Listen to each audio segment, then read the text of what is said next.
Good morning, good morning, good morning. Good morning, everyone. Happy Friday.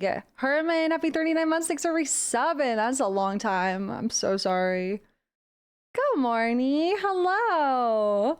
How we doing? Free the buffle bun. Yeah. Yeah. Guess what? I made brownies last night. It was perfect. And I have a bunch left over today. So I'm very happy about that. It was a good choice I made. Good morning. Hello. You're actually okay for a change. Hey, that's good. No, they're not protein brownies. Listen, I kind of just wanted brownies. I'm like protein maxed out in every other aspect of my life. Let me just have brownies. But they're really good. Maybe next time I'll do that.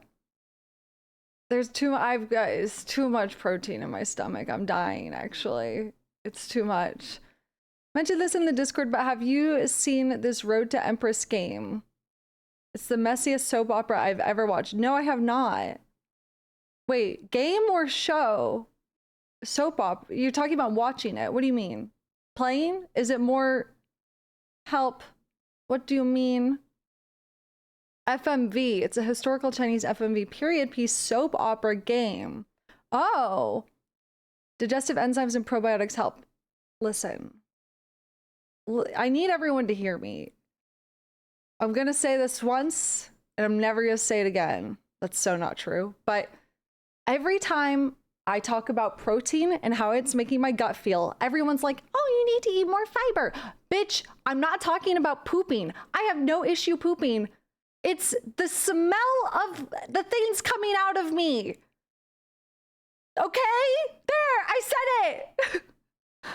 No one, leave me alone. Is this just something you have to suffer with? Eating a lot of protein changes the way you smell, man. It's crazy. Anyways, I'm just tired of people being like, eat more fiber. Bitch, I'm good. It's not, that's not the issue. It's just acclimating to this new vibe that is weird, okay? Just shove some potpourri up there, yeah. Eat less fiber. Okay, cool, thank you. No, Errol, you're fine, you're fine. It is just so funny because it's like, anytime I've talked about it on social media or like Twitter, everyone's just like, oh, you need to up your fiber, da-da-da. I'm like, I poop every single day. I'm on a schedule. Consistency in that aspect of my life is like clockwork. They don't understand what I'm complaining about. It gets better, my ass. My protein farts and shits always will one day kill me on the sea. Yeah, I just feel like protein, like, I don't know. A lot of protein in your diet just changes things, man. I eat a lot of protein, but haven't noticed a different smell. I do be gassy though. Wow. Must be nice to just smell like flowers all the time, huh? No, I'm not talking about my breath. I'm gonna smack you guys. Don't make me say it. Leave me alone. I'm being rage baited. I'm not talking about keto. Remember when we found out about keto crotch? Does anyone remember that? I'm not talking about keto crotch, by the way, or keto breath. Need better protein? Maybe so. Maybe I just need to find one that works for me. Yeah, keto crotch is apparently a thing. So we were looking into keto breath. This was like years ago because I didn't know it was a thing. It's like a thing that happens when you're in ketosis. You get a very specific smelling breath. And then I saw an article about keto crotch. And apparently it affects how you smell down there as well. When you're in ketosis specifically, that's a really low fat diet with high protein, I believe.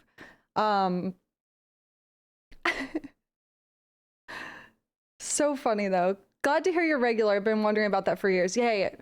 I'm really glad to set your worries to rest. Listen, if there's one thing I can do for you this morning, this isn't information I wanted to learn. Me neither, but Google. I just Googled it. It's real. Keto crotch. Yeah. It's real and how to treat it. Medicalnewstoday.com.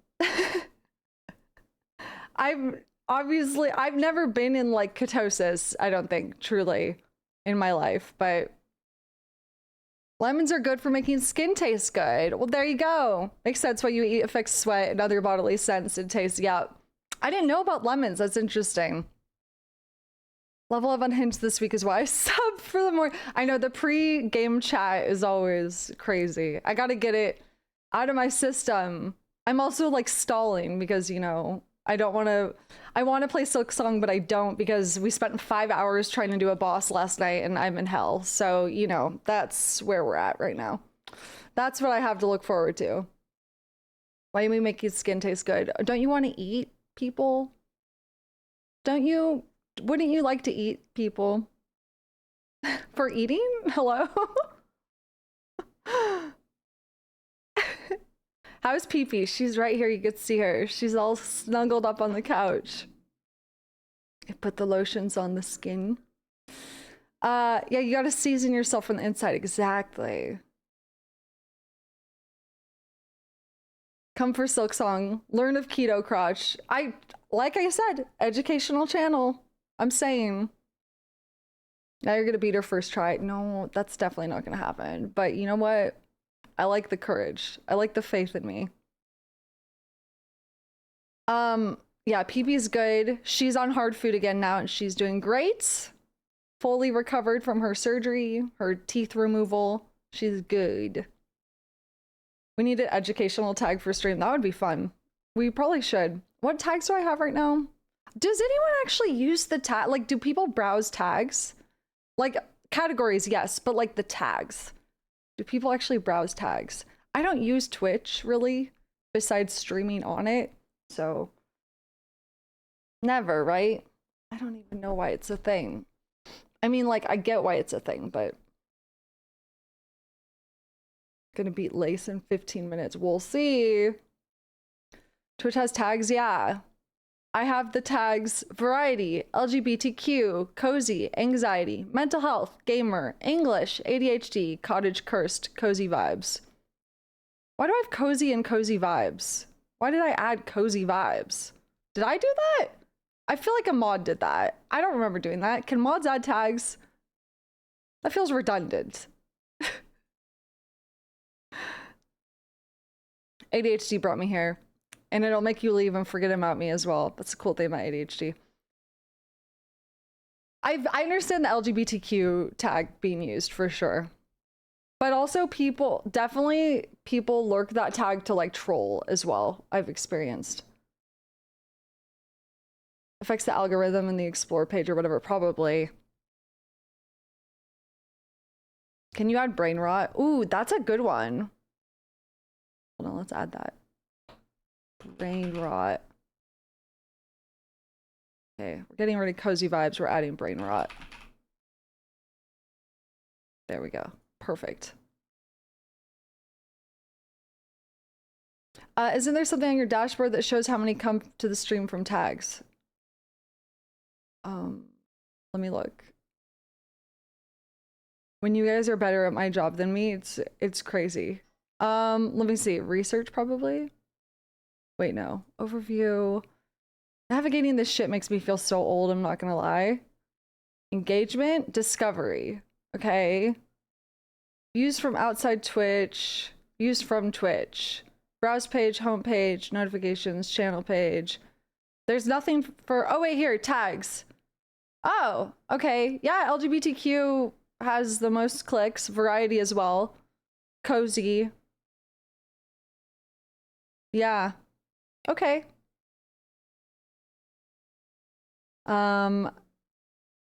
Good job. Yes, you were helpful. Thank you.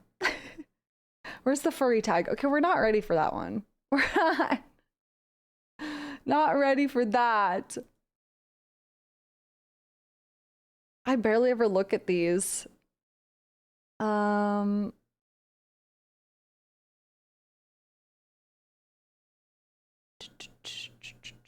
Wow, more of you have Android phones than you do iPhones that watch me, only by a percentage.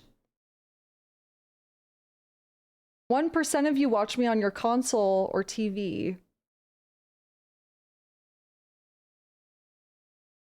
That is wild. Android supremacy. Look at that. Most of my viewers are from the United States, but I have a decent chunk from the UK and Canada, and Germany is the next leading number. Interesting. If I knew German, I would say interesting again, but in German. These droids are not the ones you're looking for. Exactly. Interessant. Sound like so just very uncultured. Oh my god. 1% of my views came from Hassan. How? Does this just mean there's like viewer overlap? Probably. That's so funny. What? How does it break this down? Oh, 2% of my views I share with Northern Lion. That checks out. We are the same person.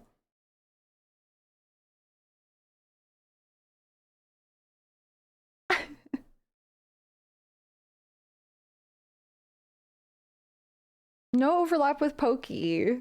I don't see any Pokey here, which is surprising based on the amount of people who come in when I'm in just chatting and say you look like Pokey. Yeah, the bald solidarity. Add the bald tag. No, that's stolen valor. I can't do that. As much as you guys wish and think that I am bald and this is a wig that I'm wearing.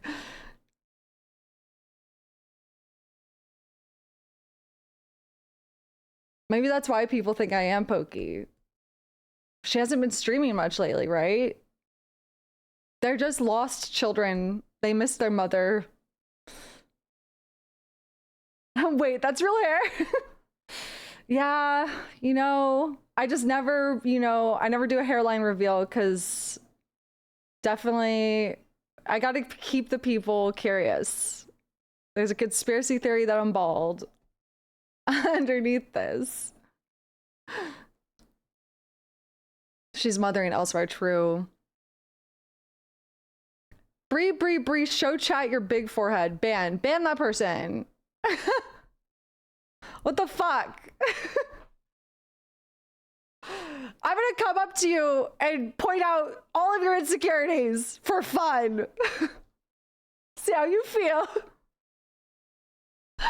Oh my god. I only watch bald streamers. What is a Norwood Reaper? I know Norwood is like the like when the balding happens in a certain pattern, right? What's Reaper added to it? Some of us have 6 heads, true. I mean, that just means you're really intelligent. We deal. Scalp reveal when? Never. I never wear my hair up, like ever. I do when I'm working out, but mega minding it, exactly. Code Lyoko cosplay is crazy.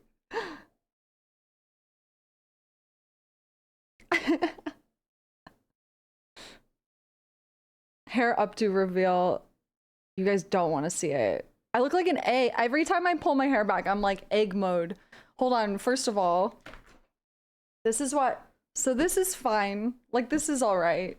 I do this a lot. But then with the headphones, I just feel like I look like an egg. Like there's just a lot. It's a lot of egg vibe. I don't know. Not oh girl. Do not say oh girl after I do that. Stop. Do not.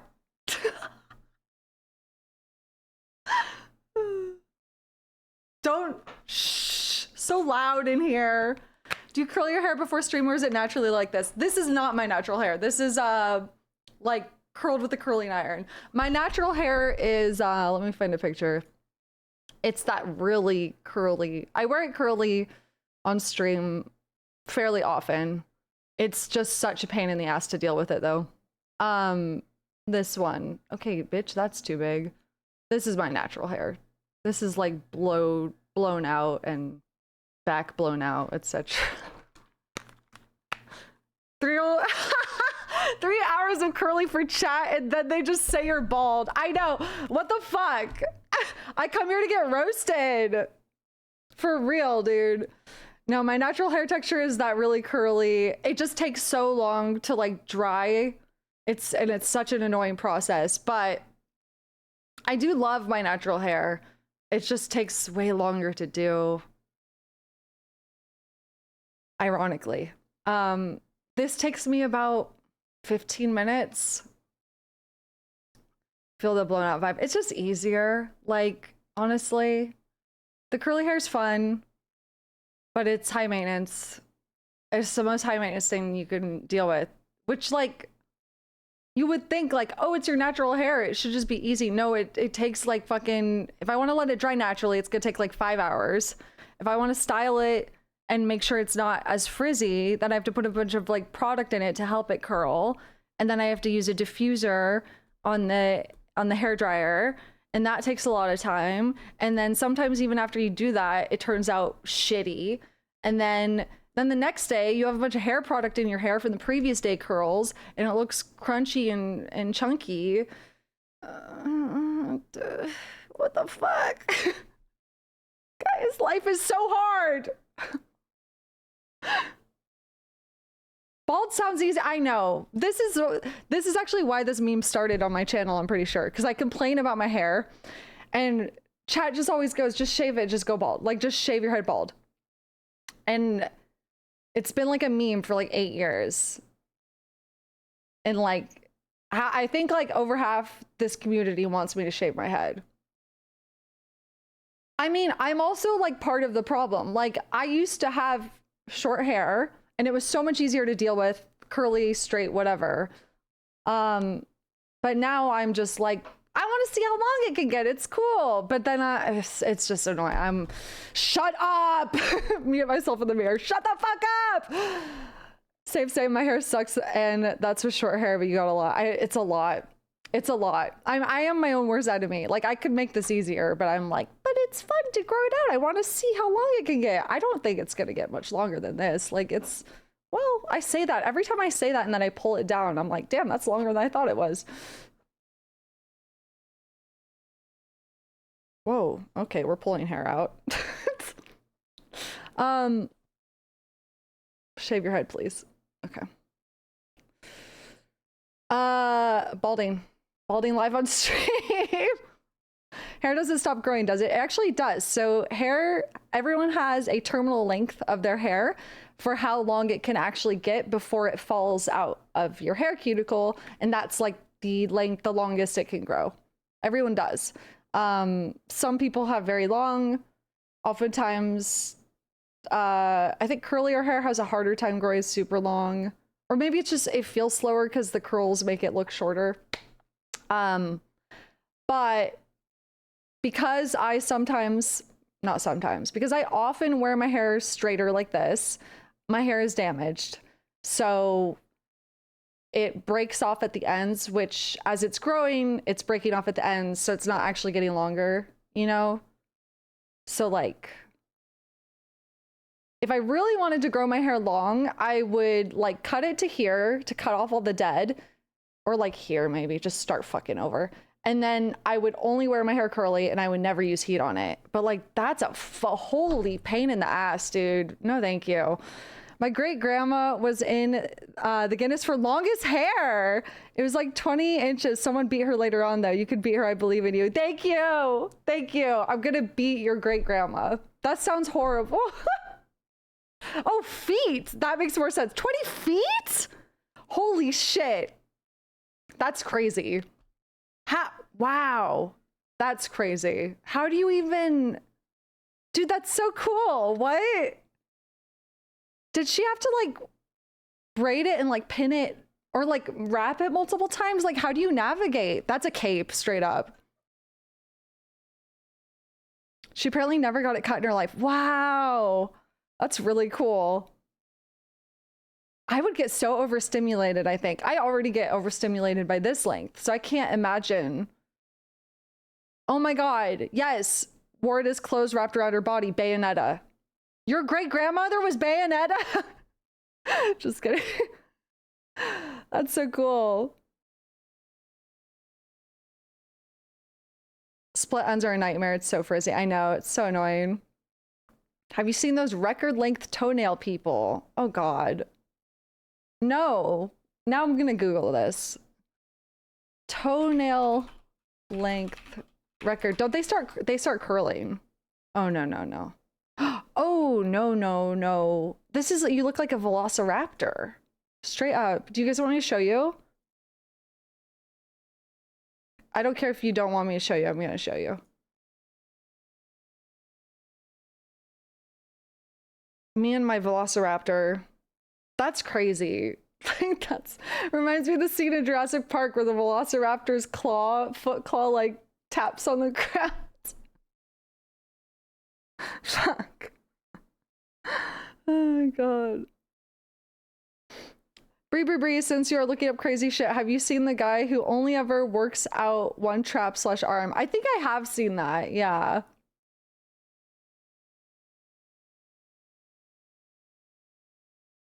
Record for the longest hand nails. I think I've seen that too. I don't even think that's the longest, by the way, for toenails. That was just, well, maybe it is actually. That was like the first picture that popped up. Fingernails. Oh yeah, these are crazy. They get super long and they curl. How can you even do anything?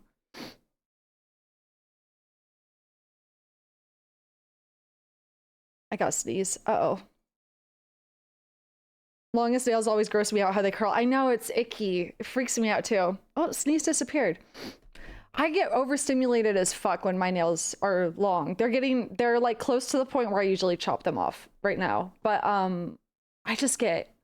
I get so overstimulated of the sound of me typing on my phone with my nails clicking, and I'm like, I hate it.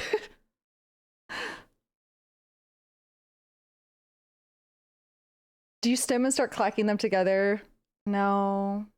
I have this thing, I've talked about it before on stream, but I have this thing where my nails are really thick and they grow really long, but I don't do anything with them. I don't get them done. I don't paint them. It's like so wasted on me. I wish I could give these nails to someone who like loved doing nail art, because it's wasted on me.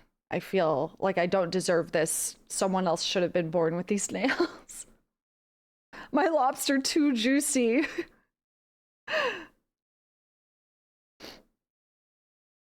Give me, please. Yes, take them, honestly.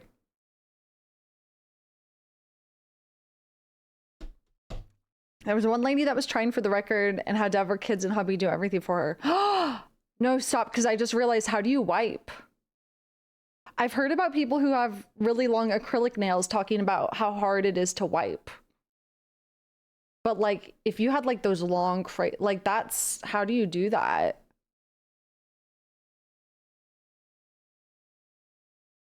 Bidet. I mean, but you gotta wipe after a bidet to make sure everything's good. Do you guys not wipe after you bidet? Please, hold on. We're about to have a problem. You guys are about to scare me. Please say you wipe after using a bidet. Have we had this exact debate before? Because you gotta make sure you got it all. I'm scared. Please say psych. Some bidets dry your hole. You're not wiping just to dry your ass. You're wiping to make sure you got everything. If you use a bidet and then you just air blast your ass, you could be cement drying shit to your crack. Please wipe after using a bidet. Please.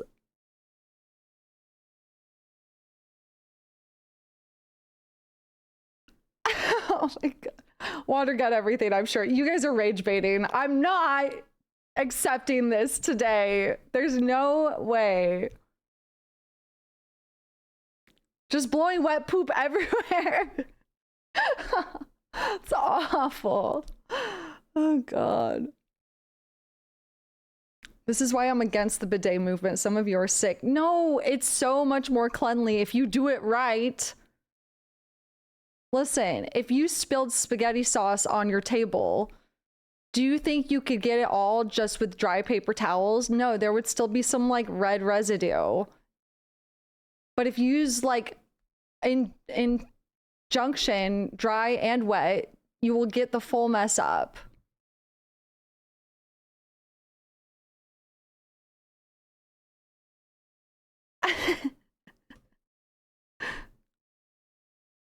I would use soap. Most people who use bidets don't. Wait, what are you talking about? What do you mean? Like when they shower, they don't use soap because they think the bidet is getting the job done? Is this a thing? Is that what you're saying? Oh, European style bidets use soap. I see what you're saying. Yeah, put some soap into the bidet stream. Just go for it. I thought you were saying like they think the bidet is doing a good enough job pressure cleaning, pressure washing, that they don't even use soap in the shower. Also, Europeans in the chat going, huh? No, they don't. Most people don't even wash their legs. That's true. Bidets are an American invention that only aren't used here because of the paper industry. Are they really an American invention? What? Don't bidets come from the EU? Am I just being one guy gaslit, rage baited nonstop? What is happening? What is happening? They were invented by an American. Okay, I gotta look this up. Bidet origin. Bidet was invented in 17th century France.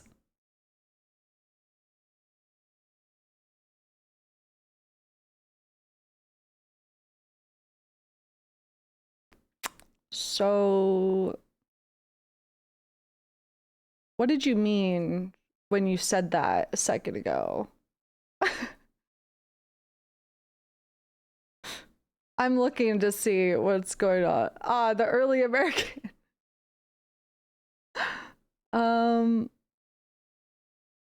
Who invented the bidet?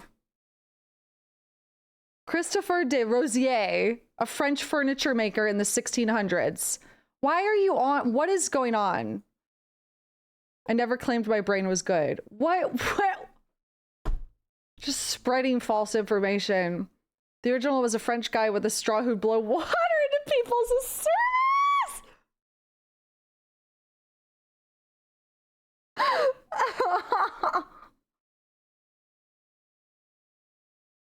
Oh my god. Why did we ever change from that? That was peak society. Oh my god. Did you know bidet means pony or little horse? A reference to how users would straddle the wash basin. Oh my god. That's so great. I love that.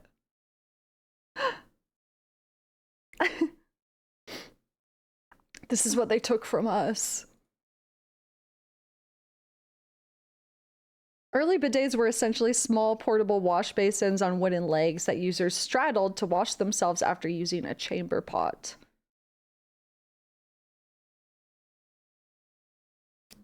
Yeah, that makes sense. Call my girl bidet the way she straddle. Damn, bars. That's beautiful. I'm really moved by that. So they just like dipped their butt in. Yeah, did the original have like a flow? Original bidet design. Now bidet doesn't sound like a word. I think it always had a flow. Oh, maybe not. Hold on. Oh, the original might have just been like a bowl of water. And you just like teabagged it. Yeah, what the fuck? Just teabagging a bowl of water? That's really fucking funny. Did they have to change it out every time? The advent of guys not washing, wiping, or wanting to touch their booties is insane. It's so true. Wait, it's historical. That's so funny. Okay, here. The modern bidet toilet seat was invented in the 1960s by American Arnold Cohen. Okay, that's what you were thinking of, Akodo, I think.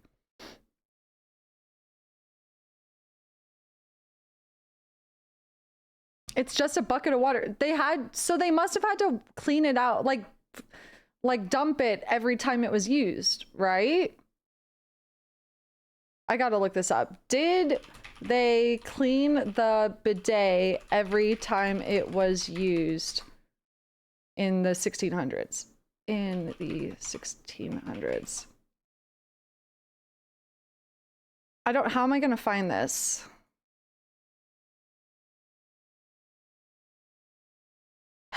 I really need to know.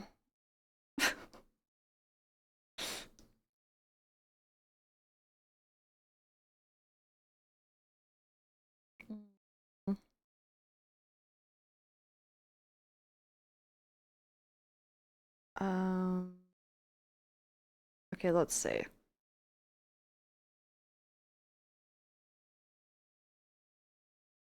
Oh, also, apparently the bidet used to be...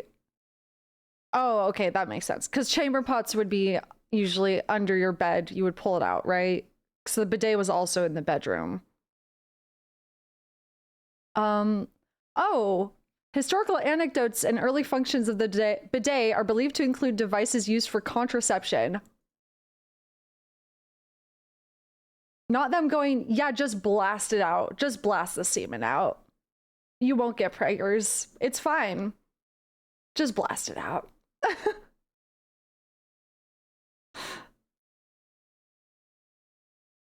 Bidets are considered ineffective by today's standards of contraception, and their use for that function was quickly abandoned and forgotten following the advent of modern contraceptives such as the pill. That's so interesting. Bidet douche combo pack for contraception, exactly. So, man, I really want to know, like, how it worked. Like, did they... Like, did they clean it between uses?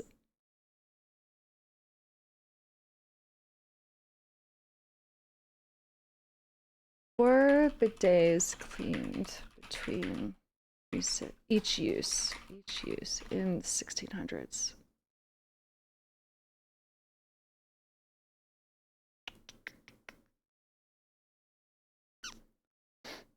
I doubt they clean it between each, right? It feels like they wouldn't, which is like really gross. So then you just have a bowl of like poopy, pissy water, which is crazy, just sitting. Yeah, they didn't really know about germs yet. I mean, bubonic plague, right? That's how that primarily spread. Or yeah, right? Because they were shitting out, they were dumping their chamber pots out the window onto the streets. Yeah.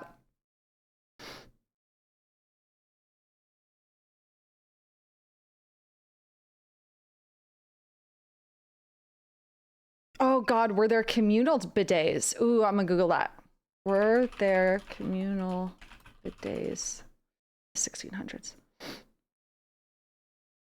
I'm not getting the answers I want here easily. It might have just been like an at-home thing, but tandem bowl. Sexy bedroom time with a full chamber pot below the bed. Yeah, what the fuck? Hold on, babe. Let me toss the chamber pot out the fucking window before we get dirty. One sec. People just be swishing their booty in communal poop water to be clean. Yeah, straight up.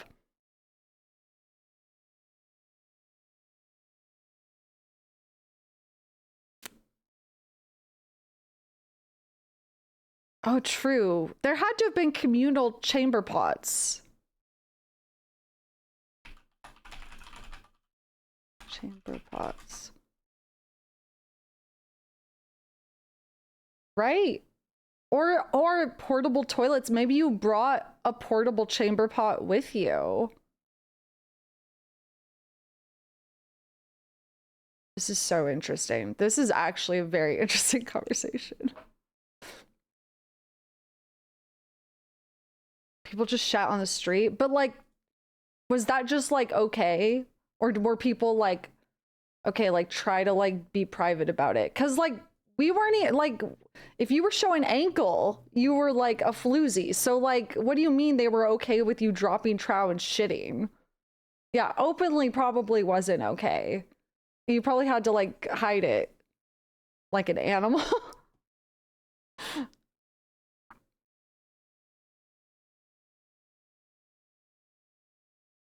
um, let's see. Okay. Did they poop in the halls at Versailles? Is a question I got on Reddit. Okay, hold on.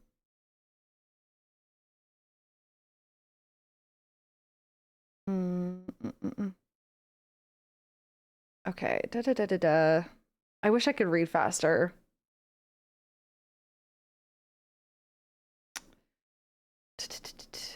Okay. Um, people would walk away from company, urinate on the floor, and walk back, and people simply accepted it. This is like written record, apparently. People would receive visitors while seated on the chamber pot. Dang, we used to be so casual about it. Let's see. There were public latrines, but even today, these can be barely better than using a spare corner. Spare corner is so funny. Pretty woman pooping down the street. Pretty woman, type who likes to pee. Oh my god. They would shit and piss in the castle and then move to other castles because of the smell. It's crazy.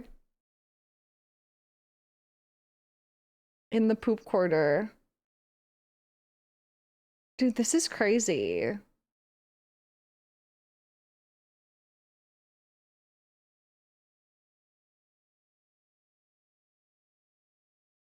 Okay, hold on. Let's see.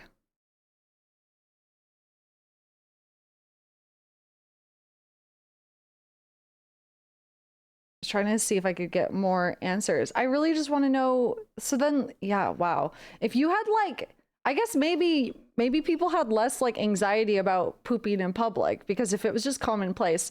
But like, what if you were one of the people that has like poop anxiety and like you'd really have to like find a private place, man.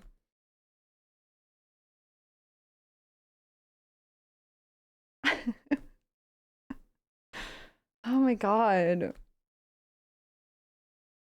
There was no anxiety back then at all. Just period.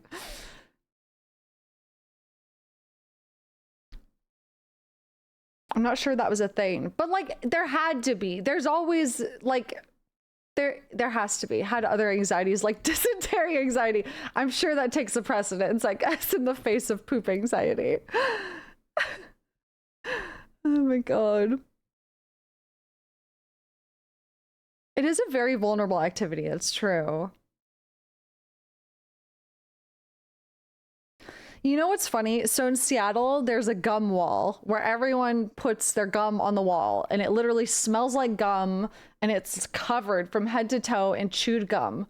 And it's pretty gross.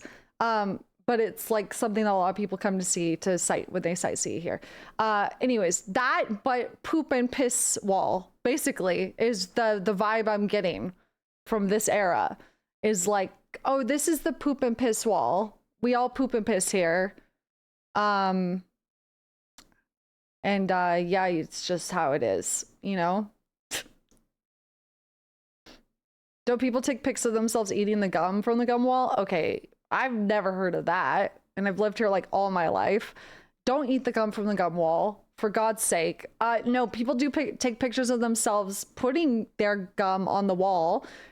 It's like a rite of like passage, I guess, in Seattle. I don't know. It's weird. It's pretty gross. Let me show you a picture for those of you that don't know. Gum wall, Seattle. This is in Pike Place Market. I don't think you guys are prepared for how covered it is. Head to toe in gum.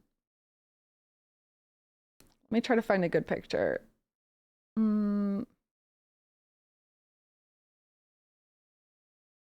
Okay, there's a random child in this picture, but it was in an article, so. Oh, that's a huge picture. Okay. That's just even like, that's a portion of the wall. The whole alley is like covered in gum. It's crazy. Let me look up how this started. Seattle gum wall origin, because I don't know the origin. Early 1990s. Let's see. Early 1990s.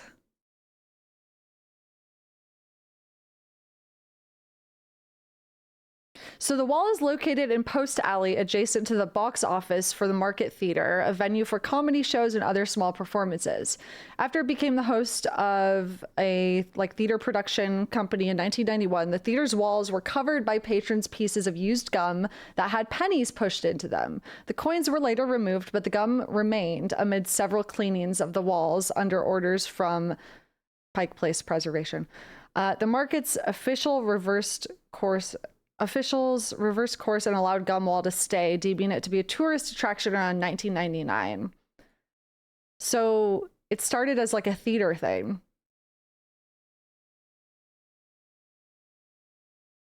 No way they had people dig pennies out and leave the gum. Yeah, that's pretty crazy. It was named one of the top 5 germiest tourist attractions in 2009. Second to the Blarney Stone. That's so funny. The whole, when you go down that alley, it smells like bubble gum.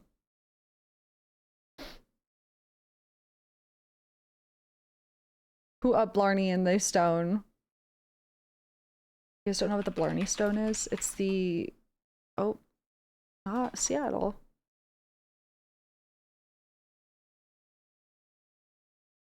It's a block of Carboniferous limestone built into the battlements of Blarney Castle in Blarney, Ireland, right? And it's like a thing to go kiss it. The ritual of kissing the Blarney Stone has been performed by millions of people, including... we don't care. The kiss is not casually achieved. To touch the stone with one's lips, the participant must ascend to the castle's peaks, then lean over backwards. I'll show you a picture. Look, it's worn down from people kissing it. Let's see. What is the superstition behind it? Legend.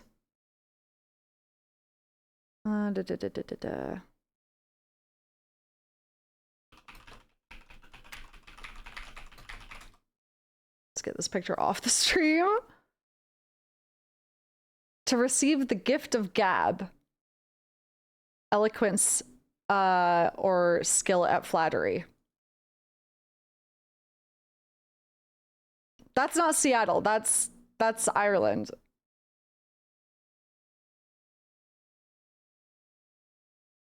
It gives you riz.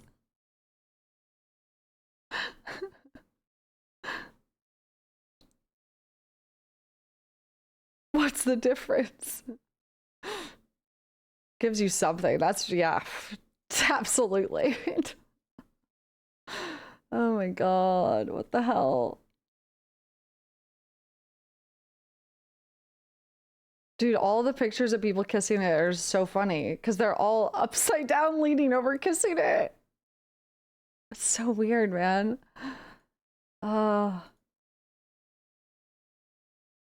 Yeah, it's bad enough kissing strangers. Yeah, imagine kissing a wall that millions of people have kissed. Let's just stop. People, just stop. What are we doing? Just stop.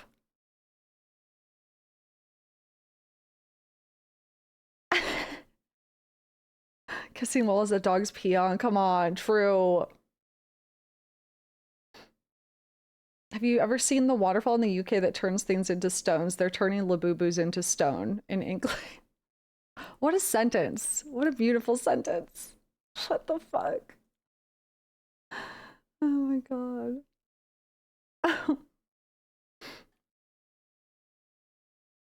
That's not Seattle! How many times do I gotta say this? That was not Seattle. Yes, the gum wall is Seattle. The Blarney Stone is not in Seattle. Okay. Should we play Silksong? Oh my god, I'm so dreading this. I'm not gonna lie.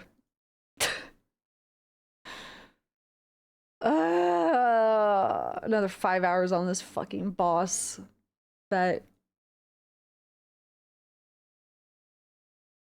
Okay.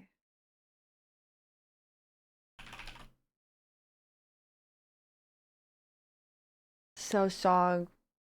Silksong. Day.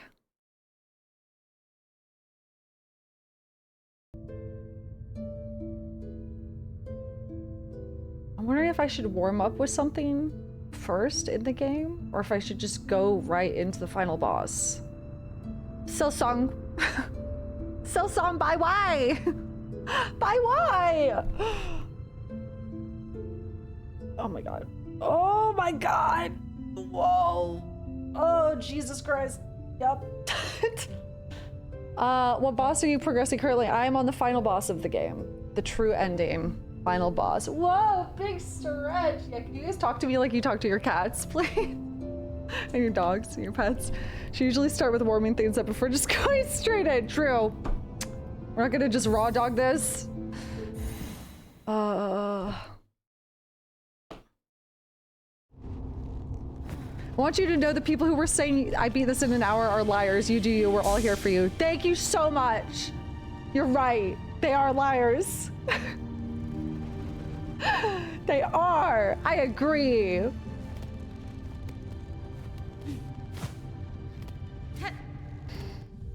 Okay. Fuck, man.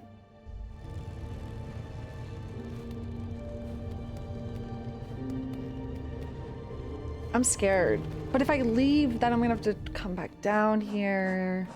But if I do, if I go in, I'm gonna start the ass beating. Oh my god. But I have nothing else to do besides like Fleetopia. Oh, Jesus Christ. I think I've pretty much done like everything. Ugh.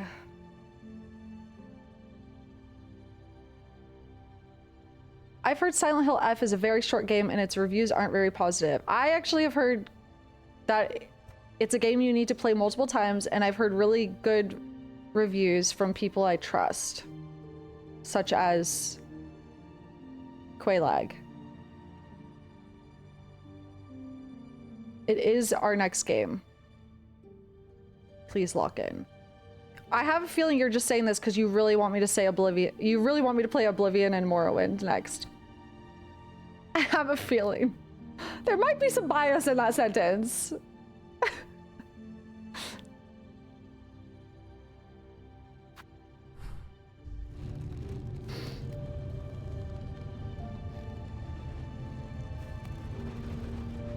I'm scared. I was clenching my teeth so hard last night in my sleep. I'm like, I feel my jaw is sore right now.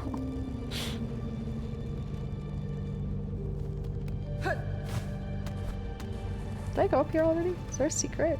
Yeah, I did. Beat Seth's scores first as a warm-up. Okay, let's just fucking...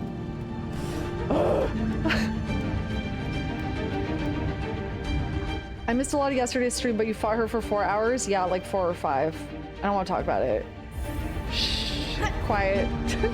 Quiet down.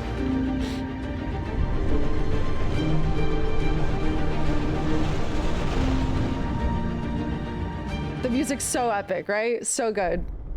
This is like the climax, or like climax of the game. Like the high point of the final boss. Okay. You motherfucking.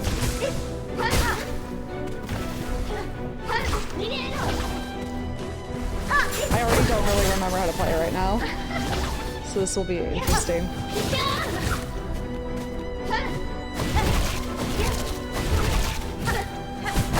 bitch.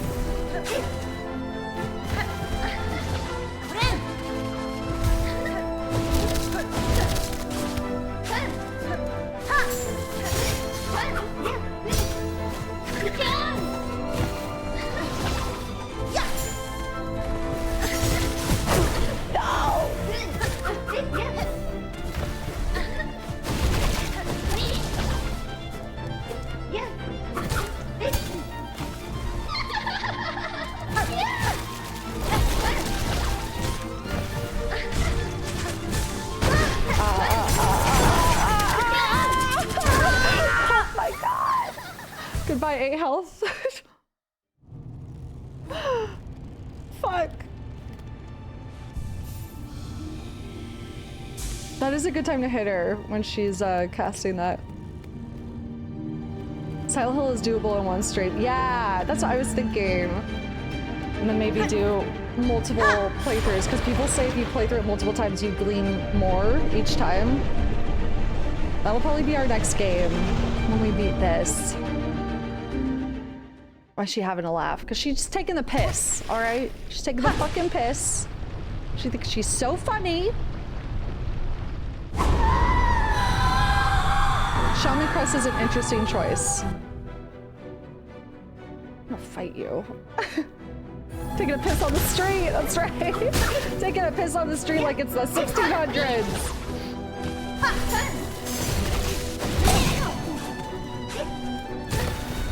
Don't touch me, bitch. Oh my god, guys.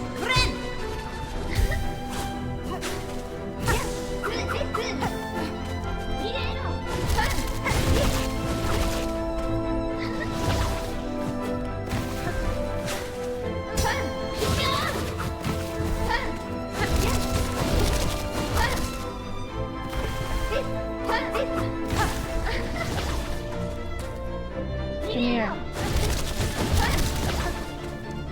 My hands are already so sweaty. It's crazy. Oh, healing at the worst time.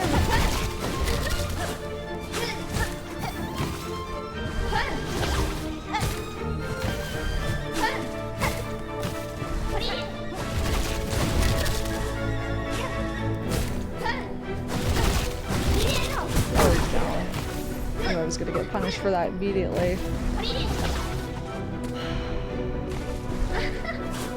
Oh my god. Where am I going? No! No!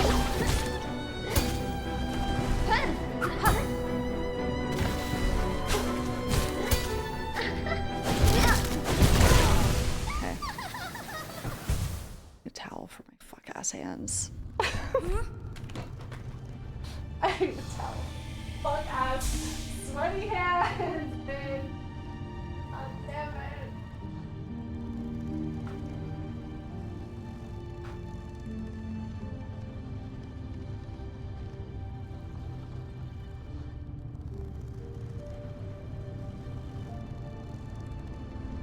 Dude, sweaty palms is rough. It's so rough. This game really brings out the sweaty palms for whatever fucking reason.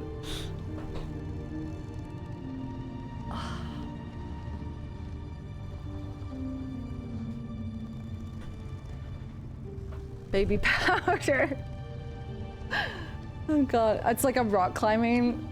Like reapplying between each round.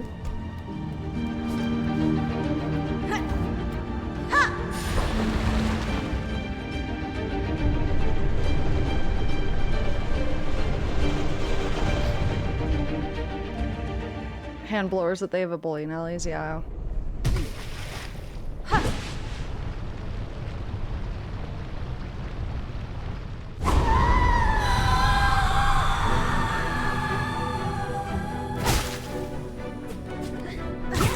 What the fuck, bitch?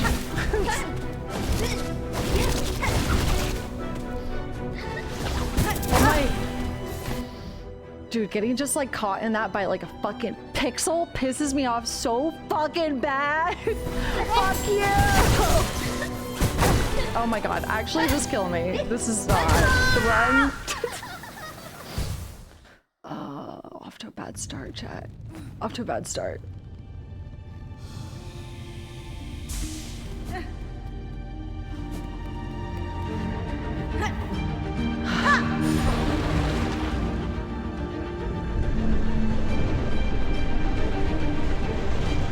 Wanderer come back and coming. I know. Genuinely, that was what I was thinking. I was like, maybe I should switch back to Wanderer, but I honestly don't know. Maybe. I just feel like with Wanderer, I get caught in her upswing so much.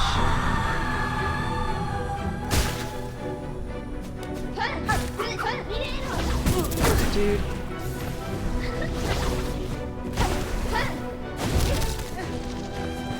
Girl!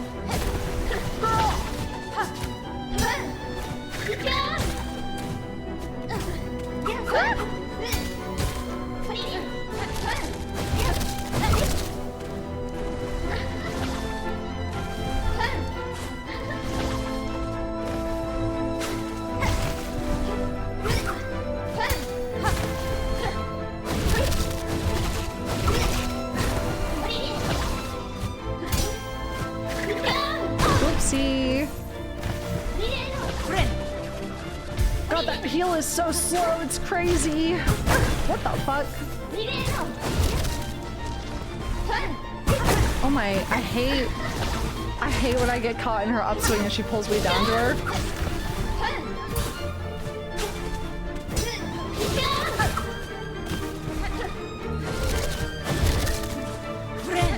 Oh my god, she was very nice to me then. Letting me heal. Very nice.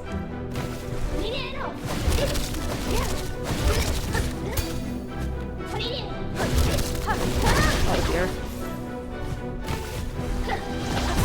Oh my. Healing. Mistakes were made.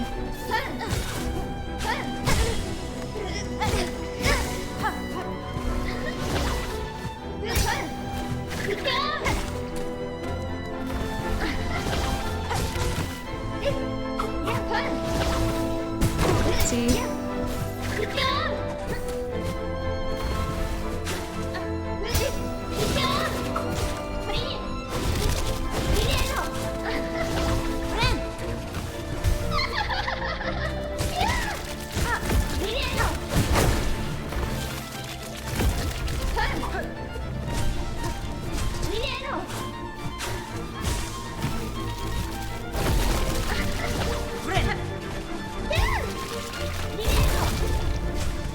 Oh, I hate that one.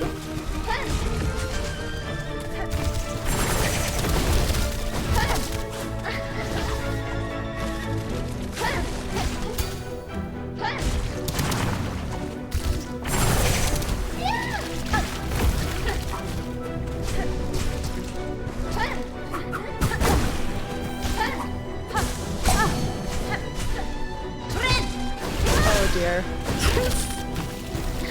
Not good.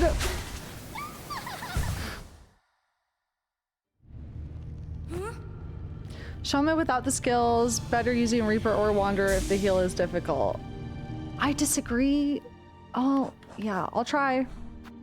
I disagree. I like the speed of Shaman is somewhere between Wanderer and Reaper. The diagonal pogo gets me out of dodge a lot. Whereas the Wanderer pogo, I'm constantly caught in her upswing that pulls me down and makes me get hit by her. But yeah, I'll try. I don't think it's gonna be as good as you think it is, but maybe it will be. Maybe I'll be proved wrong.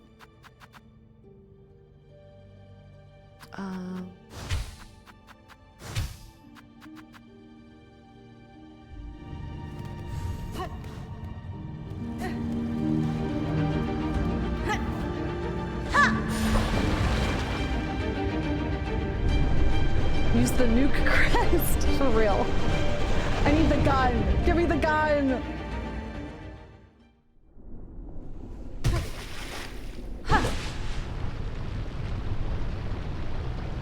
Yeah, I also could try injector band instead of Volt. True, with Shaman, that might help a lot. It's still hard getting used to the whole, what is it? Healing on the ground thing with Shaman, unfortunately, as well, but...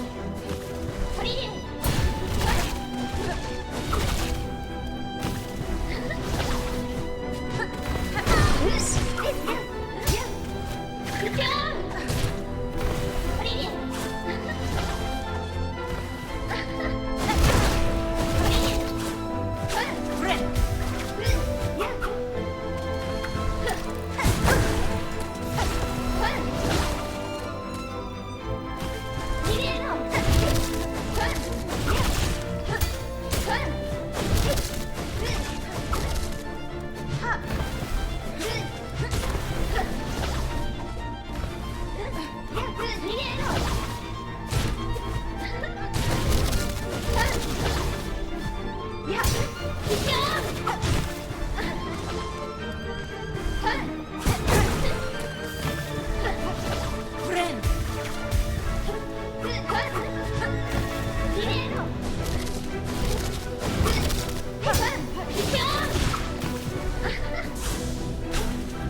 this is the other reason I don't love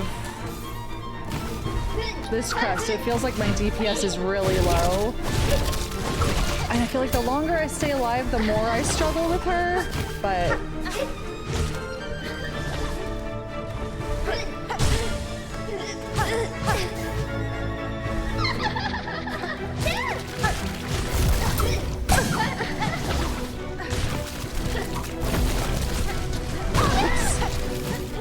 Oh, Jesus Christ. Where am I?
She's just really wailing on me.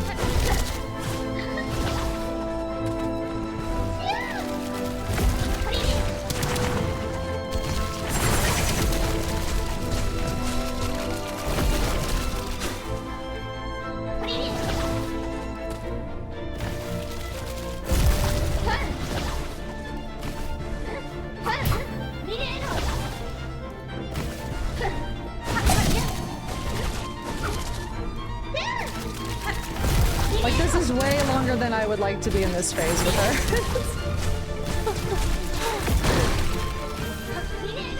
The longer we go, the more likely I am to start making mistakes. You know?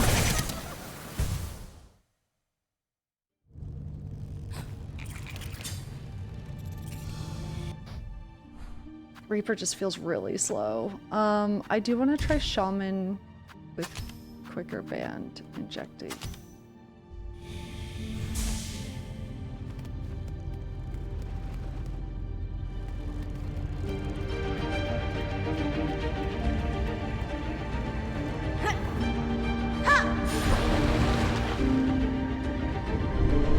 That's fair, Eli. Yeah, that's true.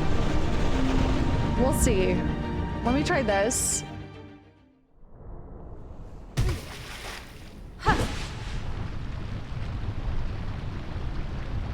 Maybe if you survive for hours, she dies.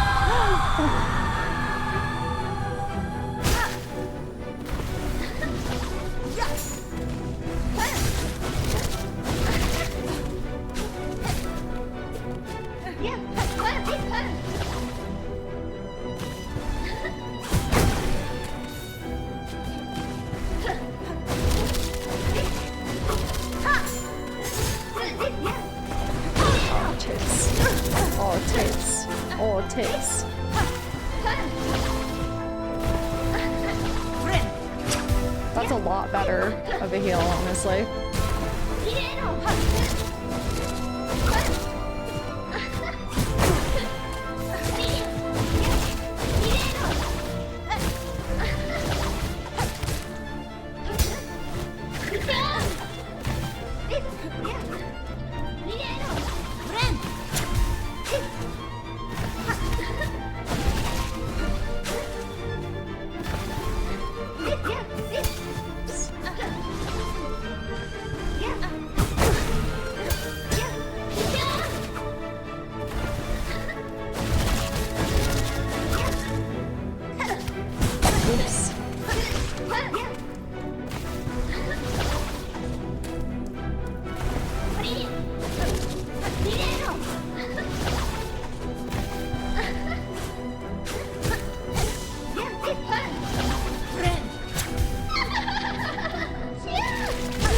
I just stood there. Don't ask.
Bitch! Oh my god, stop spamming!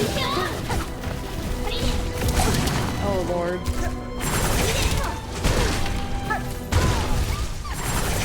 Okay, next person who says this is the run is getting banned. Stop. Just stop. I don't know if it's jinxing anything. I don't necessarily believe in that, but stop saying it. Stop. Stop, stop, stop. Don't say anything.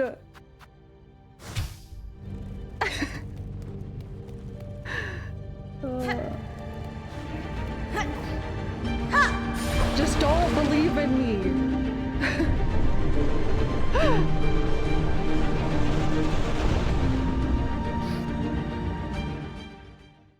It's, yeah, Schrodinger's run. Exactly.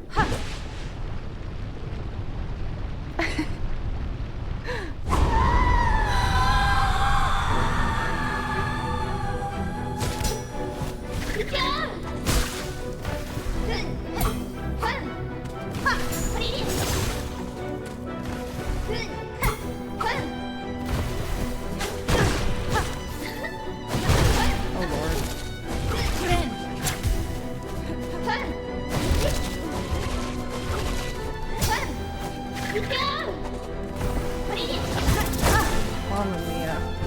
Oh, Jesus.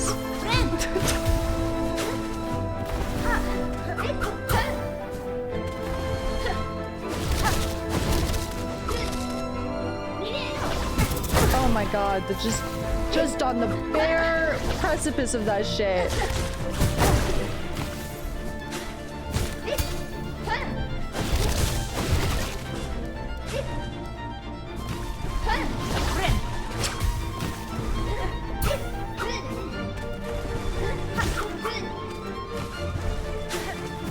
Oh jeez, oh jeez, oh jeez, oh jeez, oh jeez, oh jeez. Let's see. Oh no.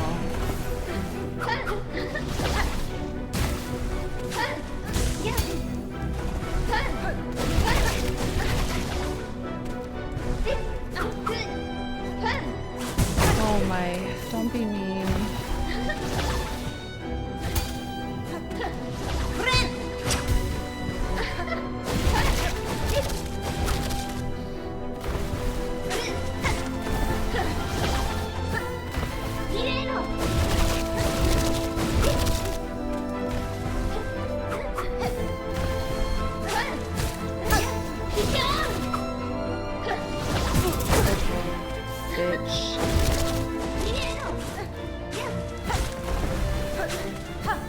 Where am I aiming?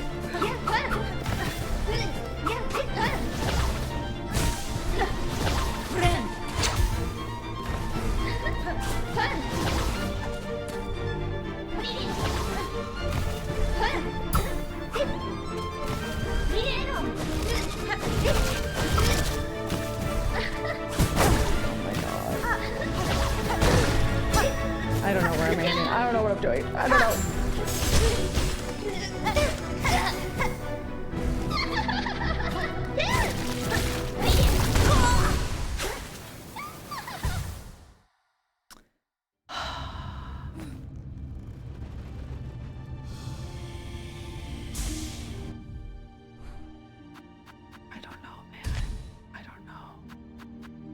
gonna feel too short, probably. Whatever.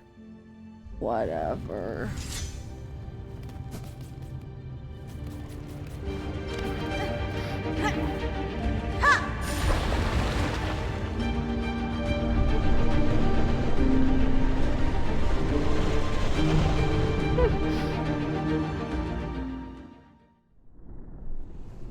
What if I can't beat this boss? I think we need to consider the possibility.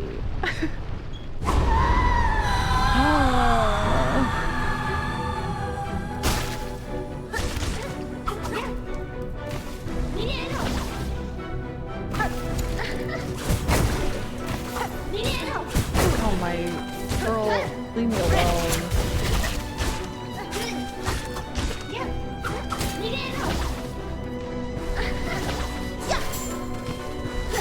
Oh, I did not mean to run towards her there.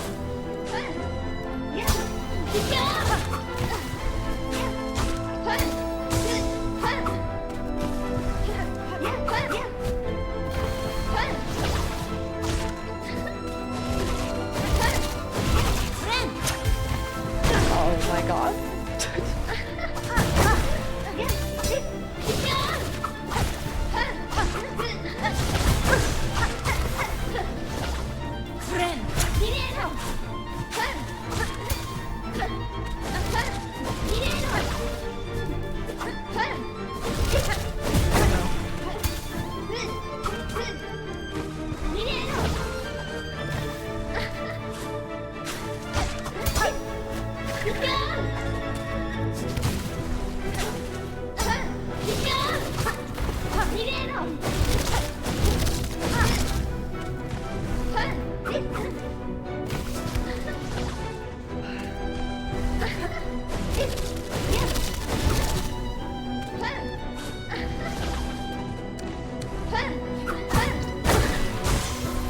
That's what I'm talking about with the pogoing, by the way. With the Wanderer, I almost always get caught in her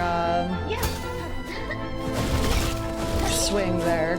Because Wanderer has such a low pogo. Ow.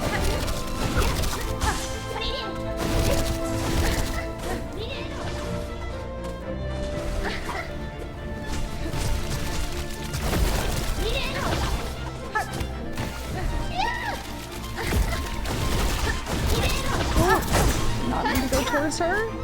Oh, Jesus Christ. Wombo combo. Wombo jumbo. Oh my lord. Where the fuck am I?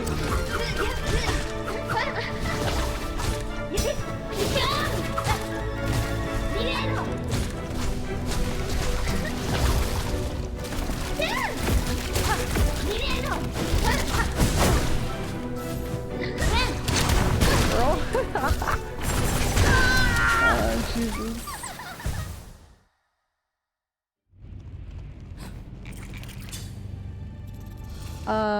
Sturdy belt can be a detriment in this fight. Okay, let's switch it out for something. Fuck if I know. There's nothing even worth equipping in its place. At all.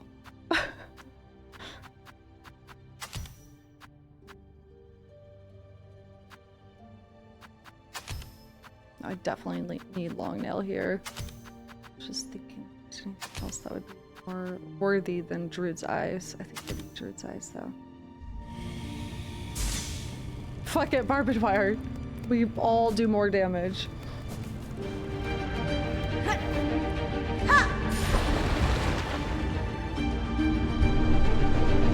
The bugs didn't seem to do much. I wasn't using them. I'm saving them for her final phase, but even then, I don't think this is a fight I'm gonna win with tools unless I want to try to do a full-blown cheese build. I find them to be really visually distracting, especially in her final phase. It's fucked.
Oh dear God. Dear God.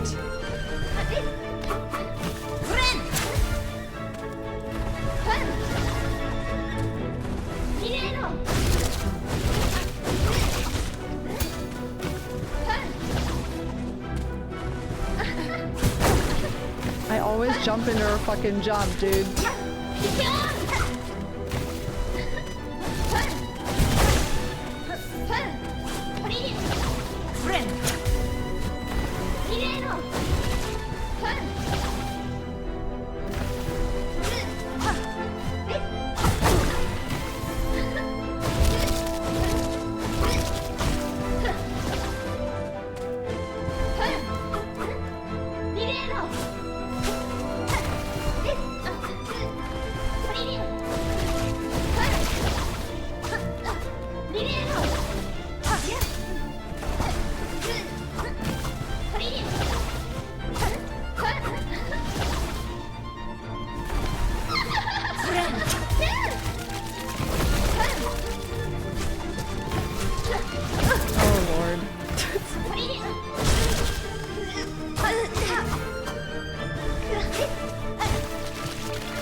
Bad time.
think she should just die, actually. Nice if she would just die.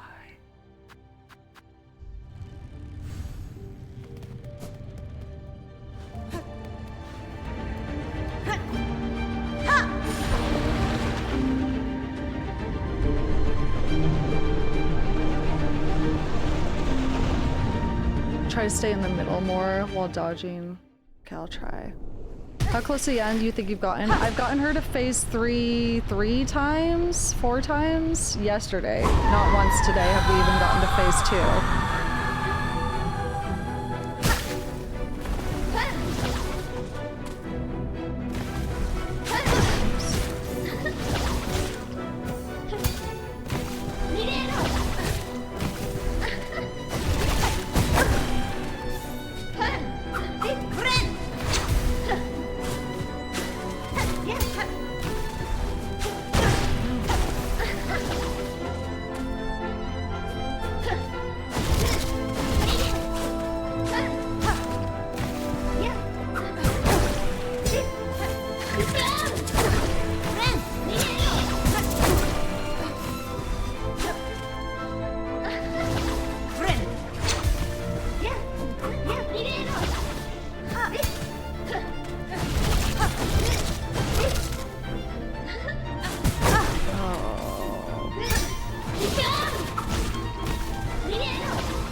Thank you, Dune. Happy 19 months. How you doing?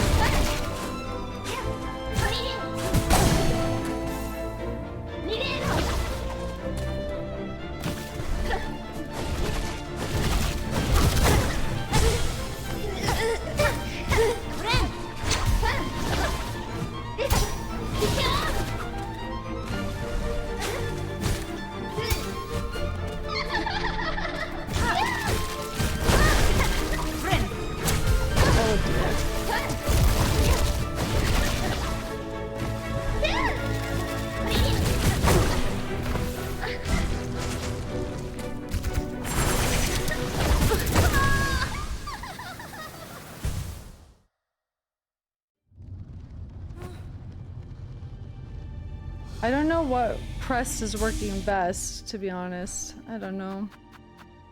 I'm back to feeling like nothing feels good. Nothing feels good.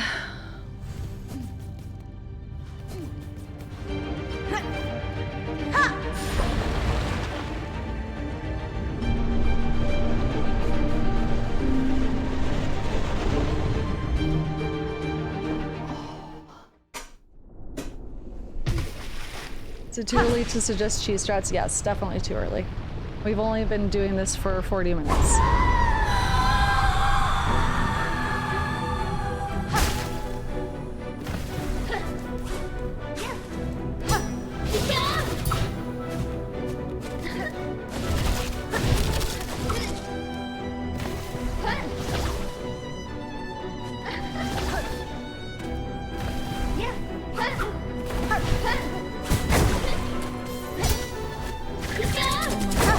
Reaper just feels so slow, dude.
I think its Heart Reaper just feels so slow, and like spending so long on her first phase, it's just rough. Man, I don't know.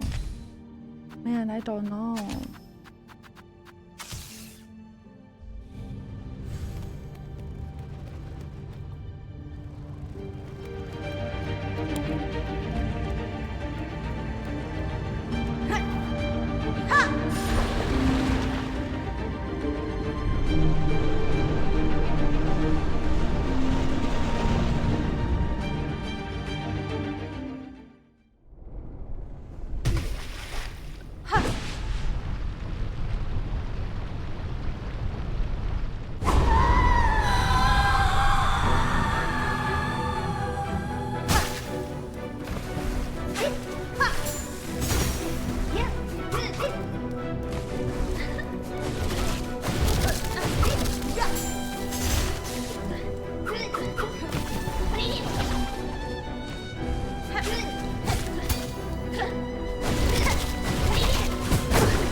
Nice of her to let me heal.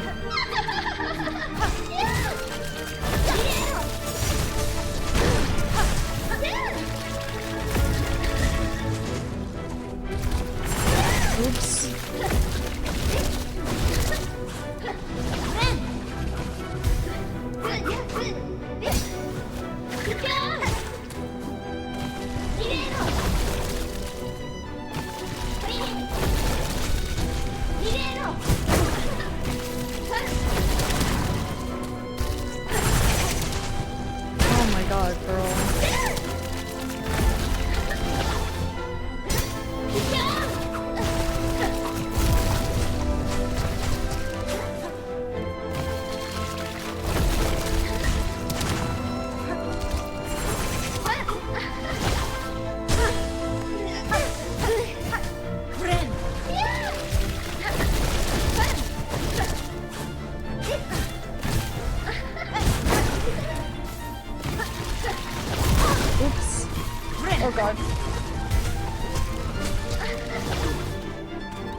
Yeah, I guess I'm not realizing how long the range actually is on Shaman. I should just be attacking anytime, even if I think I can't hit her.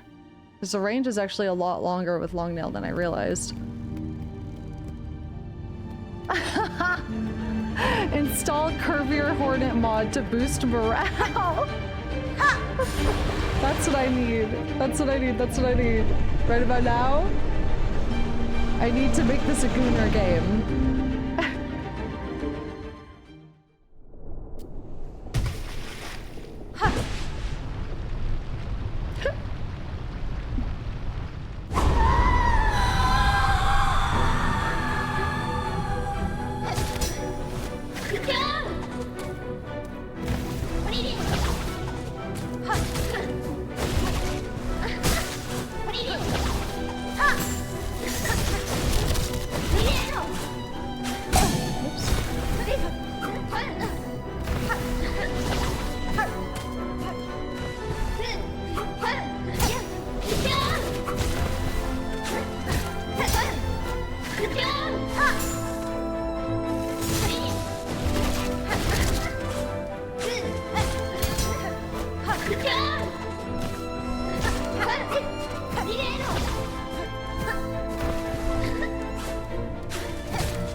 see my life flash before my very eyes.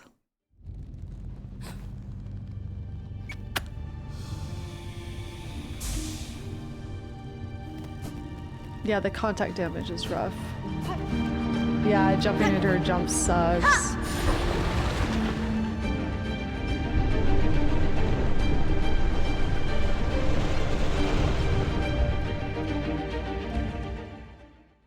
I'm gonna try to stay... try to stay more in one place. We'll see.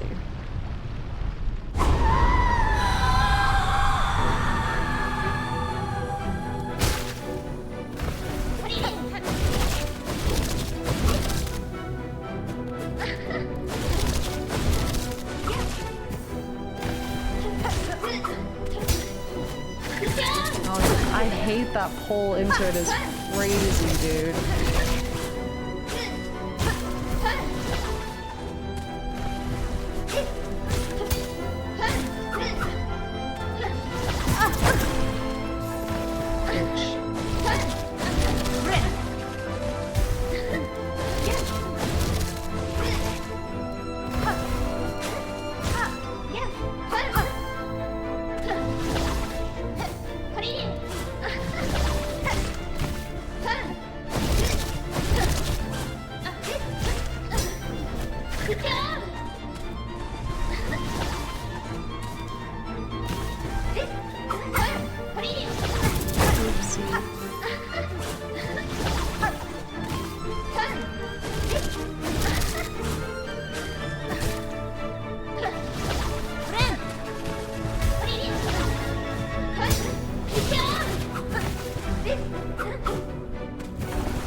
Time dodging her and the projectiles.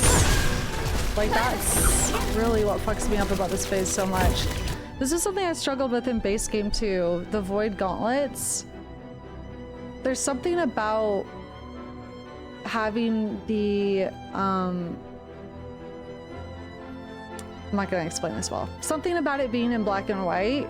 It really is hard for my brain to like see it. I don't know why, but I really struggle with the void gauntlets in the rest of the game because of this exact thing. So it really sucks that she has that.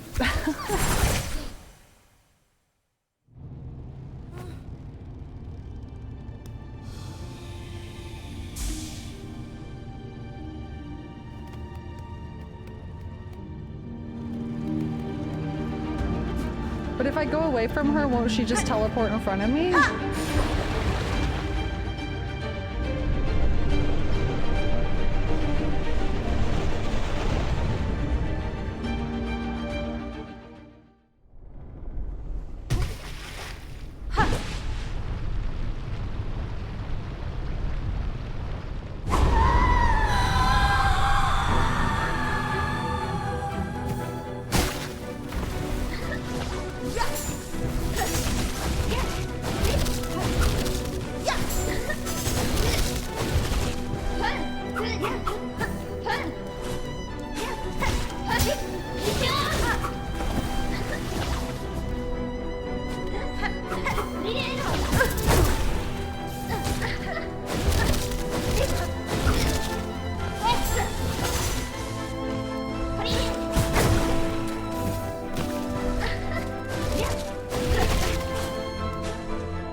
I wanna go home.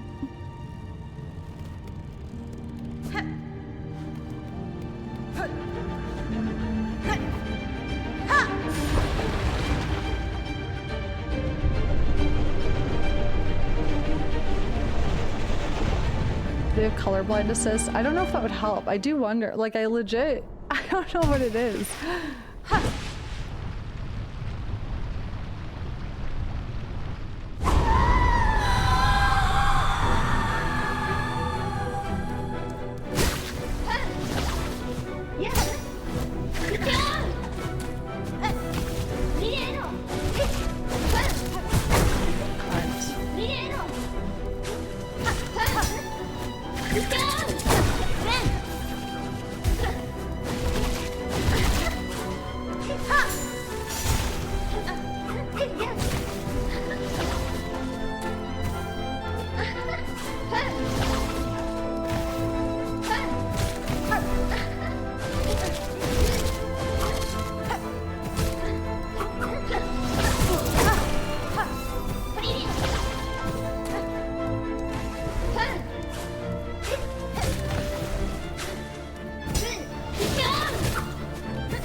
What the fuck?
Oh dear.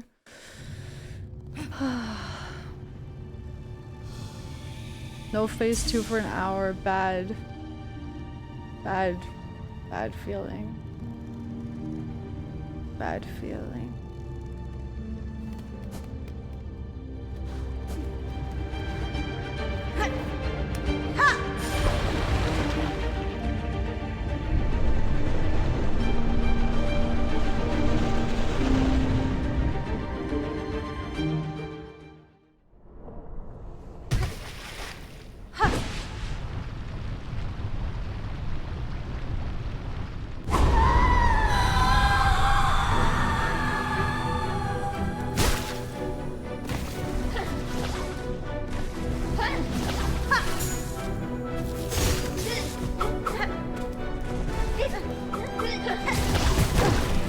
Sorry, phase 3 is what I'm talking about then.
I know, I miss Baby Hornet.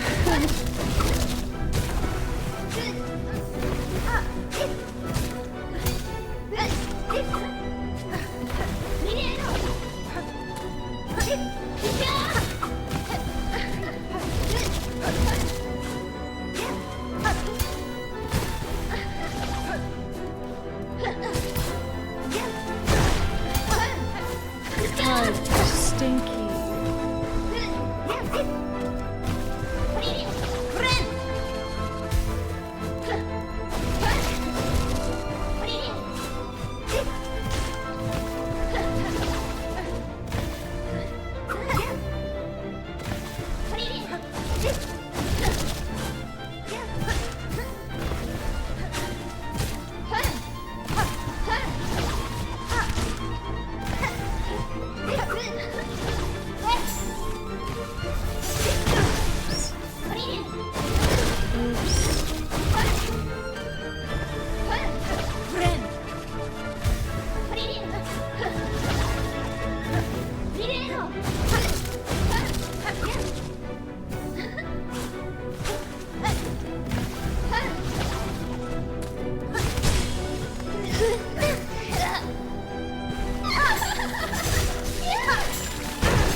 First time getting to phase 3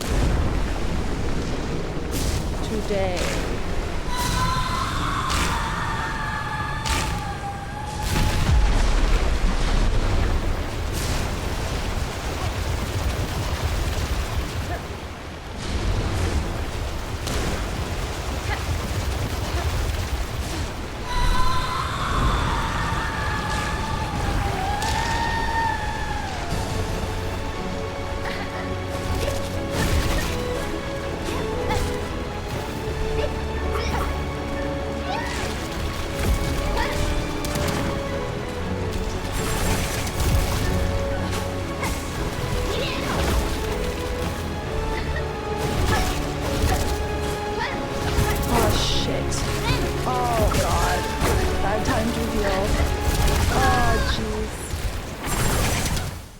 So I've gotten her to the phase beyond that 2 or 3 times yesterday, but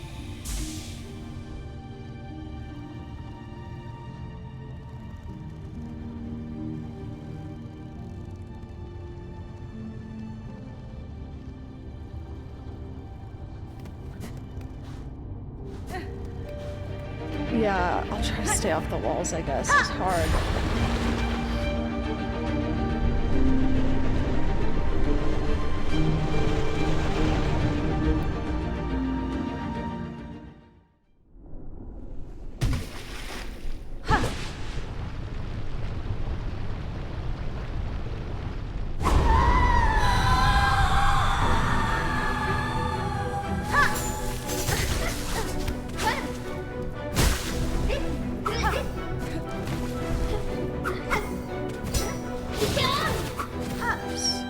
What am I aiming? Who knows?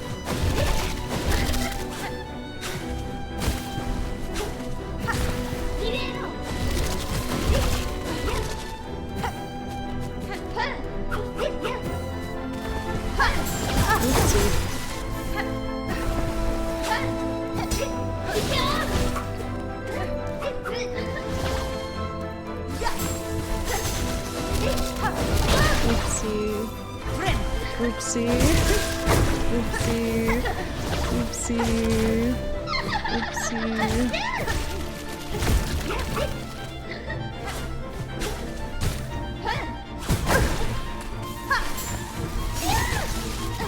I know I'm being reckless. I should save that for heals, but I don't feel like this is a good run anyways, so.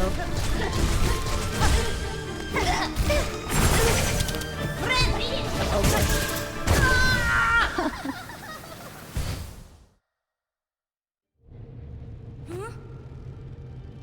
Yeah, I'll try to stay on her when she saw blades.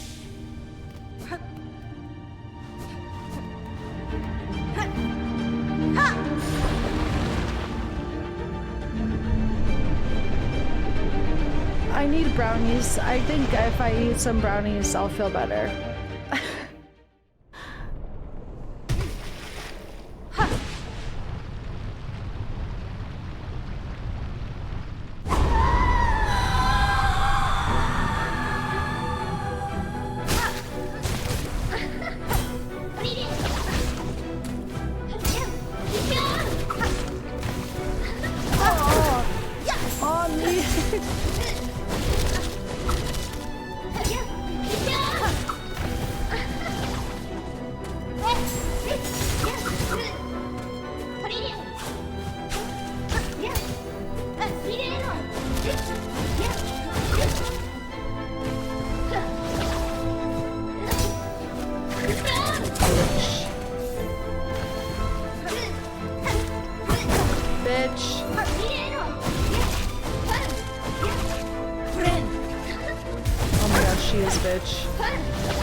Very lucky.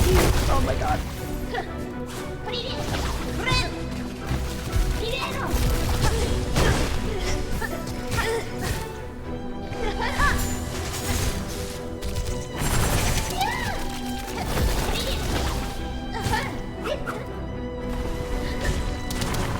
I keep forgetting to punish.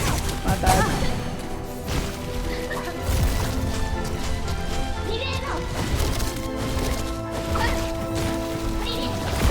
Oops. I'm not seeing things because they are black for some reason.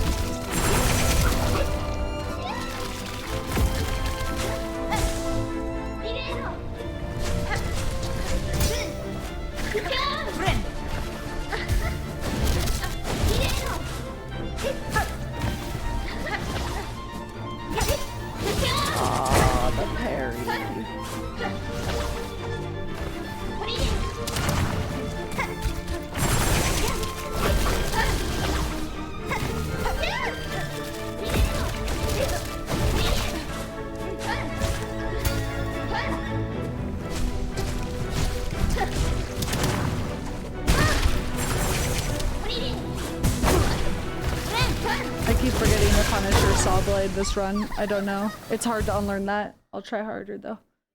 Any brownie. Oh, it's fine.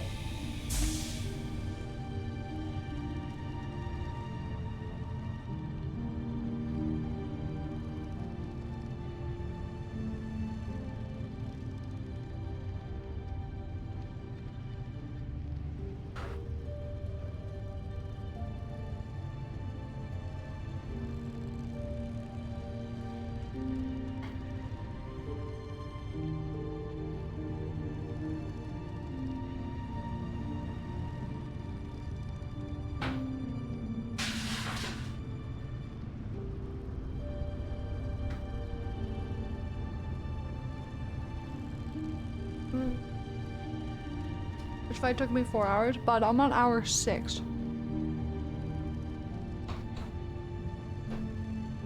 This fight is specifically tailored to be very challenging for me. I found Carmelita way easier than this one.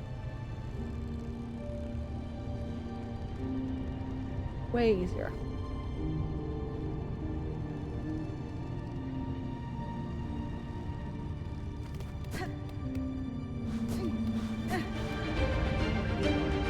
Would you take a gameplay tip for this boss? Go for it.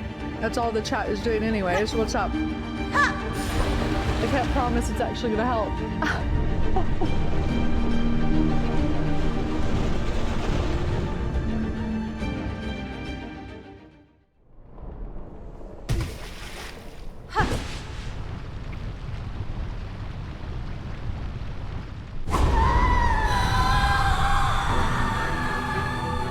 Yeah, Tom, I'm trying to do that. I just get stressed out and I forget. Sadly.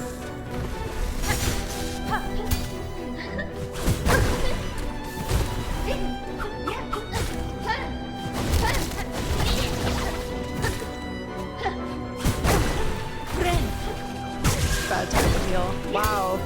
How to obliterate all your life in 2 seconds.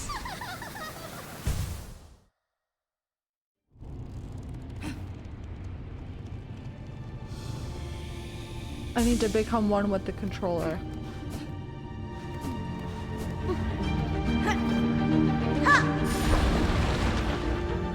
Everyone likes corner pieces on brownies. I like the middle. Oh, Jesus Christ, it's going everywhere. I like middle pieces.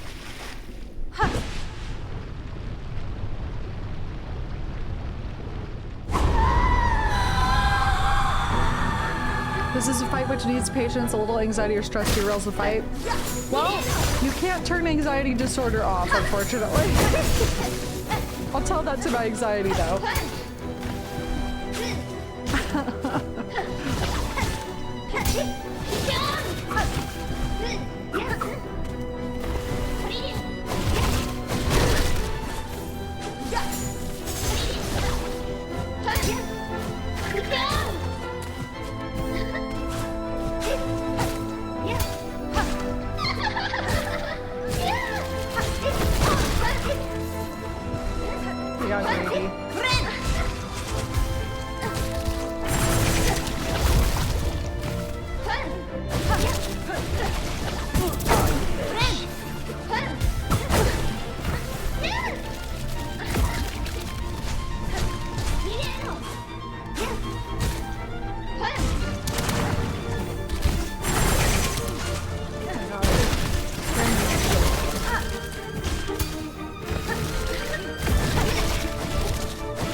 Angie.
Jump up here? Oh, there is.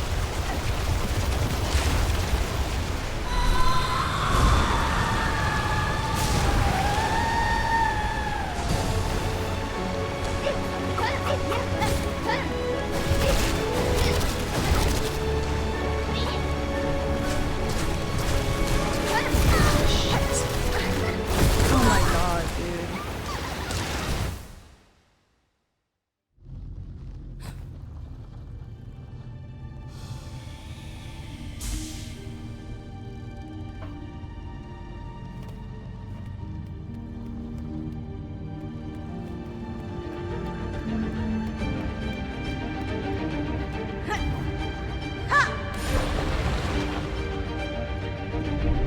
Thank you, Church.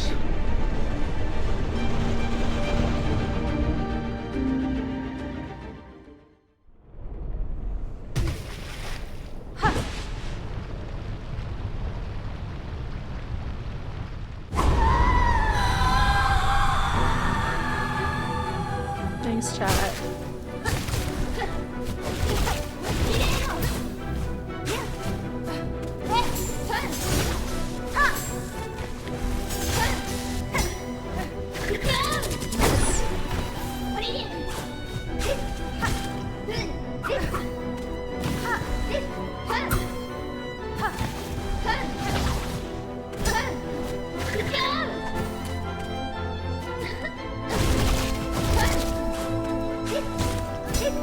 Yeah!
the range on this is just slightly shorter than I'm thinking it is.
It's a bad time. It's a bad time to be PMSing. And I have to do this fight. I tell you what. My mental is in the gutter already. This is like masochism.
It's so hard for me to see different shapes when it's all just void.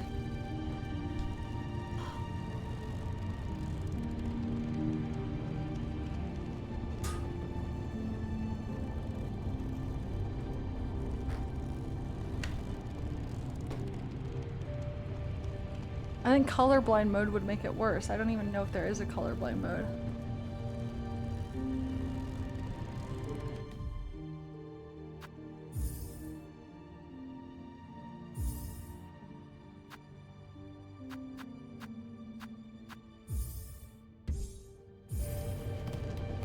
I have my headphones off, so I can't hear anything right now, so I don't even need to turn music off.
Why? Why?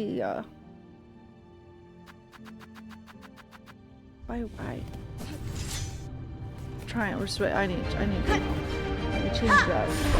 Change the scenery.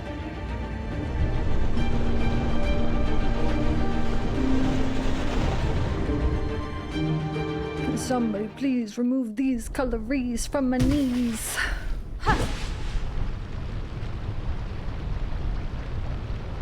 Thanks, chat. I'm sorry I'm so low. It's hormones. It sucks. I'm not trying to be such a party pooper at the party. I just feel low.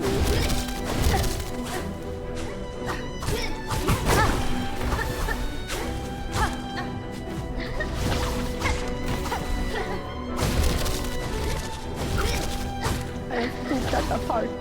I am the party pooper.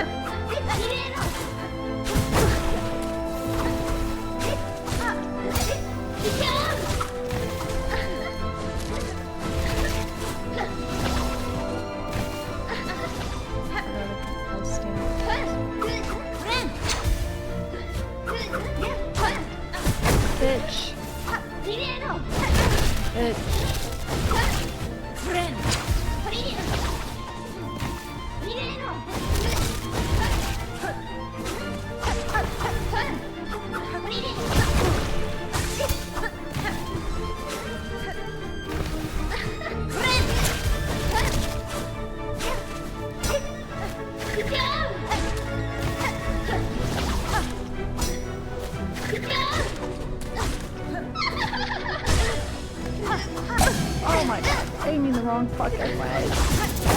What if I just face tank? What if I just face tank? How bad could it be?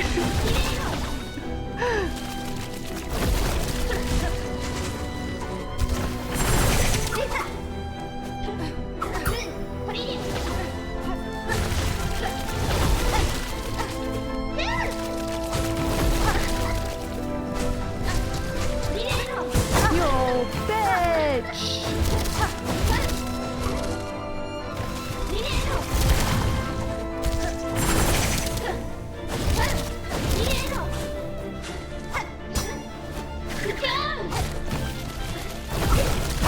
Bitch!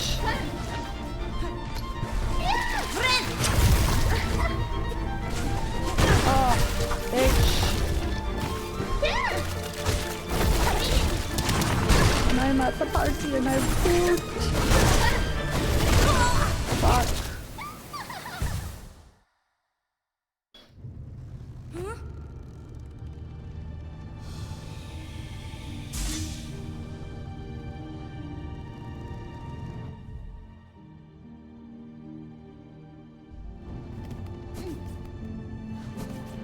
Boop.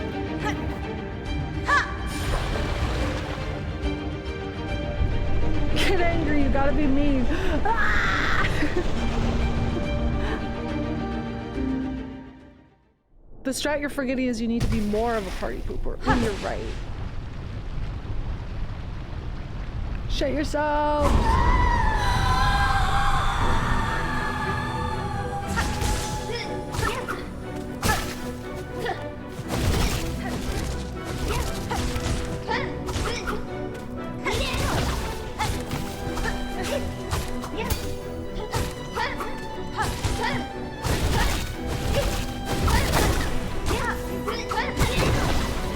Bitch, bitch, bitch.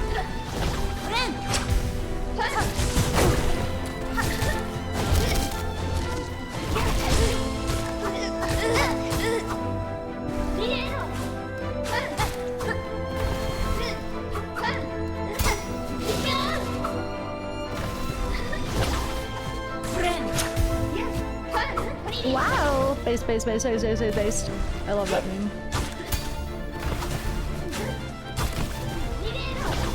I didn't see what she was doing. Oh my god.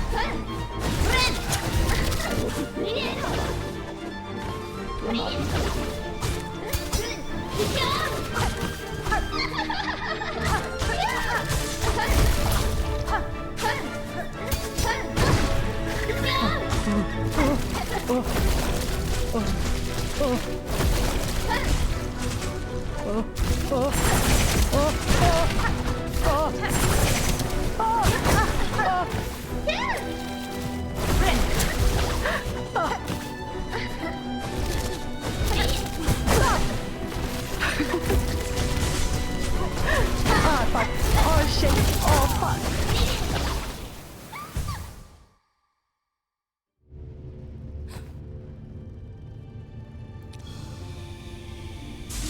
Okay, the blood sugar is helping. With the mood, at least.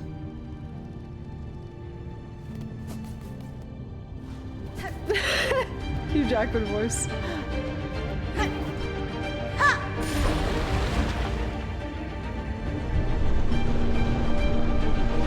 I'm almost nervous to put my headphones back on. I feel like I was playing better without them. We'll see.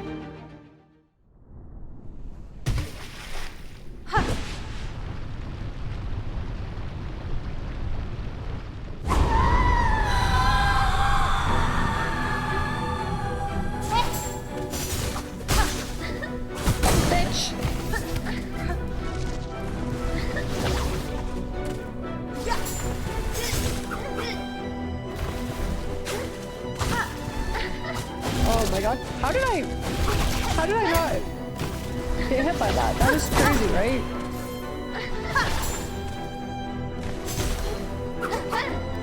Y'all saw that, right? That was weird.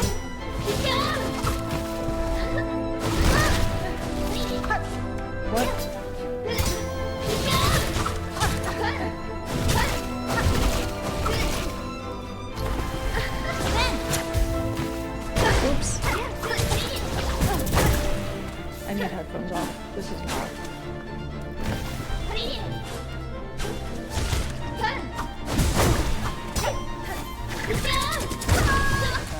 I think headphones off better. No noise. No noise, just my stupid thoughts alone. Not a single sound in this empty ass brain.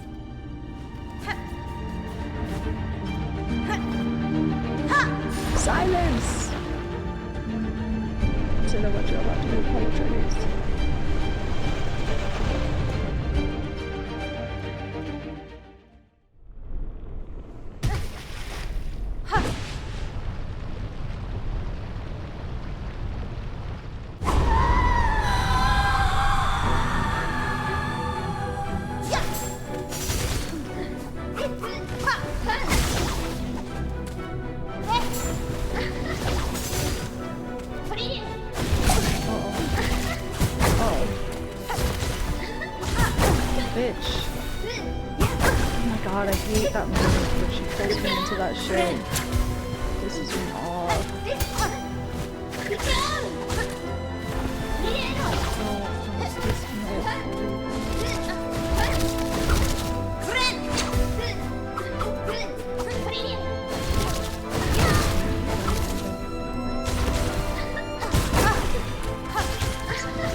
Not the time for healing.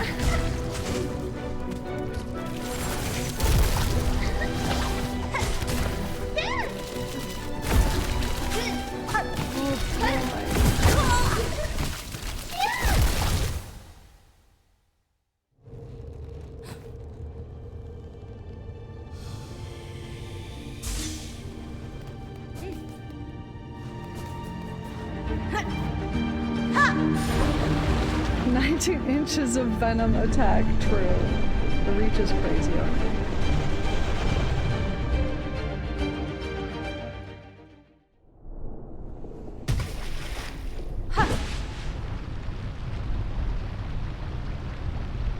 Thanks also, I appreciate it.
Oopsie. Oopsie.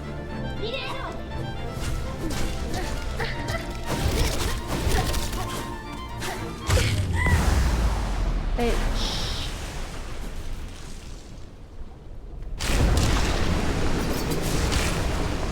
I don't know if those are gonna get blown away. Or they'll go. Maybe.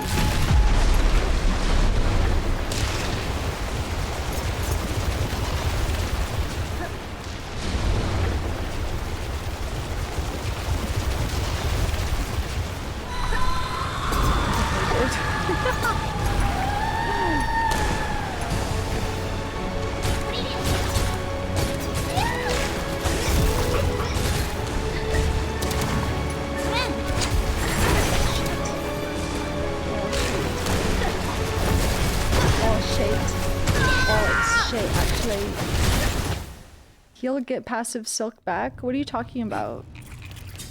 I couldn't heal. And also, what do you mean passive silk from healing? I'm not using Reaper Crest. What are you on about? What are you on about? What do you mean? I don't think I understand what you're talking about. What? You having a piss? Having a giggle? No, you're fine.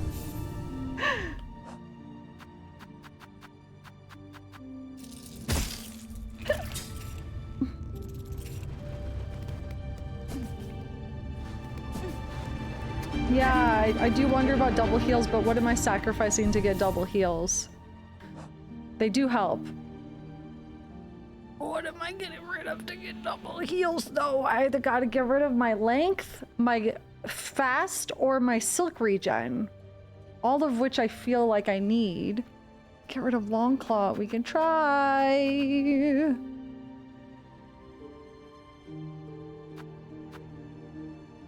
Oh, true, I'm double jumping to heal anyways, so I don't really need the speed. Yeah, let's do that. Let's do that. Let's try that. Let's try that. I'm not getting rid of my length. I need that shit.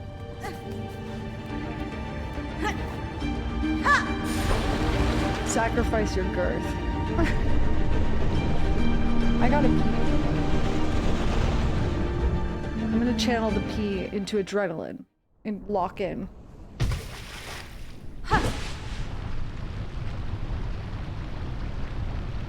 Wanderer without long claw would have been tiny. Wanderer, more like wandering where the length is. Am I right? Nice. It's a penis joke. Nice. Did you guys get it? Nice. You get it? Does anyone get it? Hold on. I think I get it.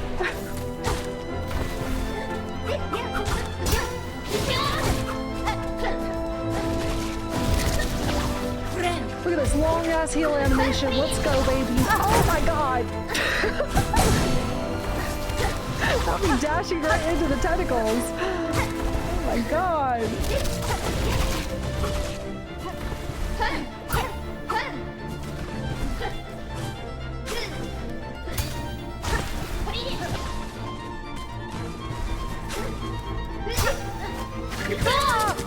Do you see how she magnetized me into that shit? And how fucking unfair that is? That's crazy. I wasn't even in it. Ah! Cunt, cunt, cunt, cunt. Cunt, cunt, cunt, cunt, cunt, cunt.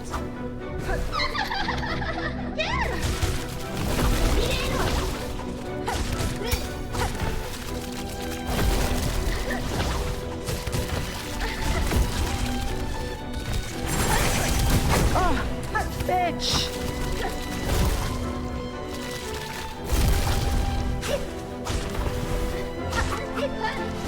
Oh my! She tainted me.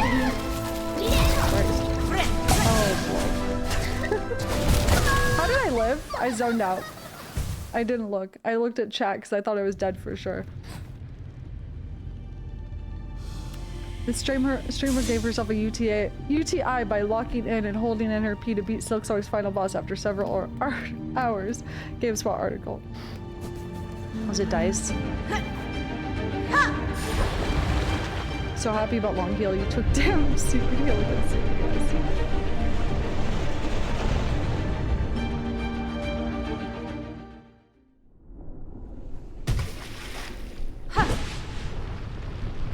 Bro, I was just trying to heal. I wasn't wall clinging. I was just trying to heal. Okay? I know I need to avoid it when she summons projectiles. I didn't know she was summoning the projectiles, and my heal animation is so long. I got fucked in the butt.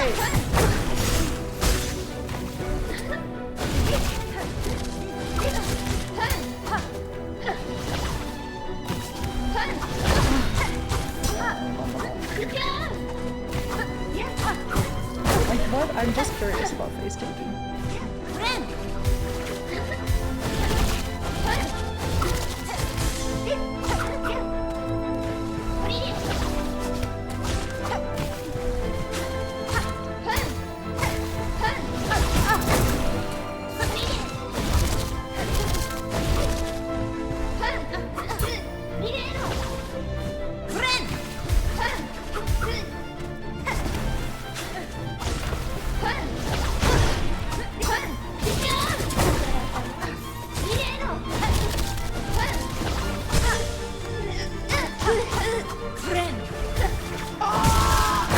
It's such a long animation. Oh,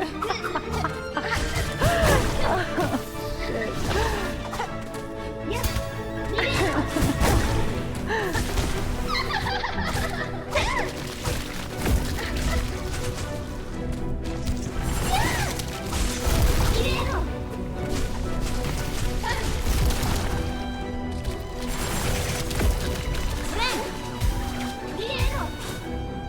Oh my god, get off of me. Off.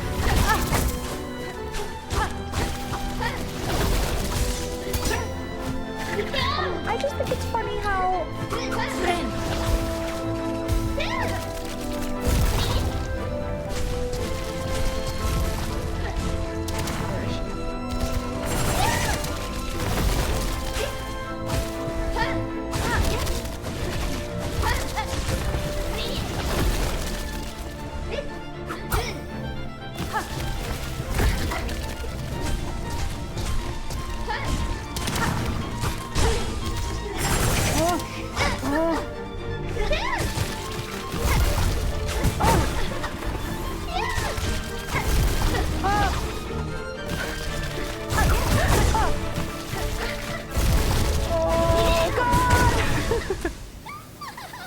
I was like, oh fuck, I'm jumping when she's doing that thing that's gonna fuck me over.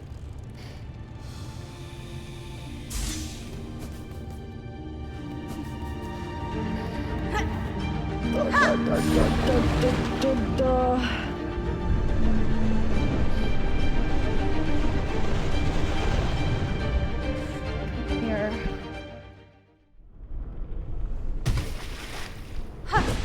Try breakdancing for a minute, okay.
Okay.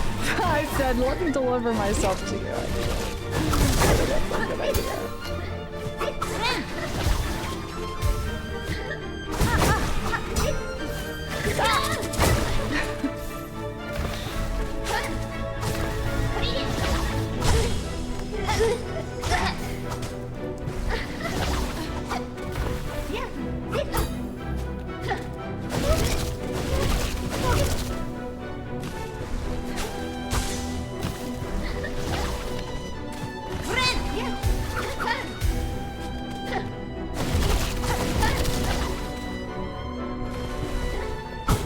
Okay.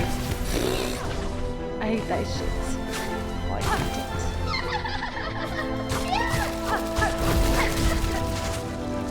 What the fuck? Oh, jeez.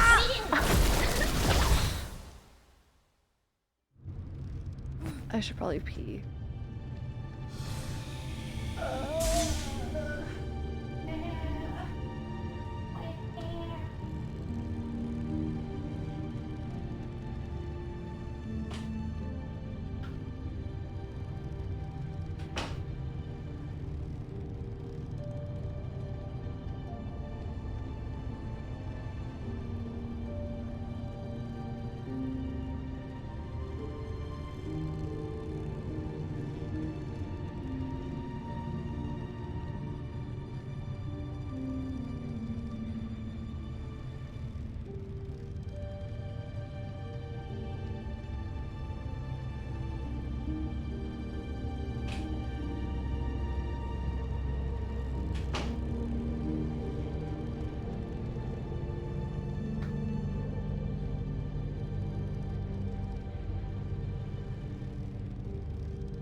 Why? Why?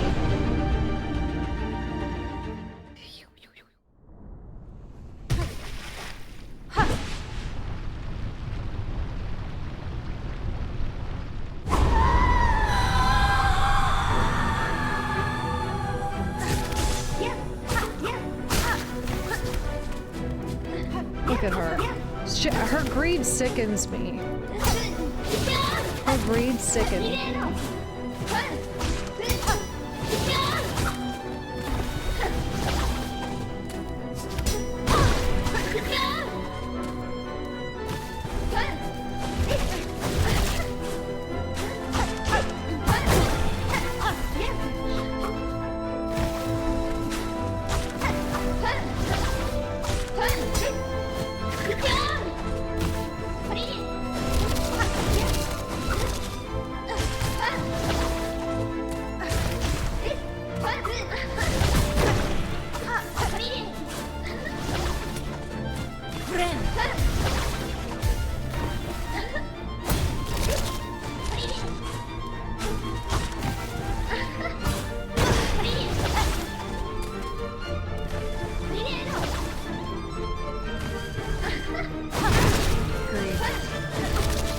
Biblical grave. You know, the kind they talk about in the Bible? That's you. Place.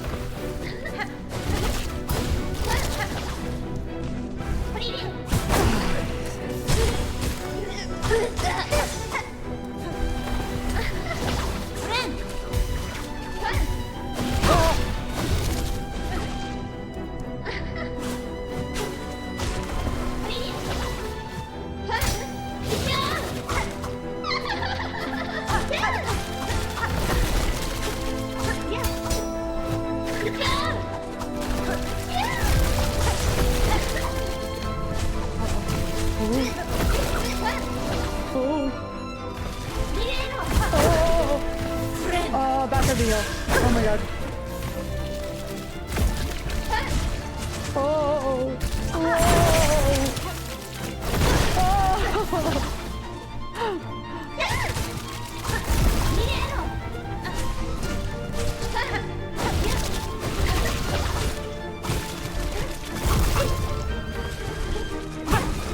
No!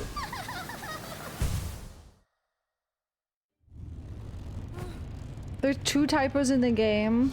When you meet the Fleet Master at the Fleet Caravan for the first time, he says the. By why the? By why the?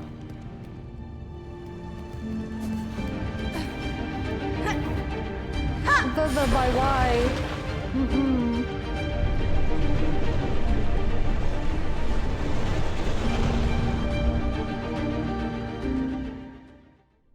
Cold. Can't tell if I'm shaking because of adrenaline or if I'm shaking because of cold. Cannot tell.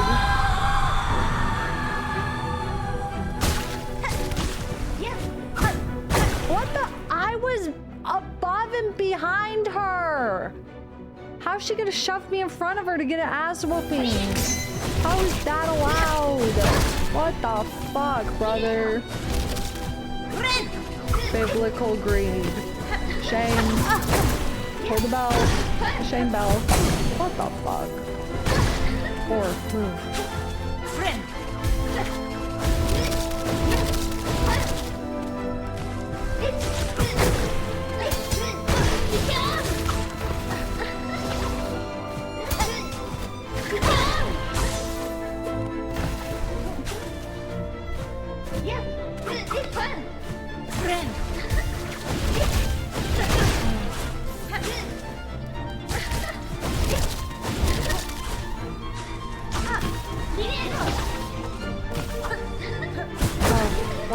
I can never identify the jump. Why do I?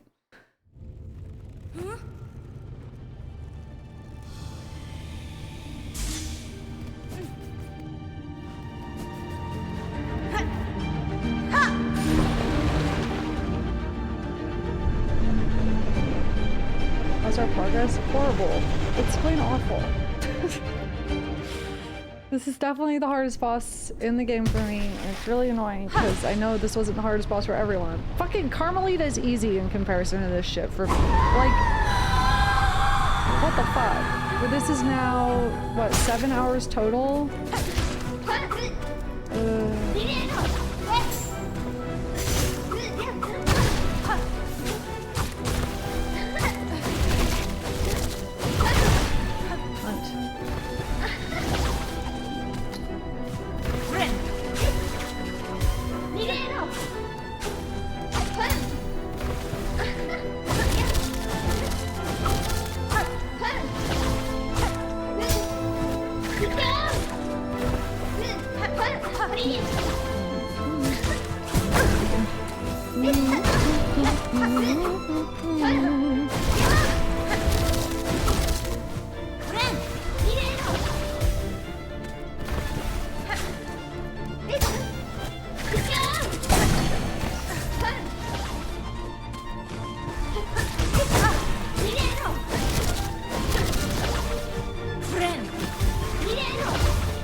Let me just teleport in front of your fucking thing even though it's above you.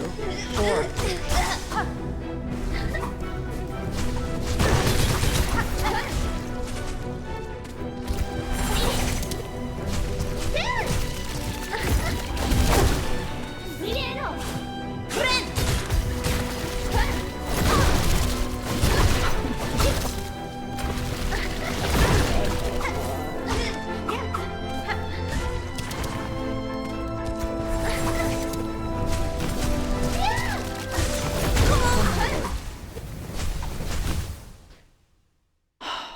That's true. Yeah, I actually have struggled on all of her fights. That is true for me too, actually. Fight's starting to feel like I need to switch back to Shaman Crest. It's probably not a good idea. I don't know anymore.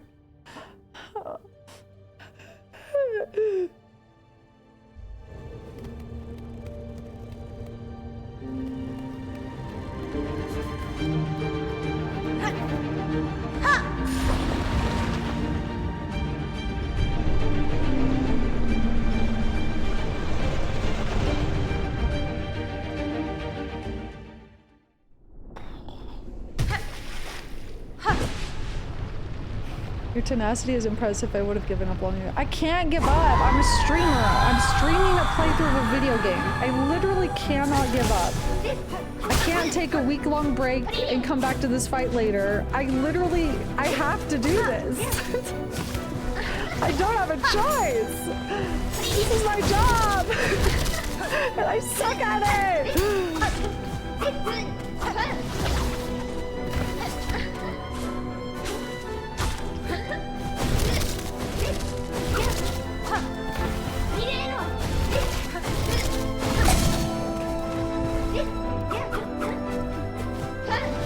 She's satisfied with herself.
Thanks, chat.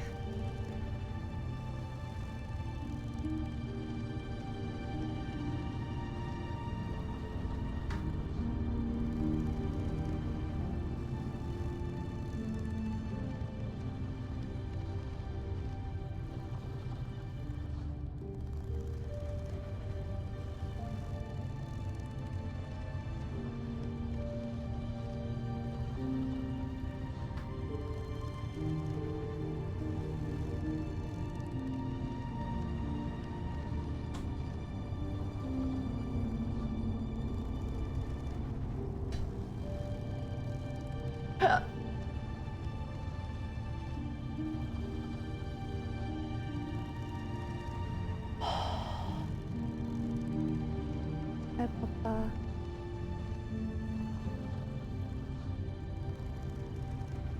Hi, Papa.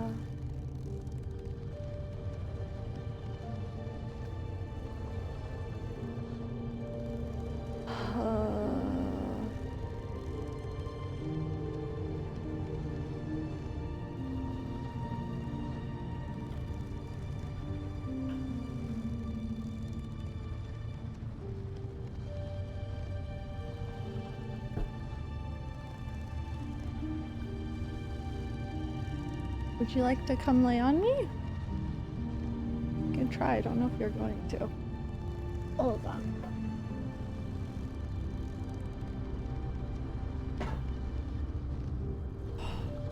Here. I'm gonna lay on my sweater. Come on. Come on, baby. Go. Okay. Come on. Come on. Papa, come on. Papa. Come on. Why is it not good enough? Papa, come on. Here, now. Come on. Papa.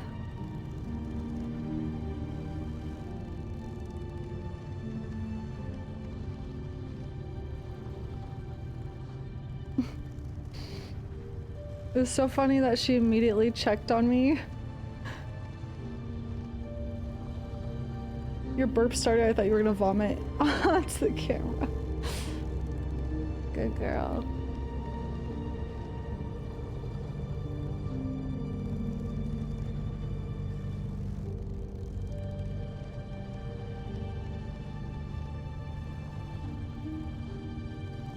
Thank you, Nynx. Bye, Papa. I hate this bitch. We gotta kill her.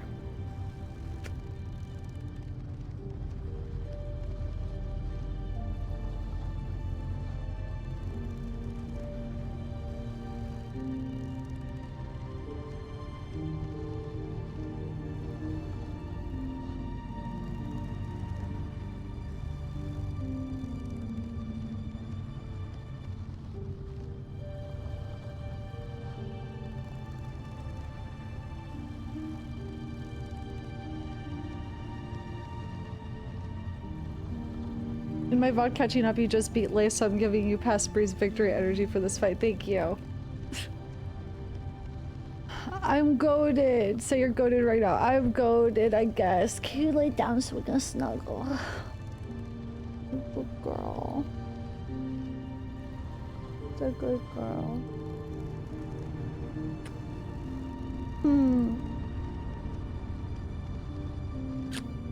I love you. There. She's so snuggly.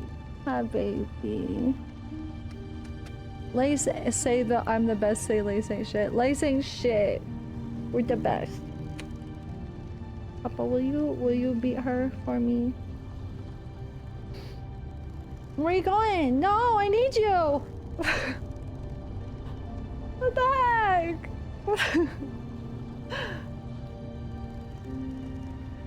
Oh.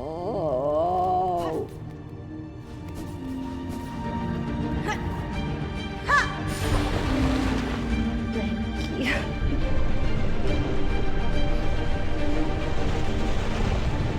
No, Papa. No. Papa. Papa. Ha. Papa. No, you can't eat that. He's trying to chew the pea pad. Why?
What are you doing?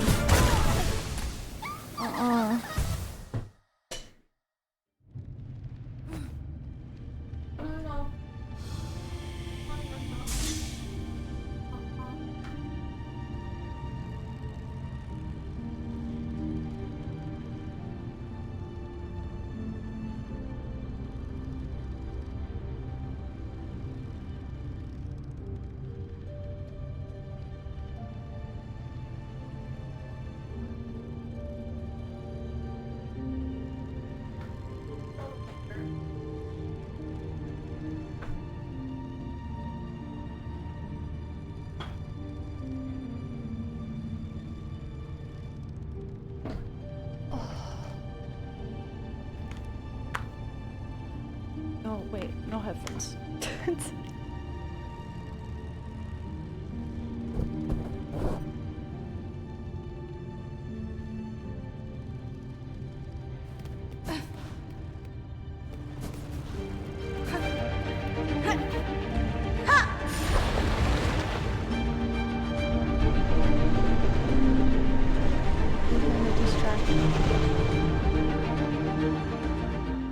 Sure are.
Uh-oh, you didn't vomit.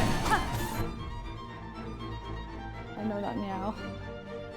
You okay? Did you eat your food too fast?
Either that or she ate too fast.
I can't tell. Yeah, it might be time for a comfy shirt. You're right. Can you tell with the blanket? Sometimes that helps with the vibe of life.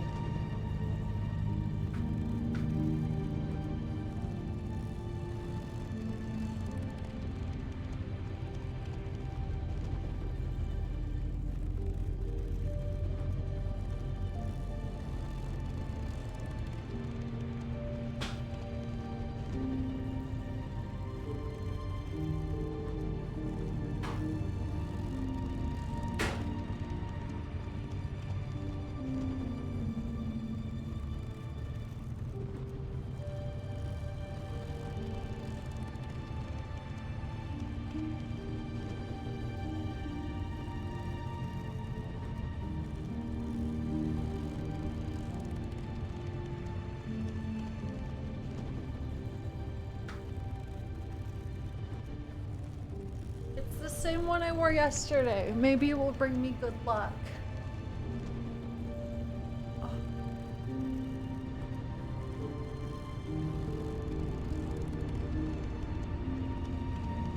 What would Venom do? Shove 19 inches up his ass. Good luck. Pop, can you just stay there? Because a second ago you were about to vomit on my PC, actually, I'm realizing now. And I don't want that to happen. That would be bad, actually.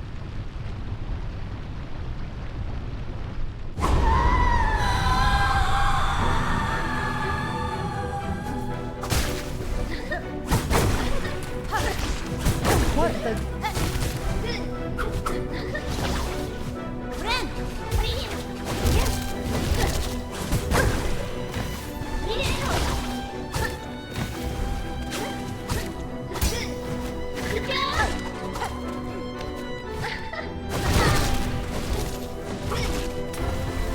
Could you stop calling blinds, please? The curtains.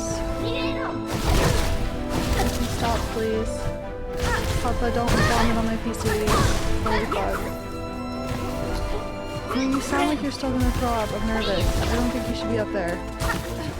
I love you very much, and I'm sorry you don't feel well, but I also don't want you to throw up on my PC, actually.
Okay, Serge, sounds good.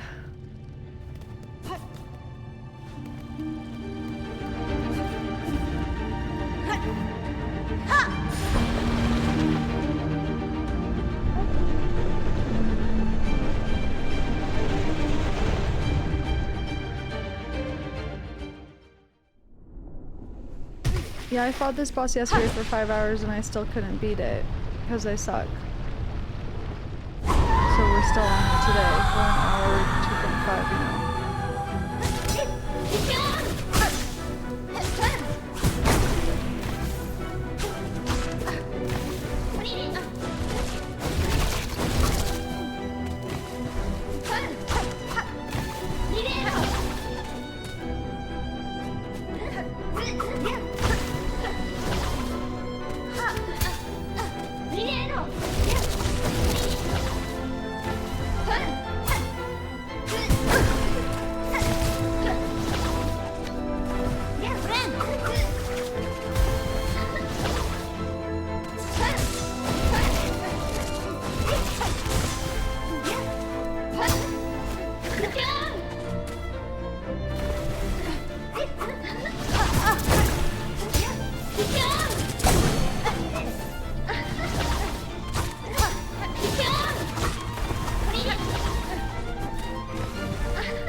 girl. Good luck. Oh boy.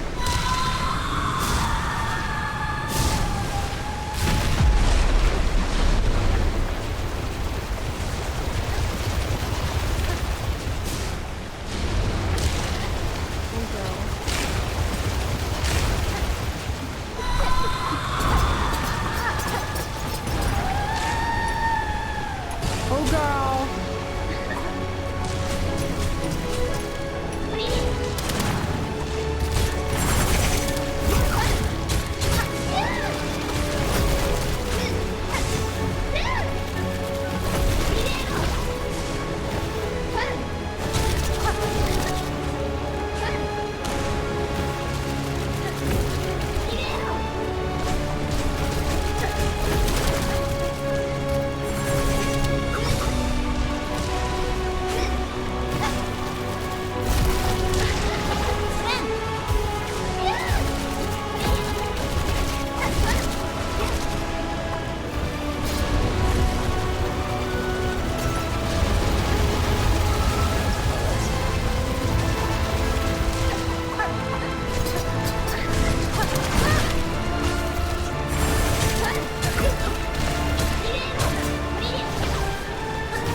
Good girl, Pop.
We all saw that, right? We all saw that. Can we agree that that was bullshit? What just happened to me? King thanks for 18 months. Did you guys see that shit? That was fucking bullshit. That was insane. That was fucking bullshit. But like, I feel like stuff like that happens all the time in this fight. Clip it. Yeah, someone clip it, post it in the chat so you can see how bullshit that was.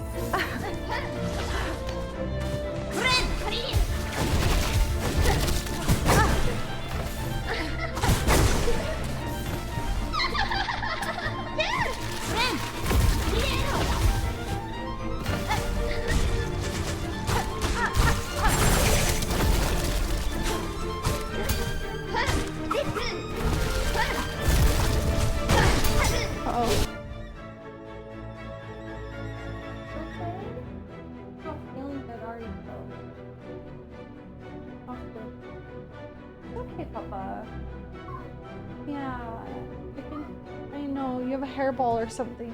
Yeah. Okay.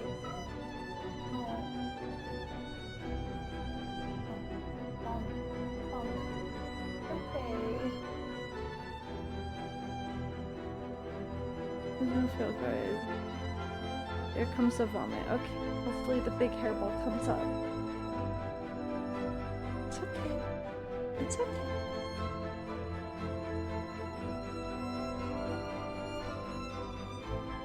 Oh my god, that's massive. Holy fuck. Oh my god. That's the biggest hairball I've ever seen in my entire life. No wonder she didn't fucking feel good. Holy shit. I'm gonna feel a lot better now, I think. Wow. She has this really bad habit of also just like eating hair, like not just when grooming herself, but if there's like ambient hair around, she will just eat it.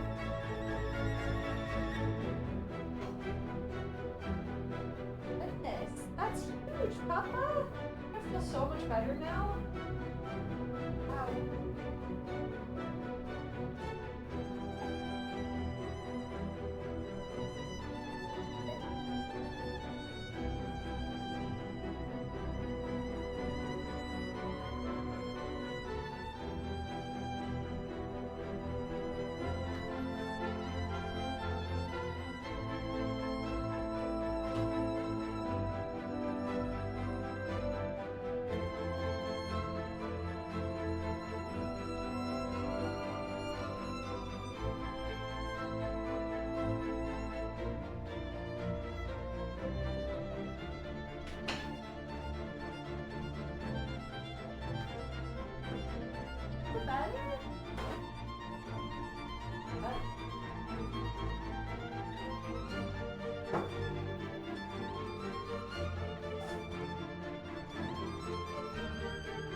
Wow.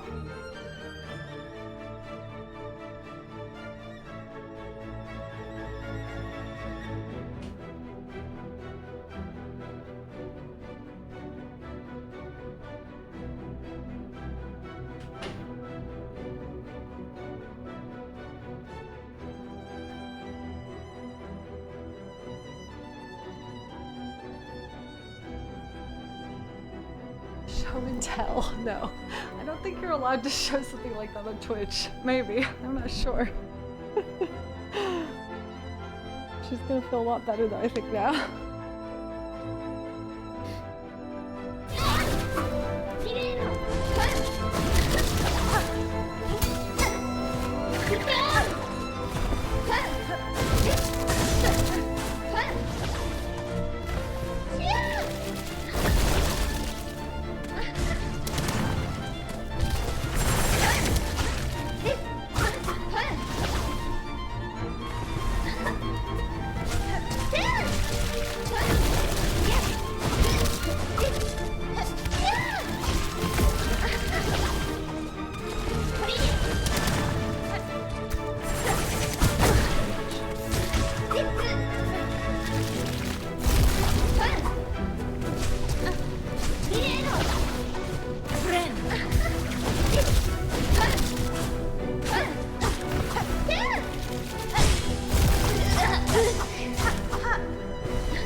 Good situation for now.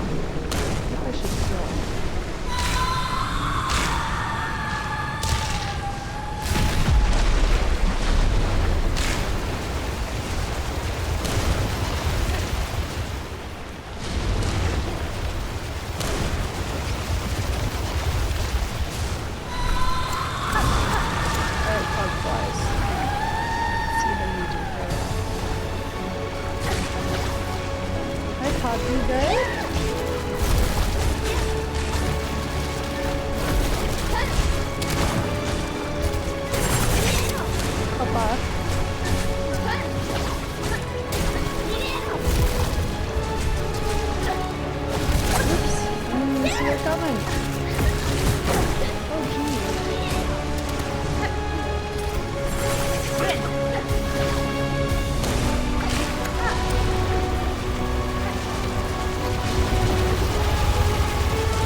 Contact damage.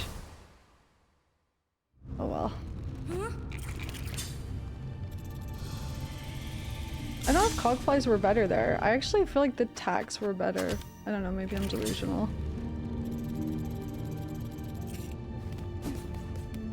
You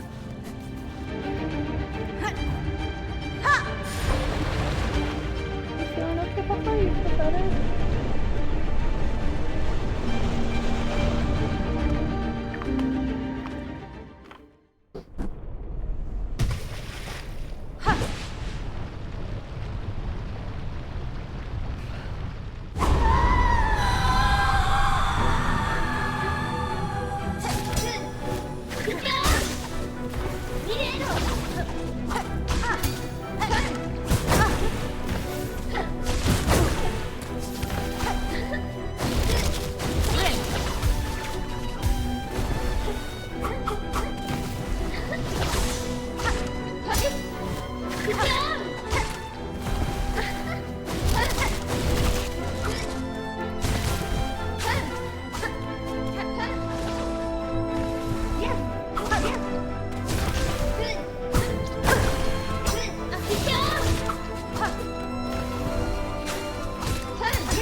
shit.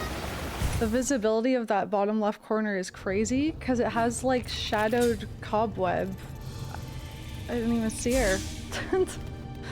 That's crazy. Thanks, chat. Thanks, chat.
My heart is like 100 plus beats per minute right now.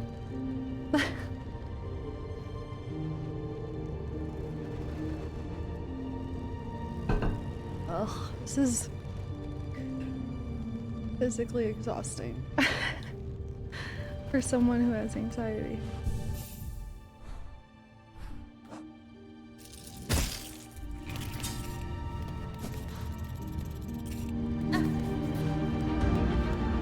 I don't have any music on. My headphones are off. I can't even hear the game at all. I've been playing without sound for like 2 hours. I've had my headphones off for like 2 hours, so I can't hear anything. Yeah. It's the only reason I'm doing as well as I am, just like having no music. For sure.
Fastest I've ever cleared the first 2 phases, for sure.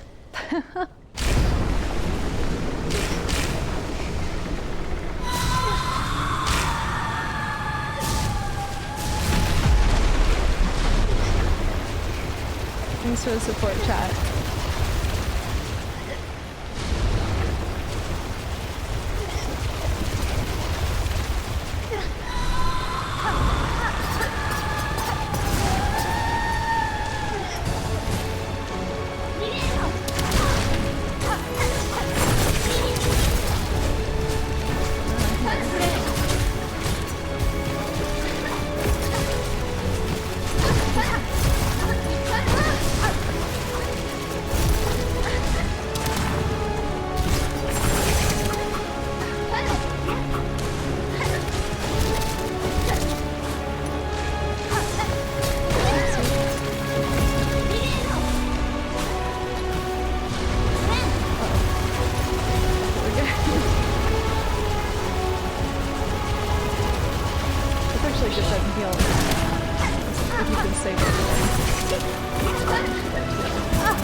I'm gonna run out of shards soon. Then what? I have to make the trip up, I guess, to go buy some.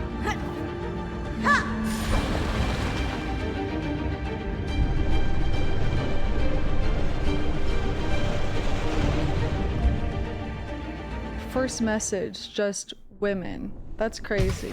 What? We're not even in just chatting. Some crazy ass behavior.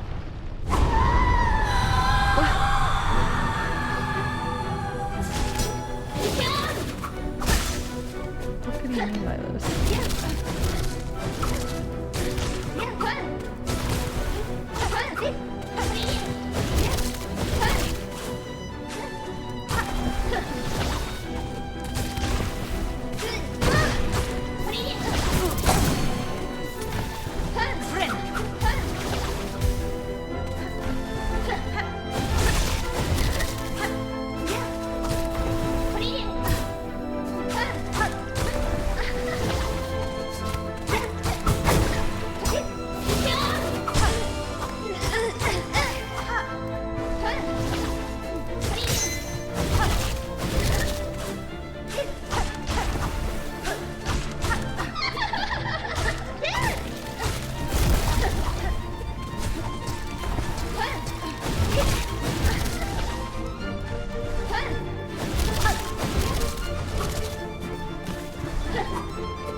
I know I should probably save my heal, but I don't want to. Consider this. It makes me just not having full health.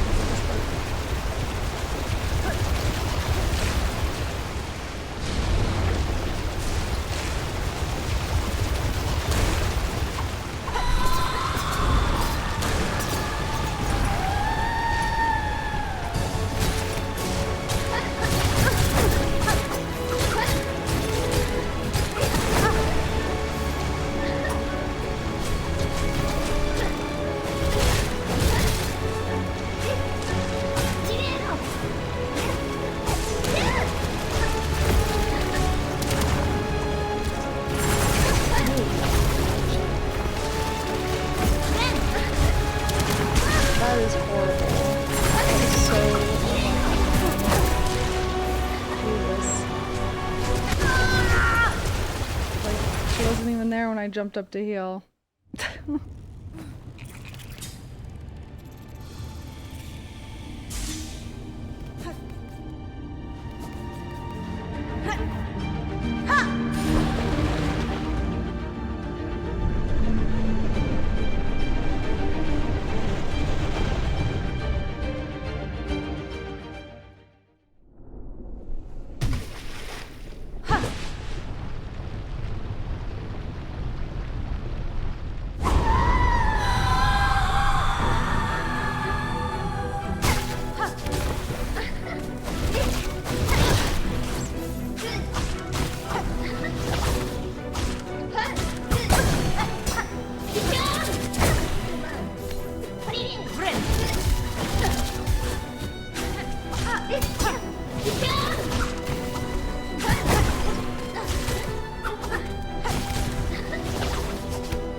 trick is to shit your pants so she predicts it and tries to help you clean it up.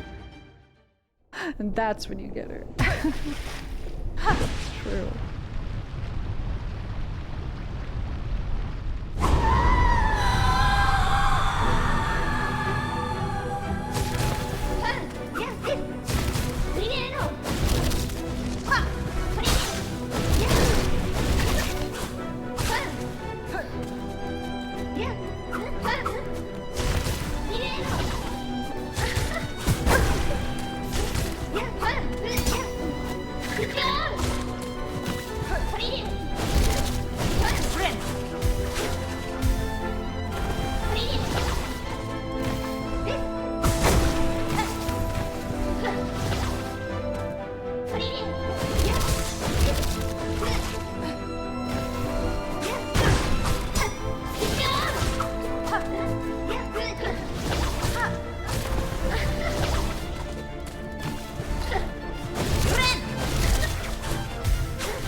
over this shit, man. Tired. Okay, I should probably go get shards. I mean, I don't even know if the attacks are helping.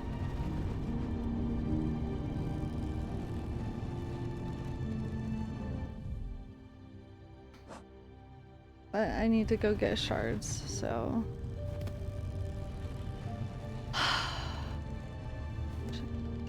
go do that.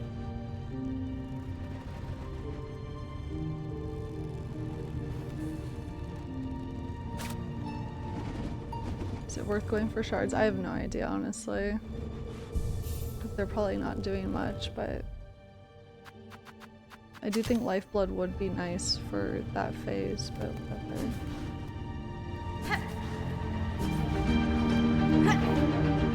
Yeah, no, I know the attacks are getting destroyed, I know. They do some initial damage to it.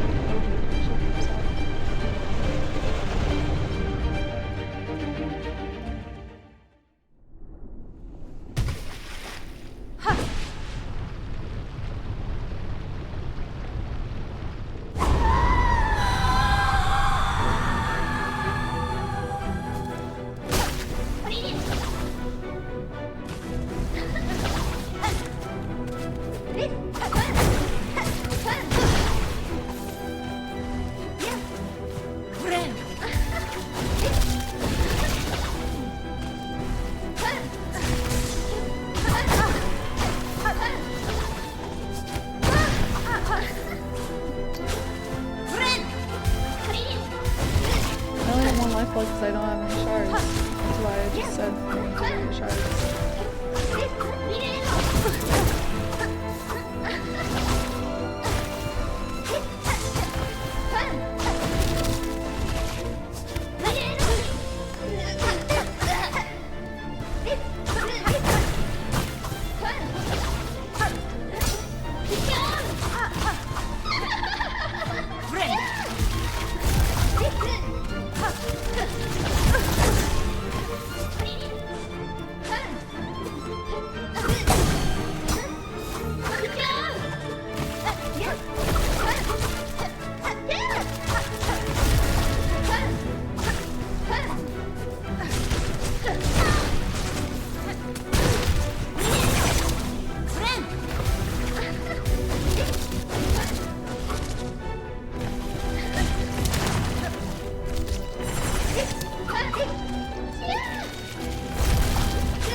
Looking up is so funny. Me looking up at my health like, this ain't gonna fucking cut it, babe.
Reaction time nowhere to be found.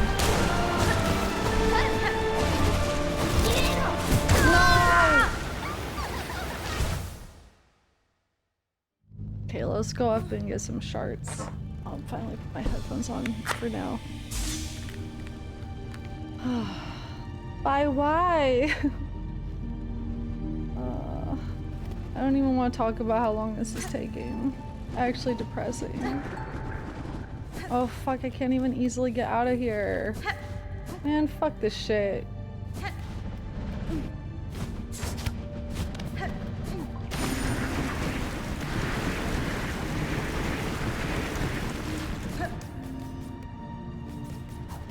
I kill dogs here? No, the dogs won't come to the abyss, understandably so.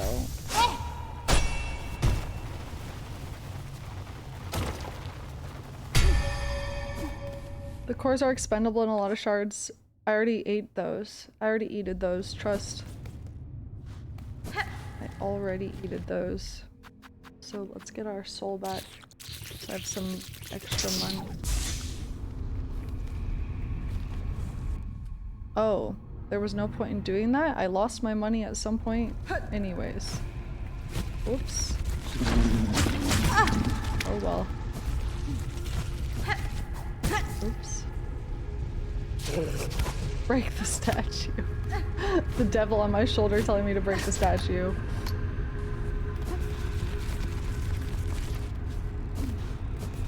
That makes sense that they won't come to the abyss.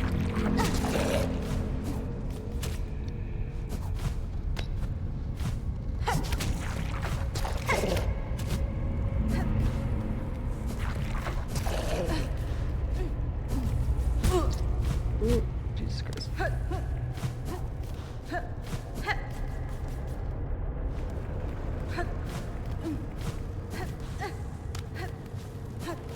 I'm so not bothering with Act 3. You can do it. You might have an easier time than me on Lace. I don't know. A lot of people think Carmelita's harder than Lace, and I think Carmelita's easier, so it's clearly a subjective thing. Like, don't give up hope. I struggled on bosses that people never struggled on, so things are weird.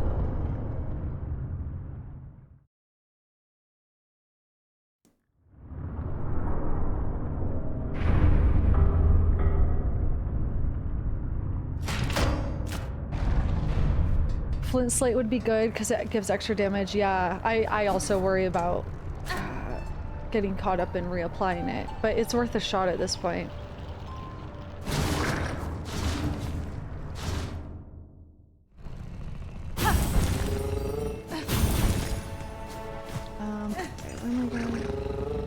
They'll fart.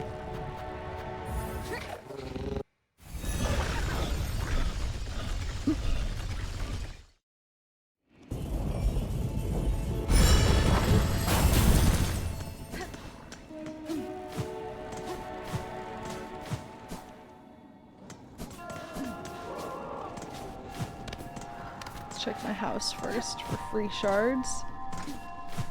Yeah, we could try Lifeblood in phase 3.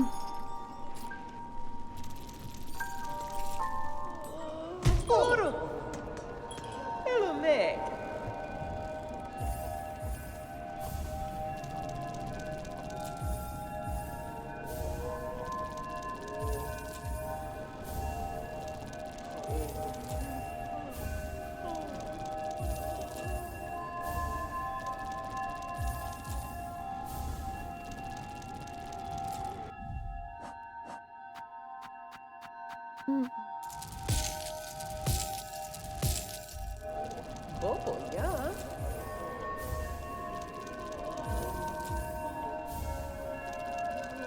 It's not active for very long.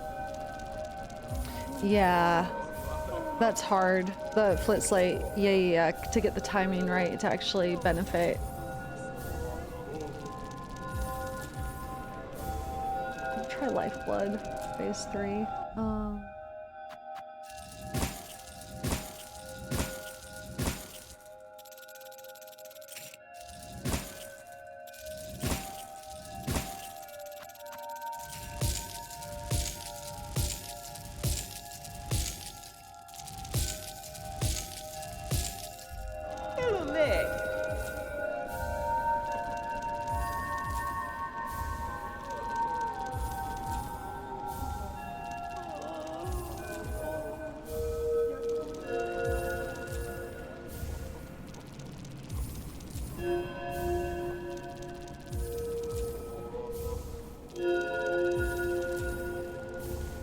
Or save it for when I'm low. Yeah. It's just, am I gonna be able to frantically inject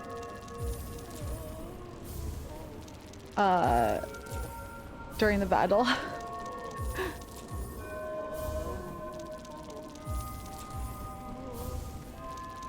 Thank you. No, I definitely feel like there's improvements happening with the rate that we're getting to the to her third phase now, for sure.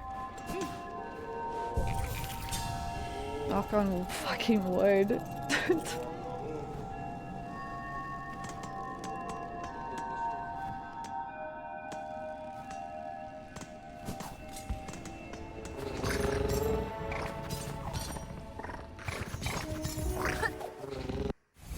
Bye, Jules. Take care. Have a good night.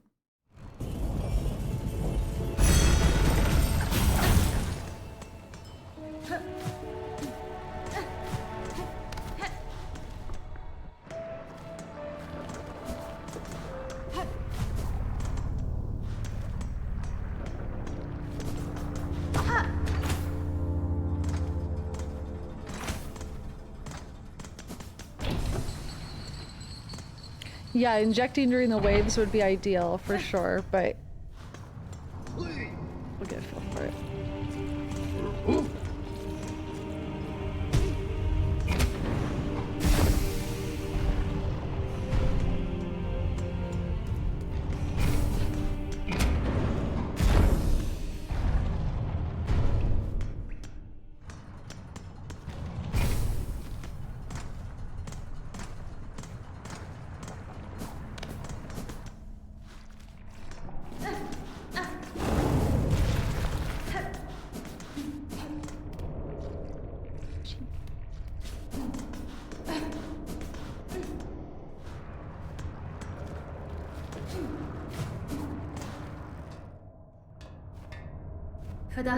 Come on, Ballo. Send me down to the trenches. Oh, thanks, Aoki. It's weird because, like, I enter, like, a weirdly passive state of anxiety. I had way more anxiety fighting Carmelita than I do this boss.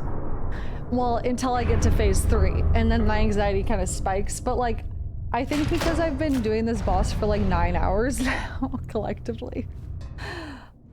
My, like, initial anxiety, I feel more comfortable against her. It's just the phase 3 that I start to get anxious because I'm like, oh fuck, the stakes are higher and she has a lot more difference, or not a lot more. There's like 2 or 3 moves incorporated.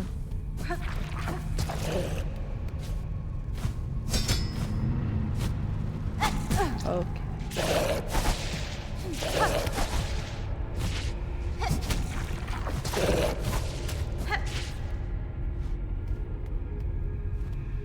Yeah, the numbness sets in for real.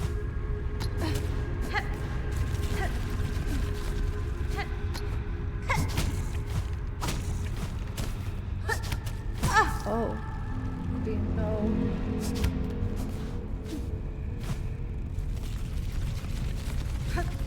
This fuck ass creature, dude. It's terrifying. Yeah, exactly, Pylon. So I really struggled in the in Act 3. Something I really struggled with was the Void Gauntlets because of readability, because of all of the black animations of the Void tendrils, Void, like all of it. My brain has a really hard time in general processing that many things on a screen, but something about when they're all black, my brain just like can't read it as well. So unfortunately this fight is like a nightmare for that precise issue. So just my luck. Okay.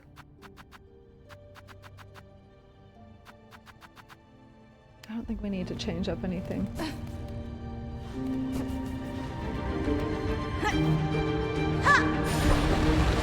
Let's hear it, Potato.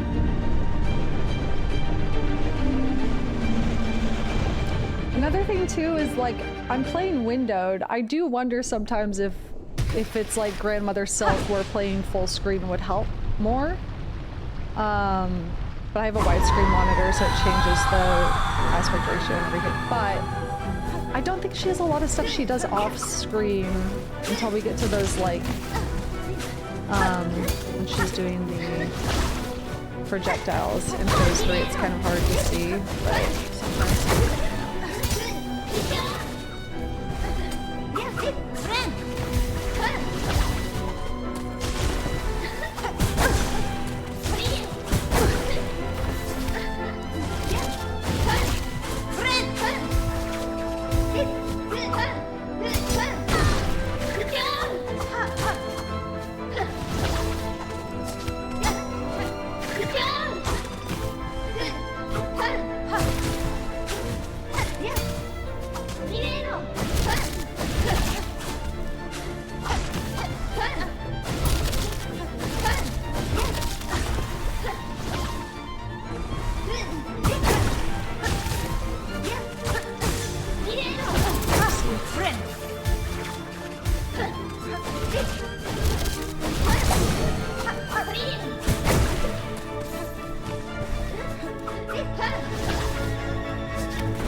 Well, I don't know.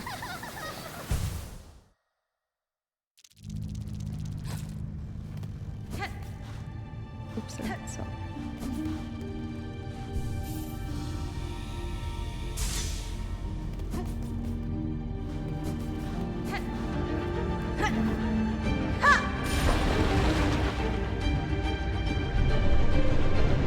I don't think I can get to phase 3 with Architect, because I cannot use the Architect Pogo, and I'm relying so much on Pogo damage in these first 2 phases. I don't think I could do it very confidently at all. It'd be like relearning the fight again.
Should I inject? Should I try just full on injecting out? Let me go pee really quick. Let me just breathe. And then I'll spam injections.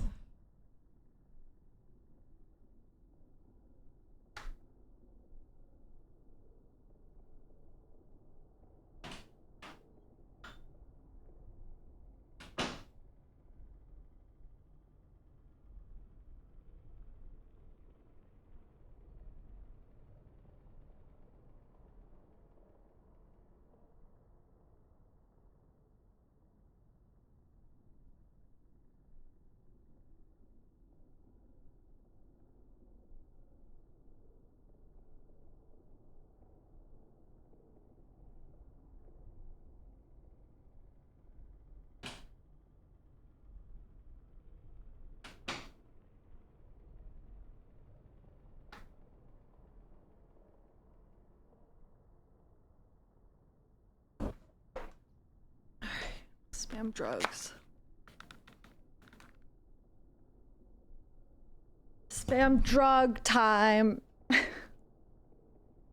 I just shit myself, please, right now. Okay, thank you so much.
Put my headphones back on. I've been playing without headphones.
run it all. Oh, I'm about to waste it.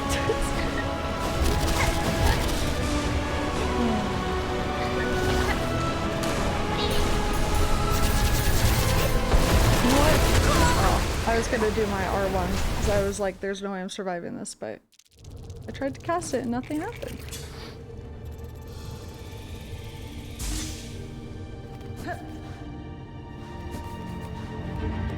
Headphones off.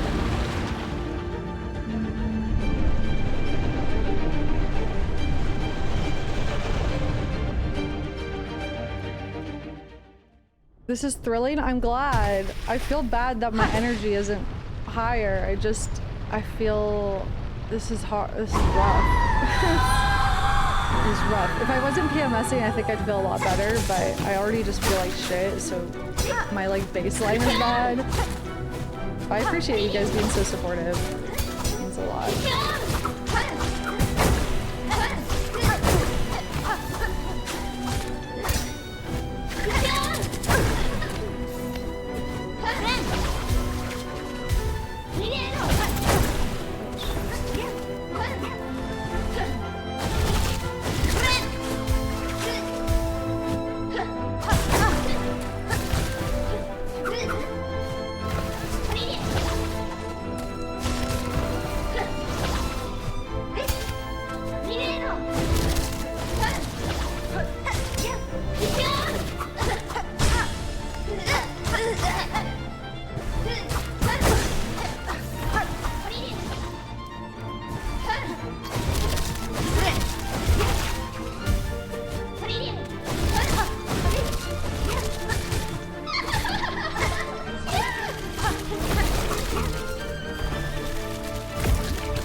struggle with the most, I think. The projectiles. It's just hard.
Yeah, let me re-show my setup. This is my build.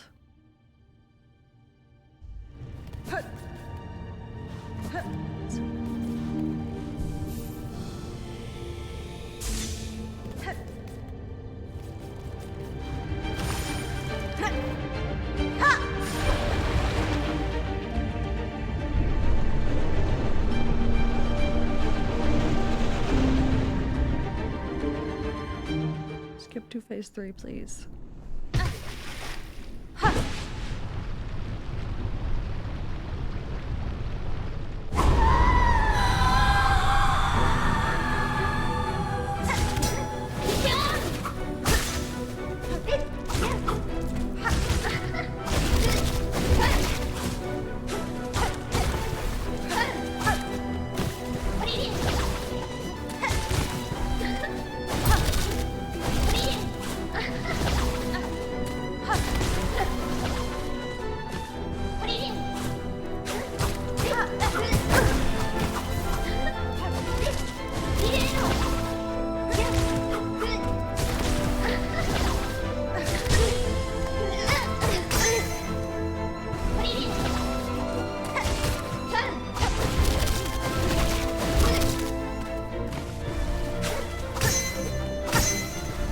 Double crit, baby? What the fuck?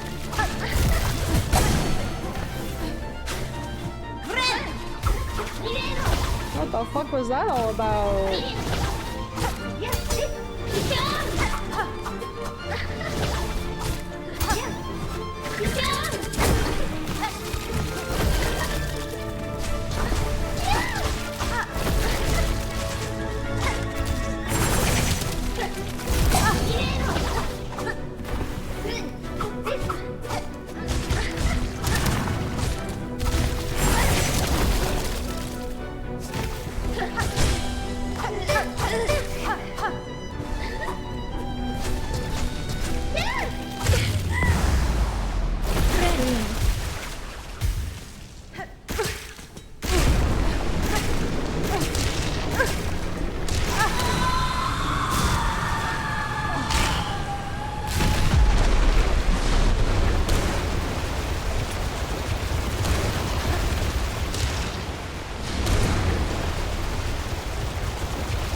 brain is like, there's only so much I can comprehend on the screen at one given moment. Truly.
Wasn't smart, but whatever.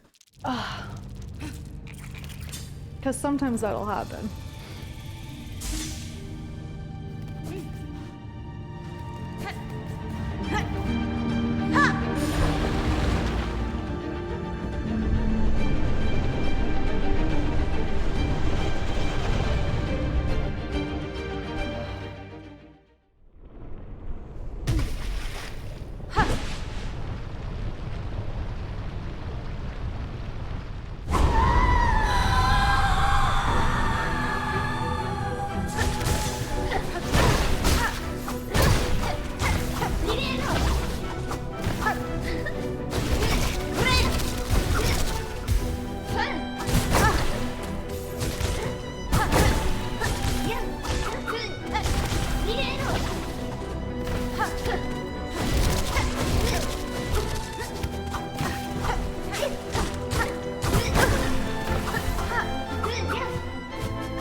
okay? I didn't even fucking see her. She was like off screen for me.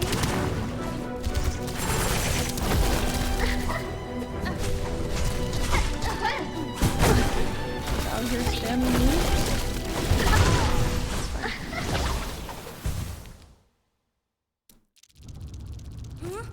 No, I know the spew on the- guys, please stop telling me about the spew on the ground. I know. I don't always feel- I feel like I'm gonna get punished for doing it. I don't always feel bold enough to do it. I know. Thank you. I appreciate it. I know you guys are just trying to help. I'm sorry. So many people have said it now. I know about it. I just am scared I'm gonna get punished for it. I don't feel super comfortable doing jumping up attacks because I always take contact damage, almost always when I do it, so it doesn't always feel worth it to me. It's not a jump. Okay, I'll show you that I think it's a jump. I've had to jump a few times to reach her to when she's doing that.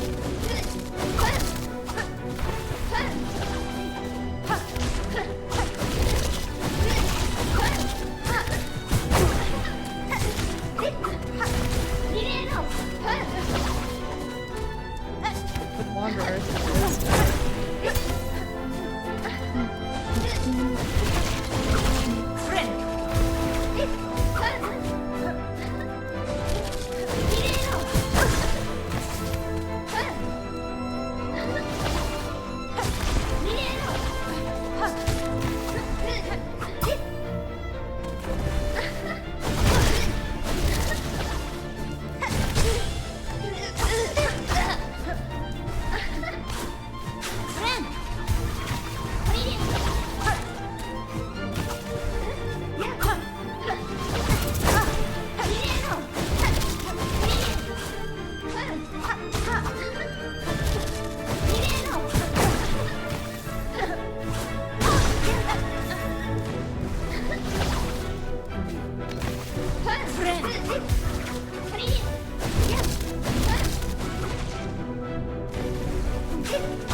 I see her go up high enough where I'm like below her. Maybe it's in phase 3. I don't know.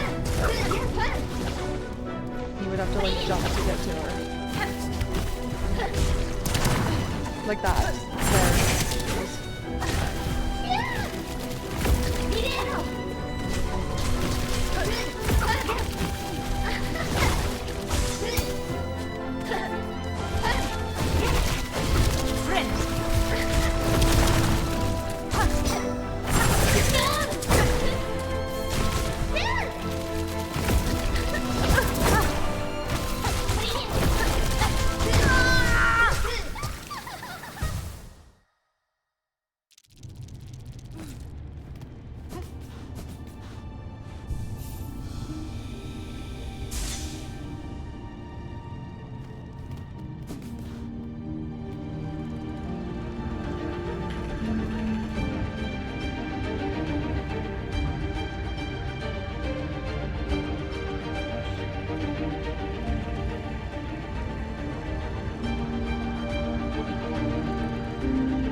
Breebunn, Bree, Iggy, Azalea would not have made it this far. You're doing great. Thank you so much. Tayamog, Tayamog.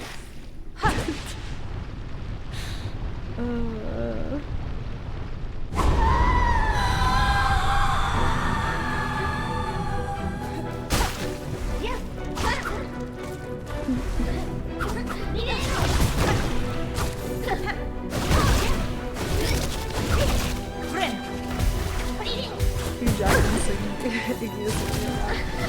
There you go. That's what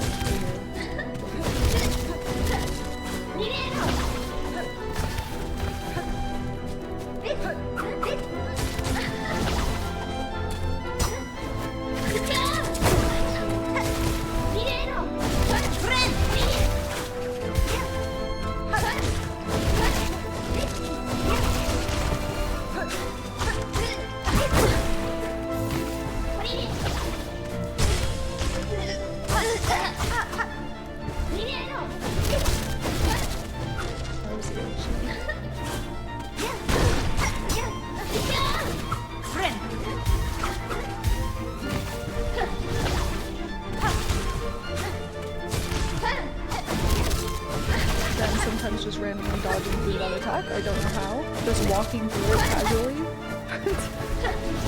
I'll take it. I'm not complaining. I mean, it is a little bit weird, but no, I don't understand why it happened.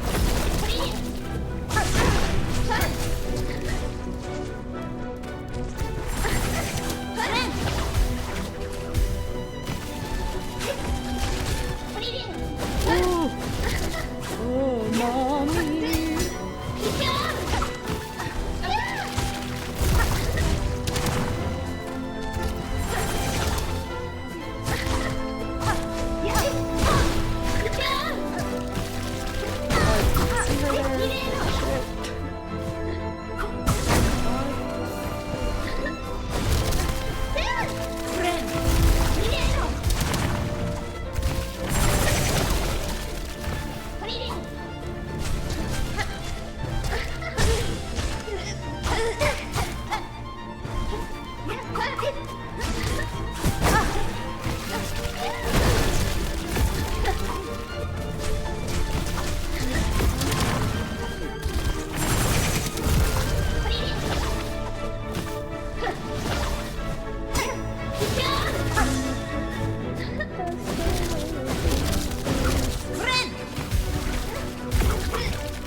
Where's my health?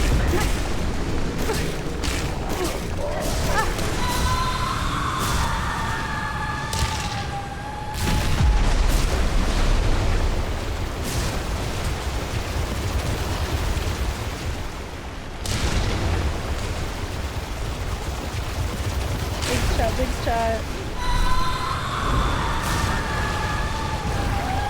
Anyone else notice grandmother's still kind of big? No one else has ever made this observation. Just me.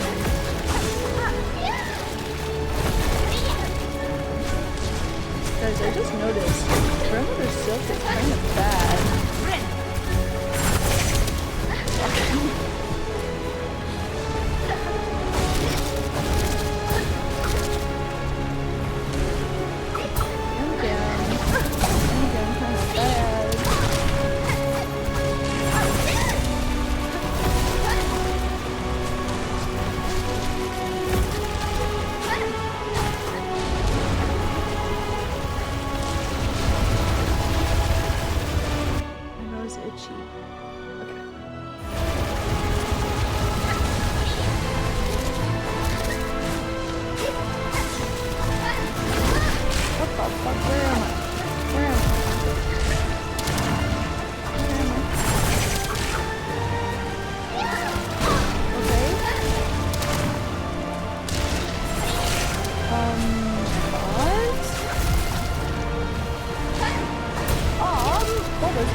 Gotta get with my plans.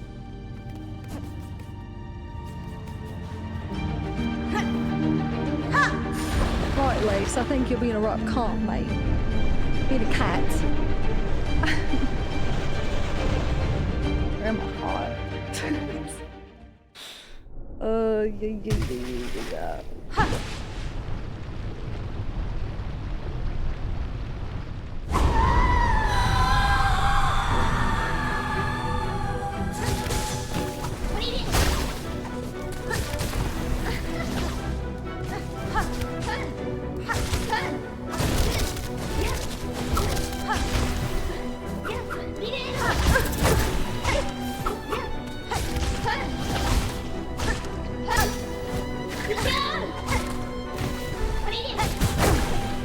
Don't be a bitch.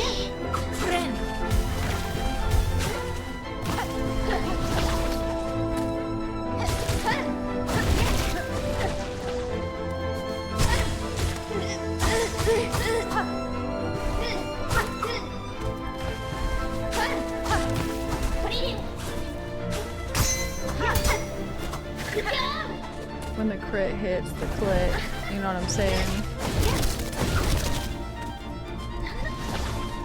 I don't know.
Time to shoot up like America. That's crazy.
So lucky she didn't jump up just then. Like, I don't know why the RNG is so nice to me. Just, I did not deserve it.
That sucks. Whatever. Just another fail for my YouTube short.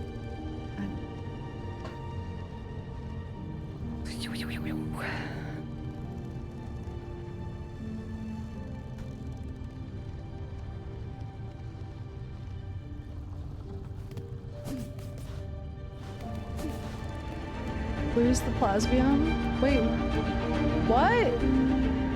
I feel like it's helping. Lydia, thank you for gifting those 5 subs. The greed is real. Where was I greedy? Oh, I thought I was being conservative. Oh, oh my god. Oh.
I'm so confused. You guys are...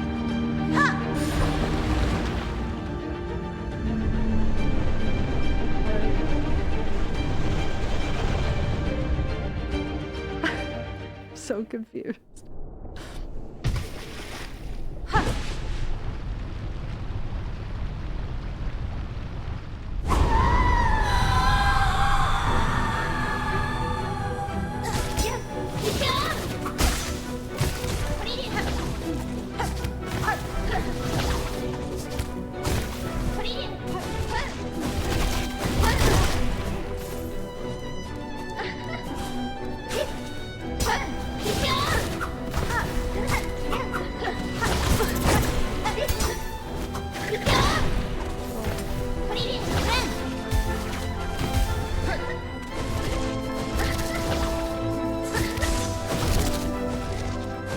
Chat on the treadmill. I agree with this comment. Like turning out 1 bead per hour, chat.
that village.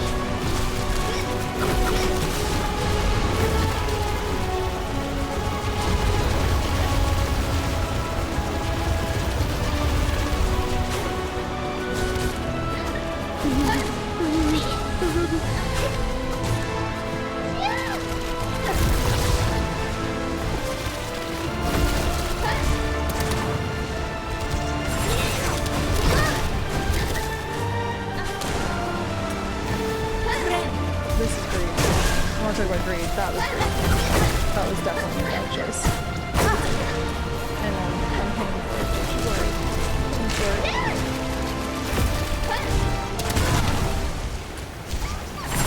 It was panic.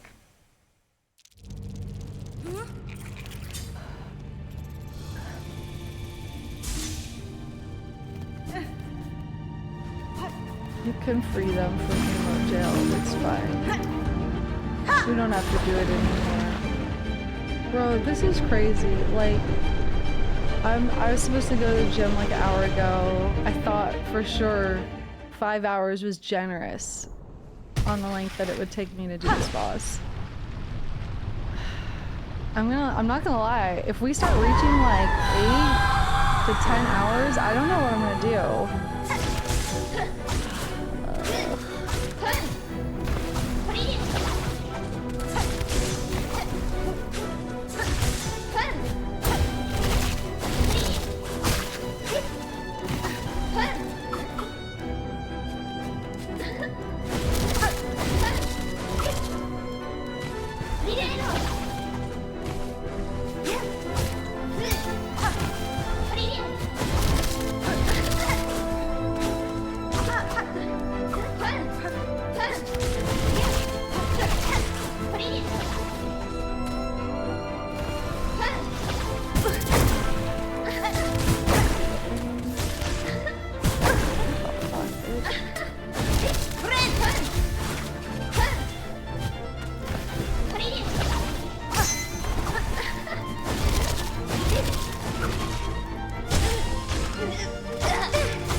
Still new here, but never seen the view count higher.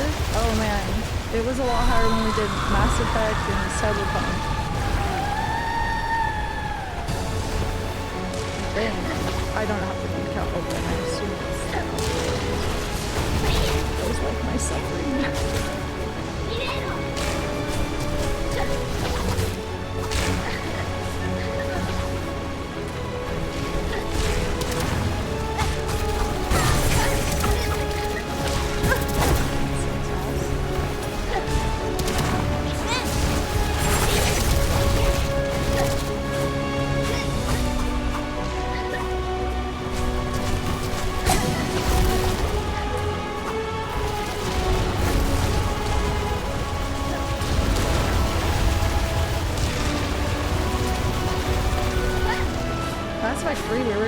1200, I think.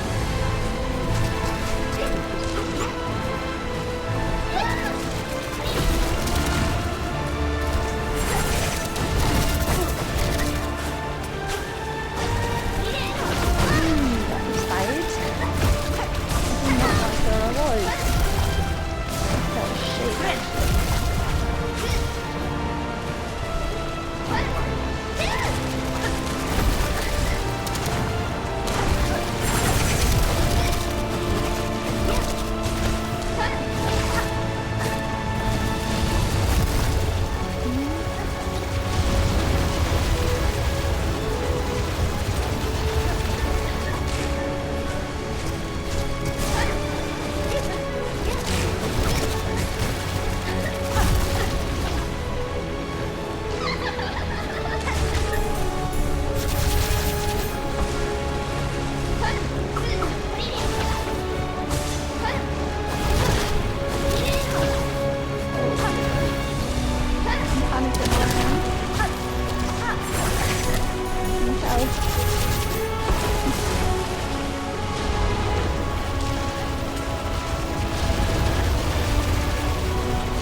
Immediately put my headphones back on. Okay.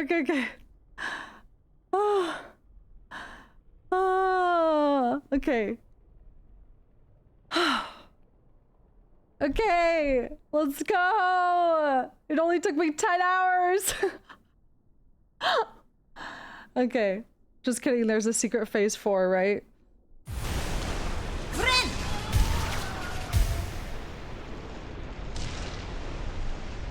I'm scared. I'm scared. I don't want to have to do this again. I'm scared. I hope... Okay.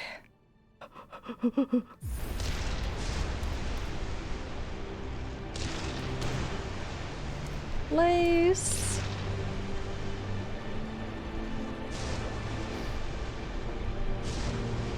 I was so scared it was gonna be like a fake out.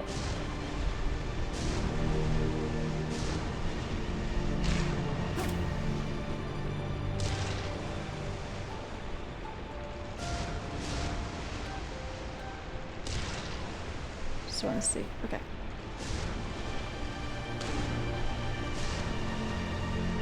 Are we gonna try to rescue her?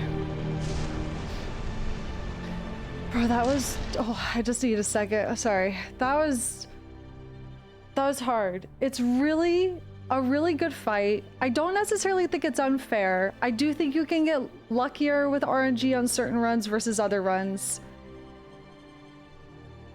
It's a really well done fight. Fucking maybe the hardest boss fight I've ever done, which is funny because, like, I don't necessarily feel like I know it's a hard fight, but I'm also like, I don't know why it was so hard for me. But it's really good. Really well done.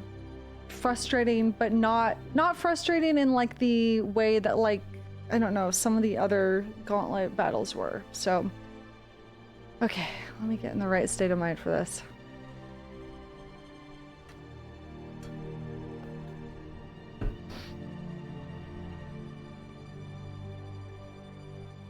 Come here, you.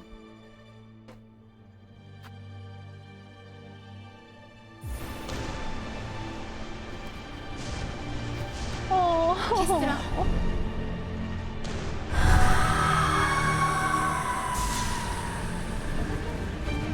She's helping us get out! Oh my god!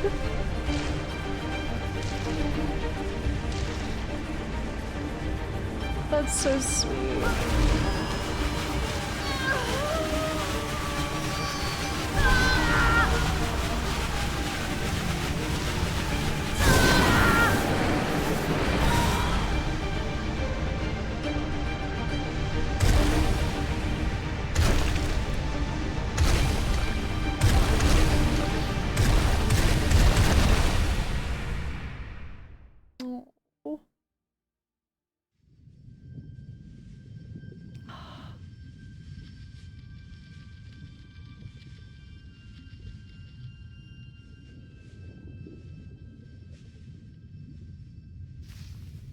No!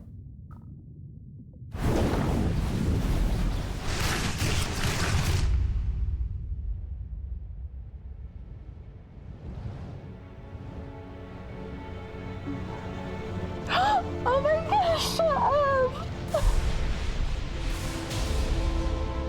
Oh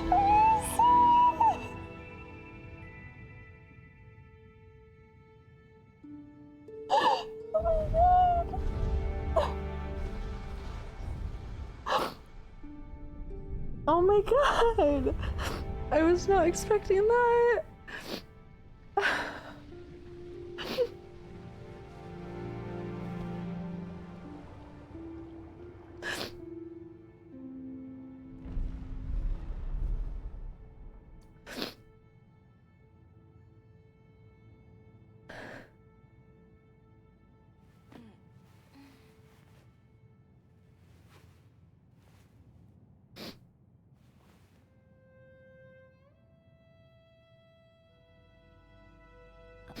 Oh, yay!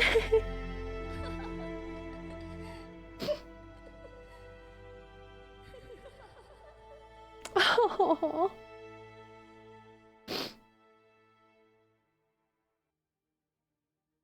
What the fuck? What the fuck?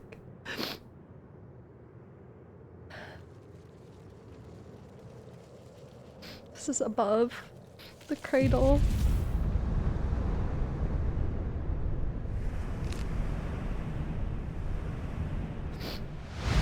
Of course.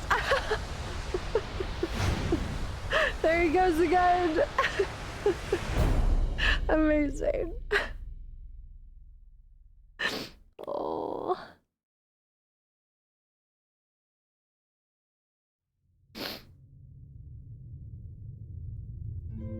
So good. What the fuck?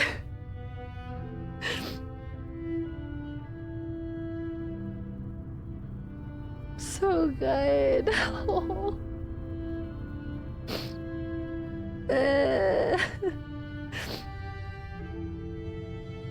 Oh my god. It's so good. I'm so happy that Grandmother Silk helped in the end. I hope Lace knows that her mother really did love her. Yeah, I saw the achievement name, Passing of the Age, grant the Herald's wish, and then also Sister of the Void, defeat Lost Lace and free Farlow. Sister of the Void. Sunset, thanks for subscribing. Also, yeah, Grandmother Silk crafting a silk orb in the abyss to keep Lace safe. Oh, it's so good. There's so many strong themes of like motherhood, the passing of the torch, identity and sense of responsibility hoisted upon you by the world and others versus what you want and the world that you want to create for the future people that are gonna live in it. And the mothers who make sacrifices for their daughters to try to create a better world for them to live in.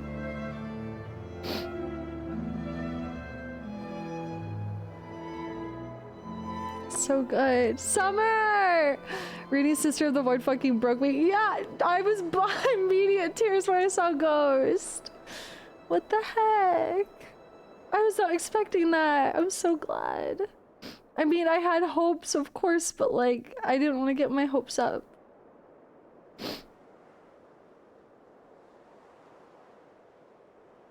Yeah, Chakra and her master is another mirroring of motherhood, and I was thinking Hornet likely was named by her mentor in the hive because Hera just referred to her as my child or child, and Hornet obviously like a bee hornet. So I love that so much. And I don't know, having a voiced protagonist in this one was so good. Like, I feel like Hornet is so good. This game just feels so hopeful. It feels, it's like, I feel like one of the strongest messages from this game is like, hope. It's so hope core.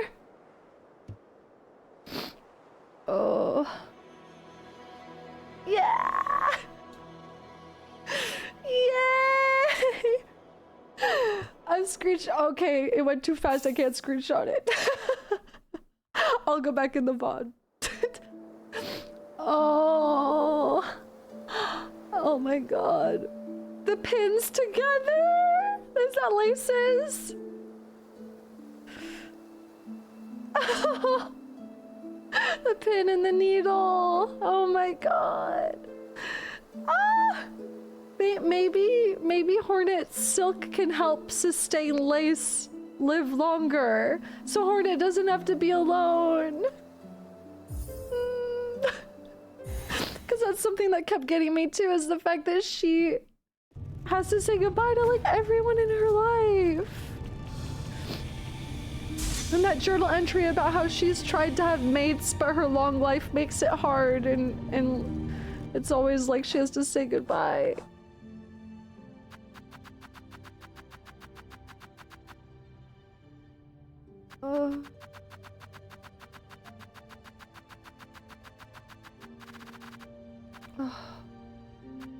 Lost Lace, Silk Spun Child possessed by the void.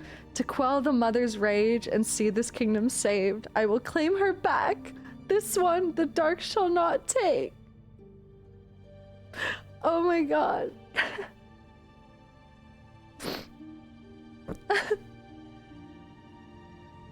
That's so good. What the fuck?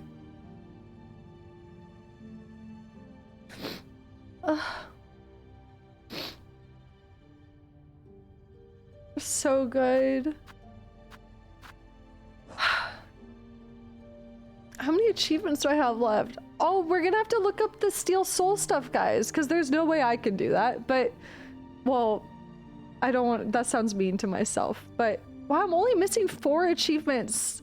This is the most, like, I've ever thoroughly done a game ever, I think. So the only ones I'm missing are Speedrunner, Speed Completion, Steel Soul, and Steel Heart. So I've 100%ed it, in my opinion, for my standards. Oh my god, it's the first one I've ever 100%ed it, first game. That's so cool. Are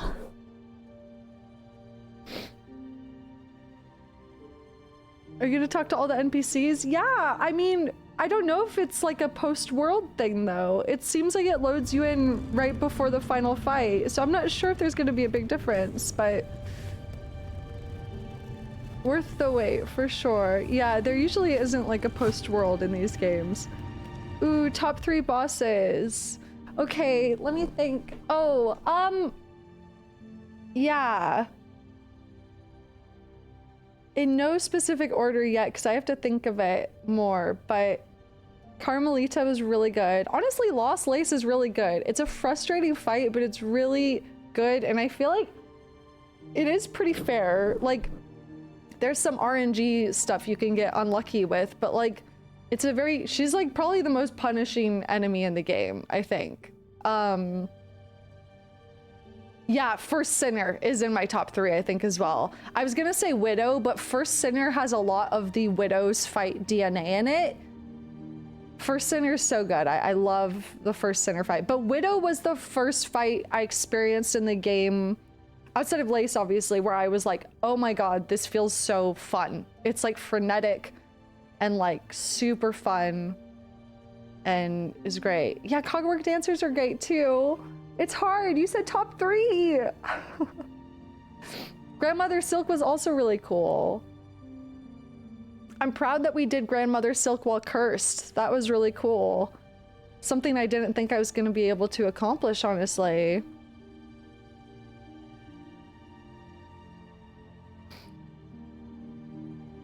God, seeing Ghost and then all of the other lost vessels, basically. In the void.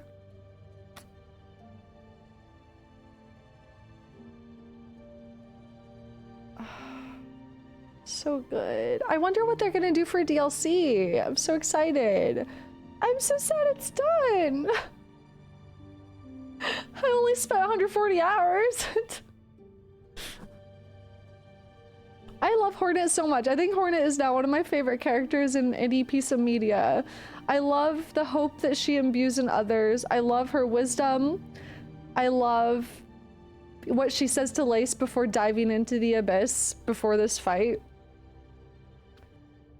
And I love the story of Hera telling her, like, don't listen to all of the whispers, basically. All these expectations being thrust upon you. You could pave your own path, you know?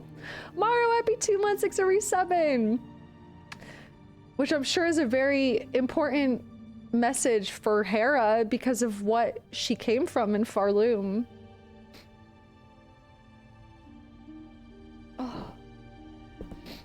No, exactly. Why would the knight save Hornet if it was truly hollow? Exactly. Red Memory was so good. I got really teary.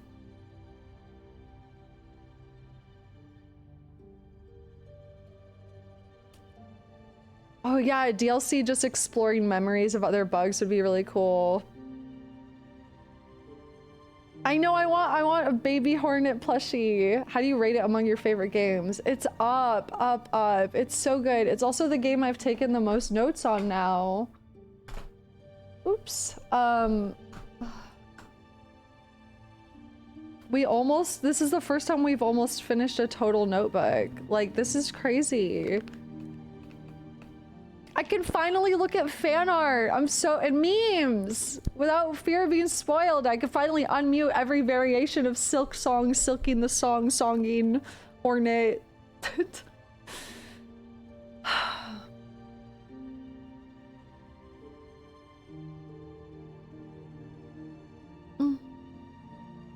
Oh my goodness.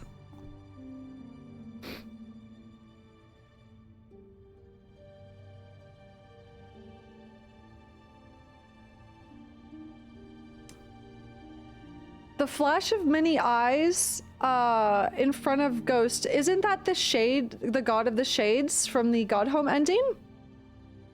I know he's probably, the many eyes behind it is the siblings, but there was like a face, that's a Lord of the Shades, right? From the Godhome ending. Yeah. So, Shade Lord confirmed. Yeah, which is Ghost, the knight. Which is what he is now, canonically, right? Or at least a visage of him. Them.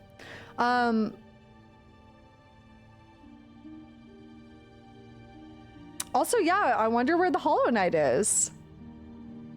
That's interesting. I do think Mr. Mushroom's dialogue was talking to him. There's a line of dialogue where Mr. Mushroom basically says, like, what would you be leaving behind if you left, basically? You're so eager to follow in her footsteps, Hornets probably, but what are you leaving for those who come next? Which feels like you need to, like, who is going to take care of Hallow Nest in your stead, basically?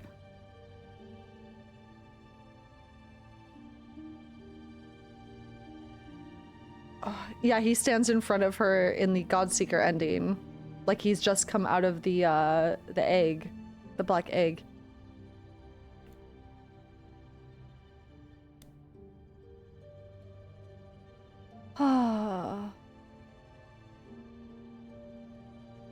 Okay, how do I look up, what do I need to look up to find, like, the Steel Soul bonus, or, like, whatever lore that they got?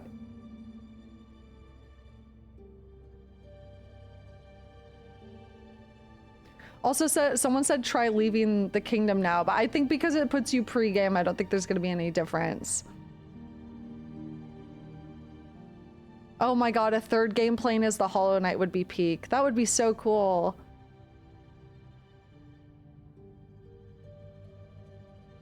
Nothing extra? No, there is something. You want text or YouTube? Is it mostly just text? Is it like dialogue from a character? Steel Soul NPC dialogue. Okay.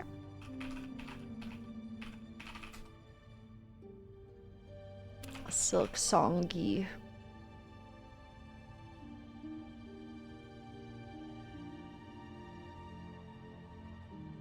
There's a secret boss too, but nothing flashy.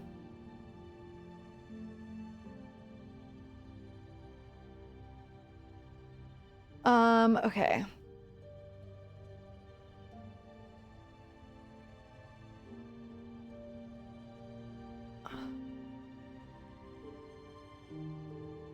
Popular opinion, but I would love Quirrell as the next pro tag. Oh, Quirrell!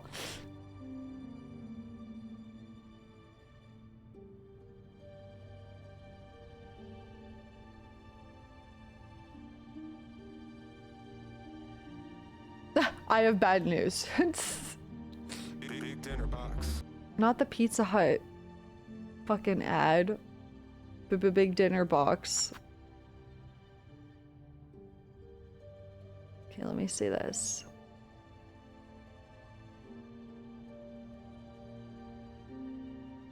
Your life's a mess.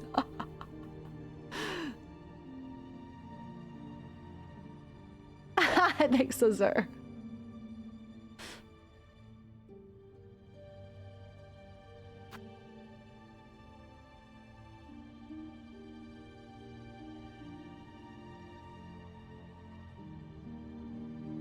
Okay, so the boss is summoned savior, which is like a void mass come to life, basically.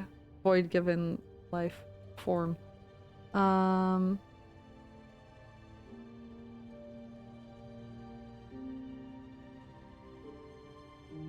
Yeah, if anyone has like a better link, because I don't even know if this is what I'm supposed to be looking at.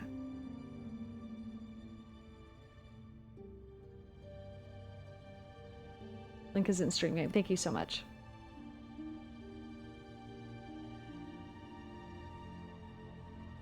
Wait, is this someone summarizing though? I don't want to listen to someone's summary. I want to just see the text because I don't want to get influenced by anything outside yet. I'm not ready to get my theories influenced yet by other people. Sorry. I'm annoying, I know.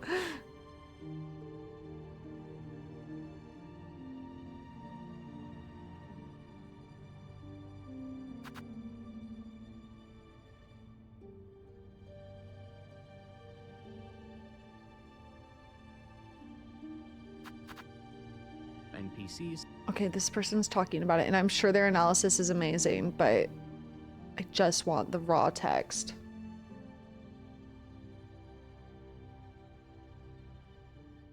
Do, do, do, do, do, do, do.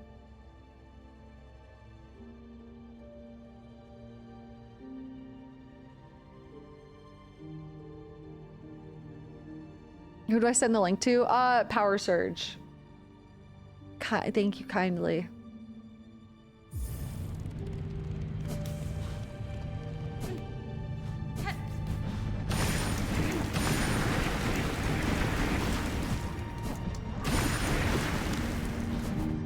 Such a good ending.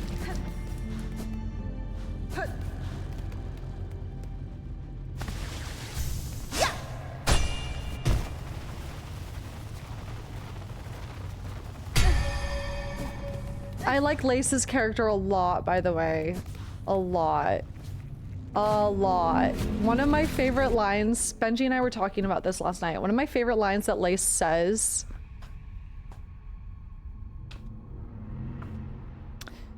What do you see Lace and Hornet's relationship as? Well, they're kind of foils to each other because Hornet is a permanent, like, kind of like an eternal being, and Lace is an incredibly impermanent being because of her nature being woven of thread.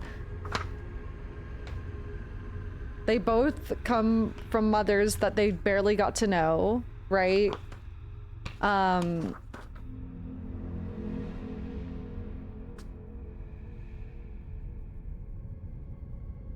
This is one of my favorite lines in the game. One of many, but this is one of my favorite Lace lines. She says, "Face the Holy Mother who had fashioned so cruel and crude a daughter as me." There's just so much self-loathing to unpack there, and like shame, and like feelings of thinking her mother doesn't love her. After all, it's you she wants, is it not? Man, painful.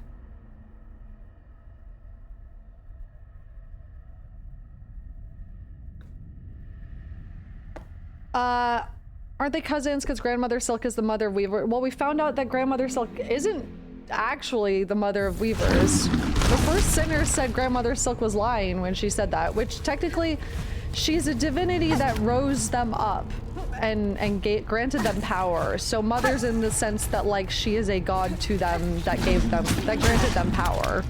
But I don't think it's like actual familial. Which is why the first sinner was so devastated.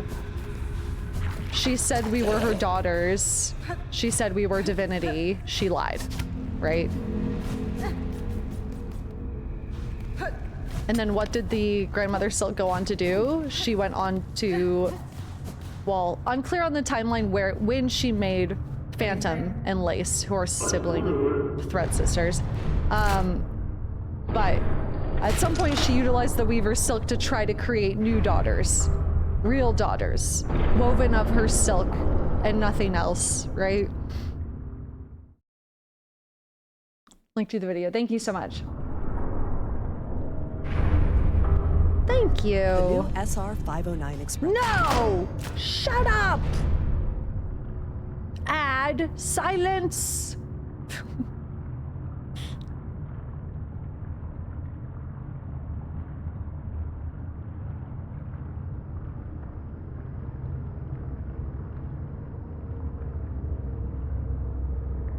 Okay. Should I play this on stream? It's mostly just gonna be text, but it is in-game text at least. Admit it. Your life is a mess right now. Oh, it's so good. Laundry isn't folded. You guys have such a good memory. I barely remember the lines from the ad. That's so funny. Holy shit.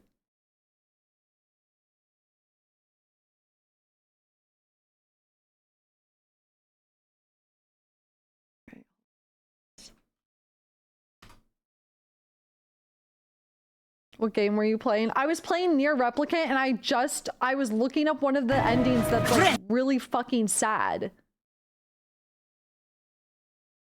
So, yeah. Wait, what the fuck? Styx is dead in Steel Soul? What? Okay, hold on. No ad block, fuck off. Jesus Christ. Whoa. That's weird. What? Interesting. Also interesting because Styx, it's through environmental storytelling, feels like it's heavily implied that Styx wears many masks and swaps identities. Interesting. Okay. There's like some face stealer shit going on. Ooh. Interesting. Okay. Skinks instead of sticks?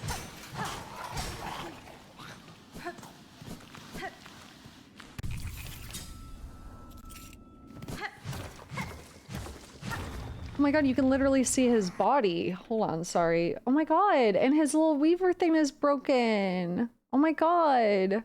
Whoa. Yeah, no need for Silk Eater, right? Yeah.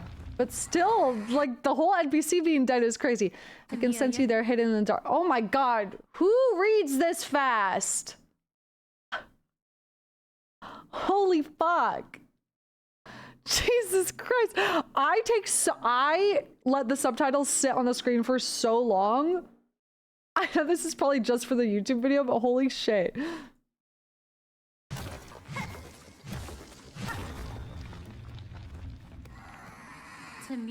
I can sense you there hidden in the darkness. Show yourself. Skinks.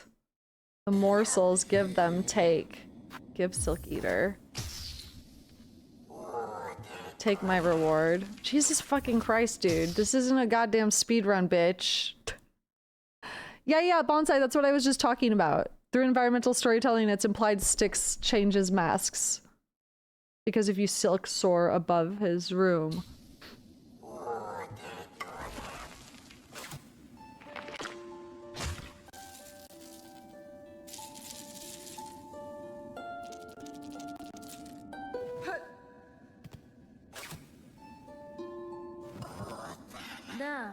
Alright, speak again, show yourself. Show again, speak yourself. Not right, nothing, go.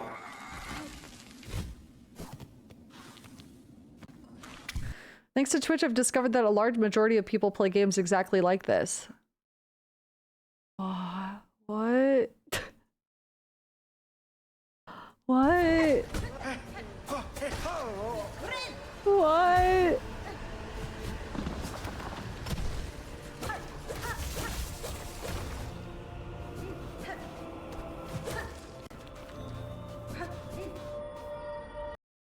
Oh, so that looks like one of the judge enemies, I guess, right? Similar, at least. Well, hold on. Oh, that's interesting. Oh.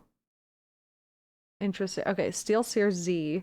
Bug higher. It has come seeking. Z is found. She is awoke. No, definitely not a judge, but it like something about its face reminds me of a judge. But it seems the way it sounds reminds me of an automaton. She's woke. Greetings, child of steel. I have known your type in past. From your presence, it is clear. This land too has caught the long gaze of your masters. I feel like I need to write this shit down.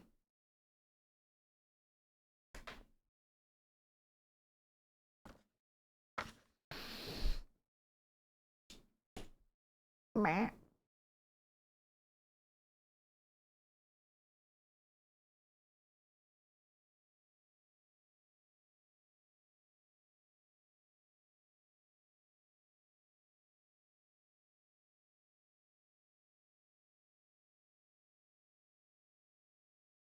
They're a different faction entirely, only existing in Steel Soul mode for both games. Oh.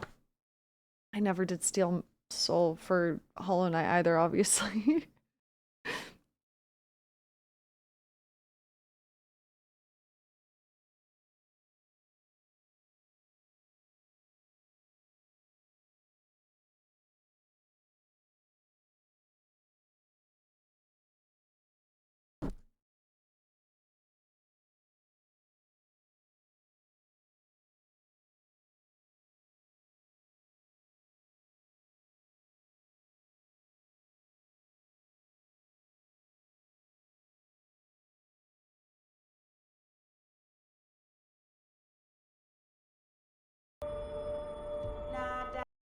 Masters, yes, for them Z observes, obedient always.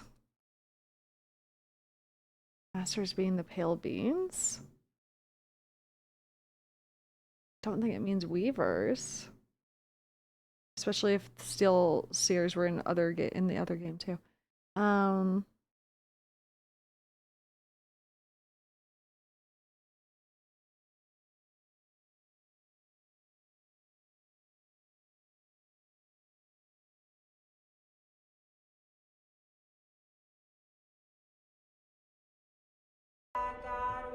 And you, a creature in half, pale it, bug it, old, stubborn, alone.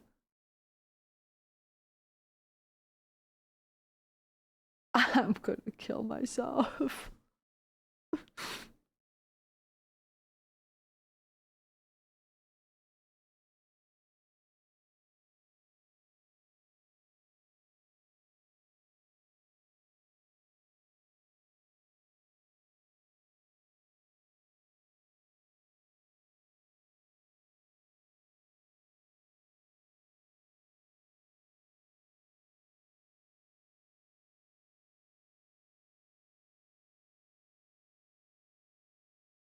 I think, honestly, pale beings get lonely. Because, like, they don't get along well, as inferred from some of the things the dialogue said in this game. Which makes sense, because they want to take bugs under their thrall. However, the two examples of pale beings that we have now, prominently, the prominent two examples, the Pale King and now Grandmother Silk. The Pale King loves his son too much, and that is actually his undoing. And Grandmother Silk was trying to create daughters. So there's a theme of like a very lonely existence and potentially wanting to create like progeny to not be alone.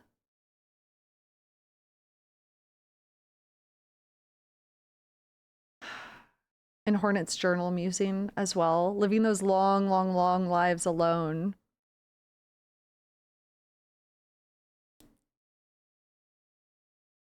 Pale King's mistake was moving into the wrong neighborhood.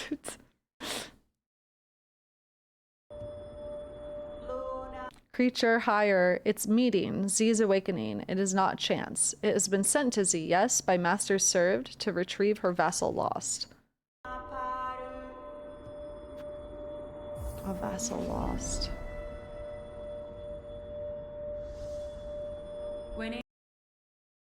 Called a child early in game, by the end she's recognized as old. I mean, yeah, she's always, we just never had like direct confirmation, I don't think, of how old she really is, but yeah, it's sad. She's been alone for a very long time. It makes me really sad. I wonder how long she was watching over Hallow Nest alone. Not for your masters, but by my own will, I may aid you, Z. As long as the path permits. Of your vassal, I've met one before, a scurrilous, scheming sort, and well able to remain hidden. If your own servants share similar disposition, they may prove hard to retrieve. Where would you advise I begin my search? What the brother? You gotta let me read the text. See a sensor move it, she knows their place of rest. Motherfucking Jesus fuck Christ, dude. For pale it, Z shall mark their chart. Okay. I like how Z refers to Hornet as pale it. Yeah. Other bugs calling her child is like she looks small. And I think it's like she might be kind of ageless in a way. Maybe she looks younger too in general. If she's like, I mean, they're kind of like immortal beings, right? It's also really interesting that weavers, we learned that for weavers, having children is incredibly painful, so they don't often do it.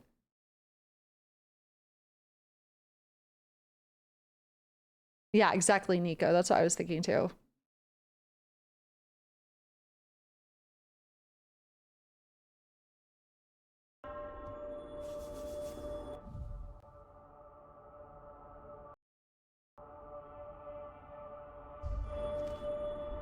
It is a curse having children, yeah. I mean, but she specifies it's because of the pain. It's an incredibly painful process. Weavers don't have kids by lore. Hornet is the only one because of the Pale King. That's not true, though, because in the cradle, we find cages with coral commandments talking about how they had picked up descendants of the weavers. Fourth weaver in part. We know that they had other children because of that, right? Unless I totally misinterpreted that.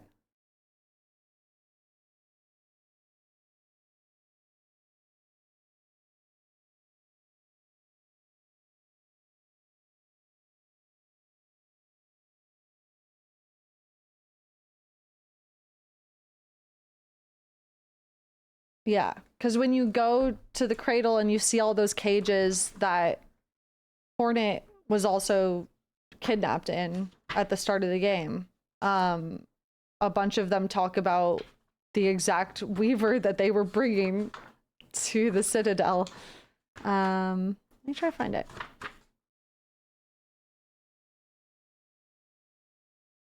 Silksong says weavers can't, though. No, I actually have the direct quote. Hold on. Silksong doesn't say weavers can't. Silksong says that weavers, it's an incredibly painful process to have children. It doesn't say that they cannot have children. If I could find that dialogue from Eva, I'll be able to tell you.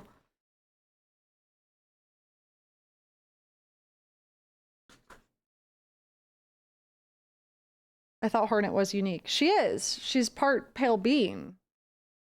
She's part Weaver and Pale Bean, which is like super OP.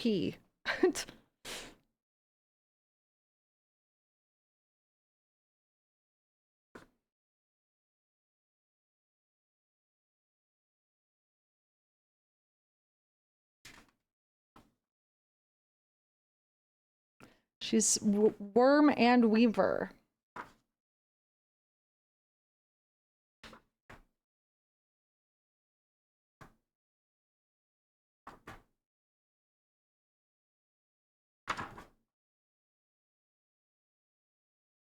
Let's see here. I want to find this dialogue.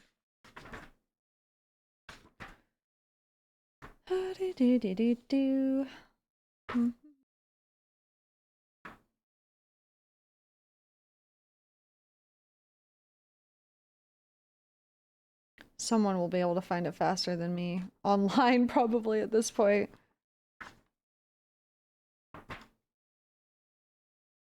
It's also a hard, I think it's a piece of dialogue that's hard to get, too. You guys were telling me, from Eva.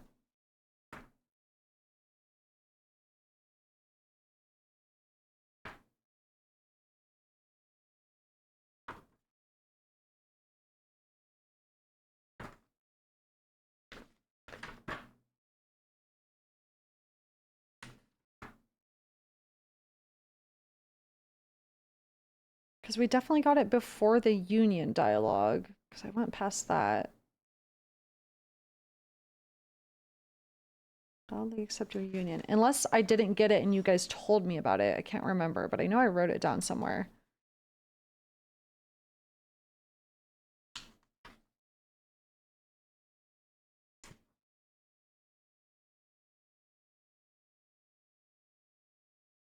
No, it does not say weavers can't have kids. No.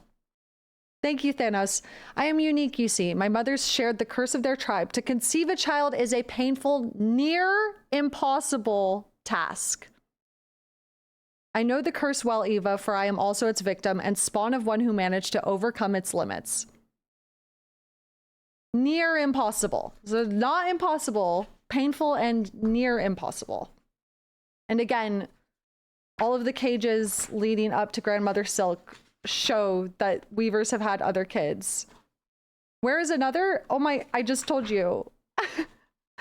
When you go fight Grandmother Silk, if you explore, all of those other cages had weavers that they had brought back.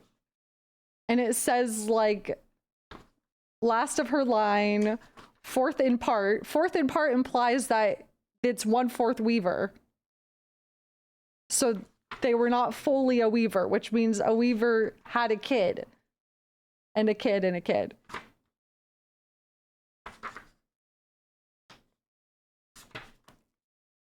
I'm gonna find this shit. Yeah, maybe it's easier for them to have kids when they breed with other bugs rather than just weavers. Maybe that's part of the thing going on.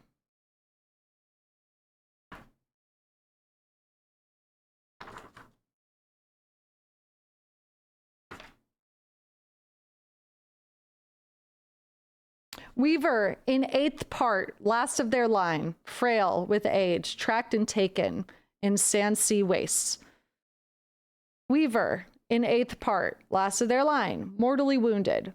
Weaver, a 1/4 part, last of line, stake to service. So it's like, yeah, they were literally going around hunting down even like the progeny of the weavers because they needed the silk from them.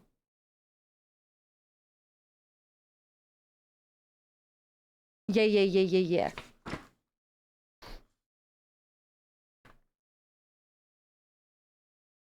In Deep Nest, they have a midwife, a profession to help conceive children. Yes. Yeah. Okay, let's... This is a quest. Hironare.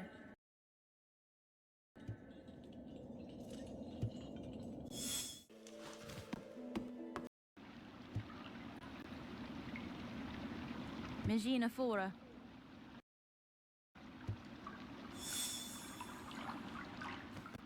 Yeah, the stake to service one feels like it could be a reference to Widow. Absolutely.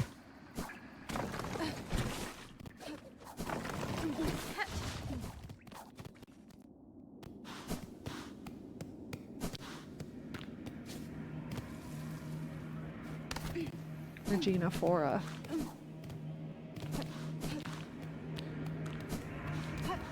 It said 1/4 in part for the one that we think is Widow. We don't have outright confirmation. Cease your summoning, full bug. Though you may yearn for freedom. Holy fuck.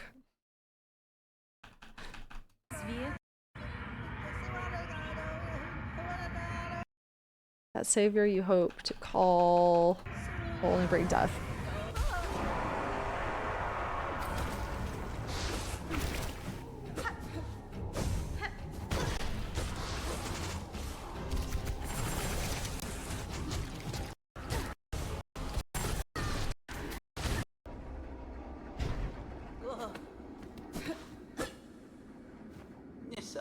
My champion slain. Why do you do this, cruel slasher? Why must I stay and serve so long?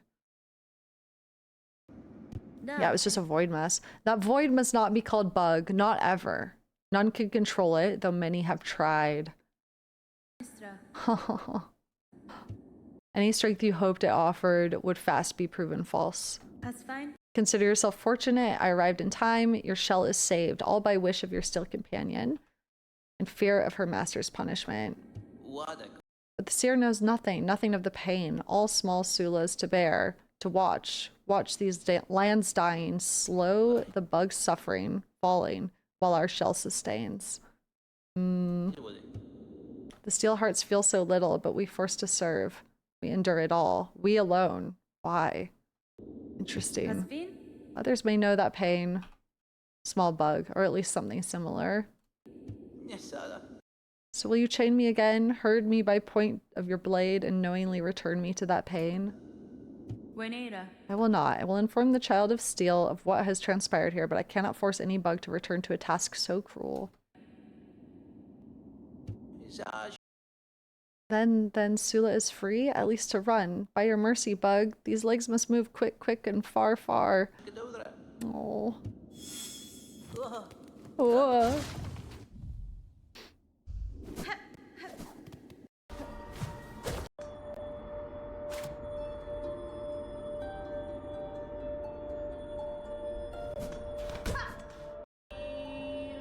Bound by ore. Is that pale ore, by the way? Or is it steel? Because it looks pale, but I don't remember what the pale ore looks like in Hollow Knight.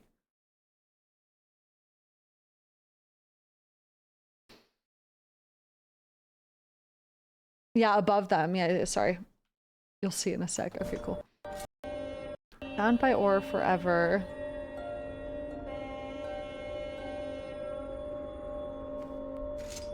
Cadestre.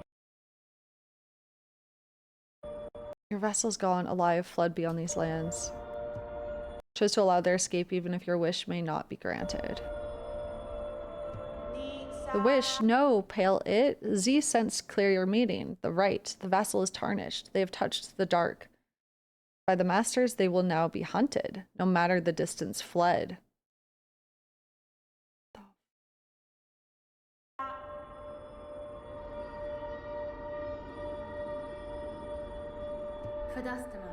Perhaps for your vassal that is preferable. Waste here in servitude or flee free. They made their choice and proclaimed it clear by their black action. Reminds me of the Weavers. There's some like mirroring here. Waste here in servitude or flee free. Their dark champion is slain, but luck or guile may yet see them survive. Hope, pale it. For a vassal who defies the masters, you give Z a thought. Complex. Sounds like they fucking hate the void. I mean, yes. I think about it too. Like, void is all-consuming of soul. And pale beings are beings of massive amounts of soul, energy, power, right? Higher. The Pale King literally set up a lighthouse in the abyss to hold it back at bay. The outcome is different, and Z must now observe alone, but this may be the better way. Z shall accept the happening, shall pray the masters still see her loyal, and Z too will share the hope that her vassal lives long unbound.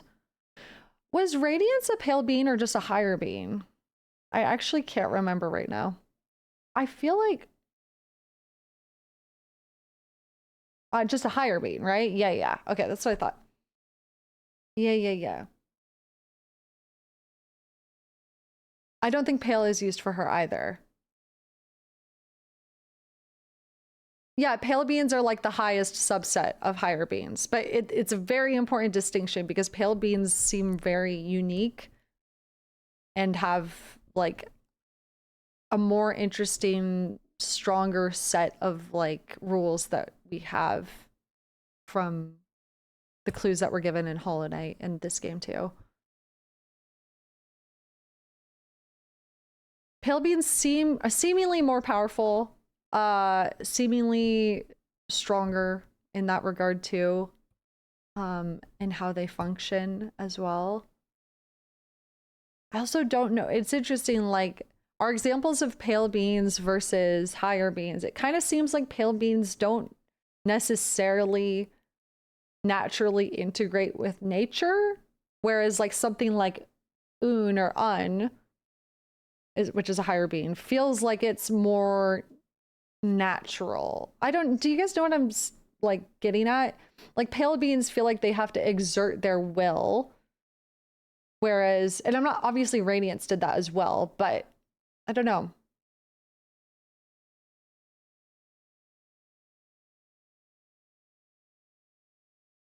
They kind of take over what was already there, both the Pale King and Grandmother Selk. I think there is a line in Hollow Knight about worms specifically, which is a subset of pale beings, WYRM, which is what the Pale King is.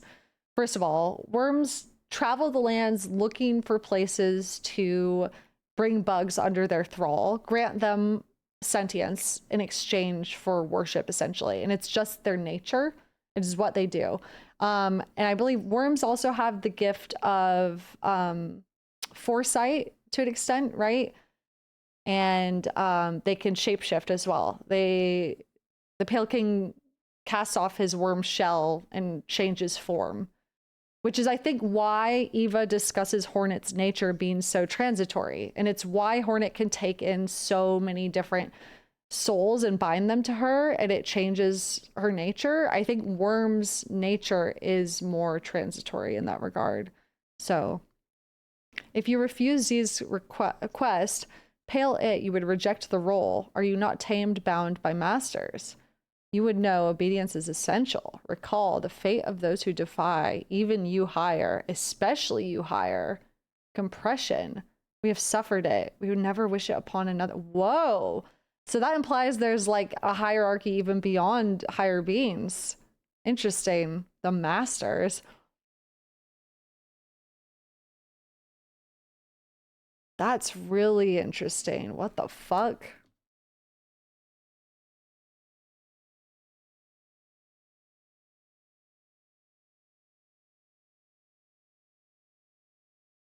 Yeah, compression is an interesting word there.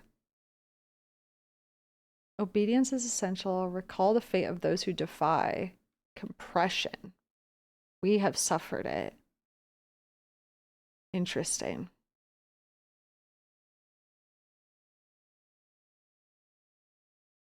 And they talk like robots. Yeah, I'm wondering if it's like a compression is condensing the soul into a form not natural. Compressing the soul, right? Like into something it doesn't belong in, into a metal shell. Yeah, that's what I was thinking too, Ludo.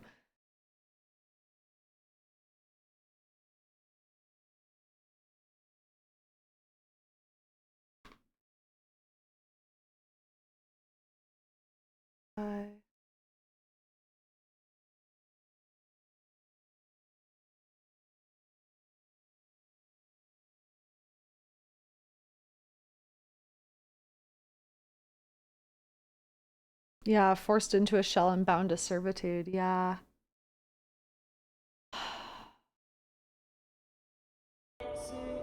Hey, can we talk about how fucked up it is that they were using people, at least parts of people's souls, just as light sources in the fucking Citadel and Farloom?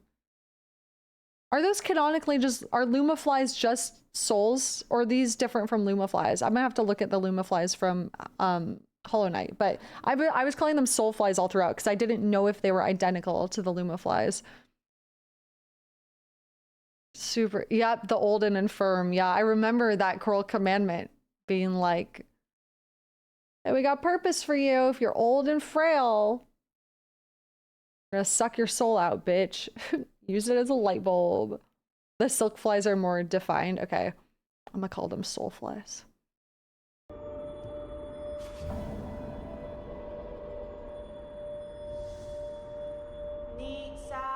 Small gift for you, Pale It, for the thought. Complex. Rock of the home spear, and of Z's birth.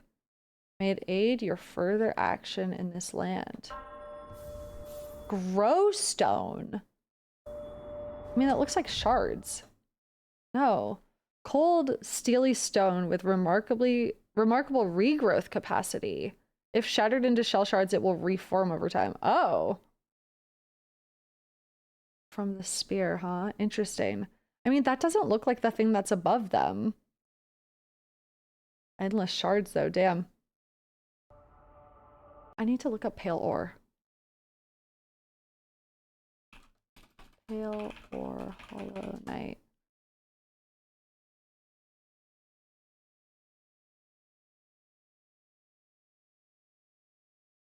It's kind of hard to tell because the pale ore you get in Hollow Knight looks like a fraction of something bigger. Interesting. What is the pale ore description? Let's see. Rare pale metal that emanates an icy chill. I wonder if it's imbued with soul in some way. Endless shards. Is that the only additional thing from Steel Soul? There's no like ending change or anything like that? I don't know how this normally works.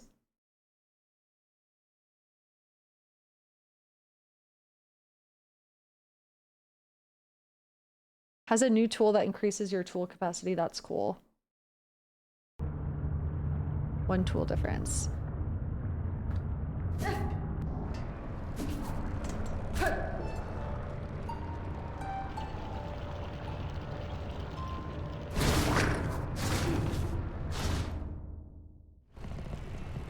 Yeah, Steel Soul being canonical because Hornet doesn't die. Yeah, that's interesting. The bigger picture that's being painted there with the Masters is very interesting. And even higher beings will suffer at the hand of, or if they are disobedient. Especially higher beings, it said. There was a cut ending apparently that might be added later. Oh.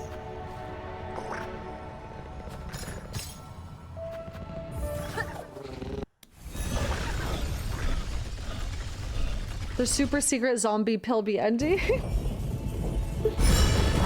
Oh, there's a cut ending for Steel Soul if you want to look that up. People pulled it from the files. Is it dialogue or is it description?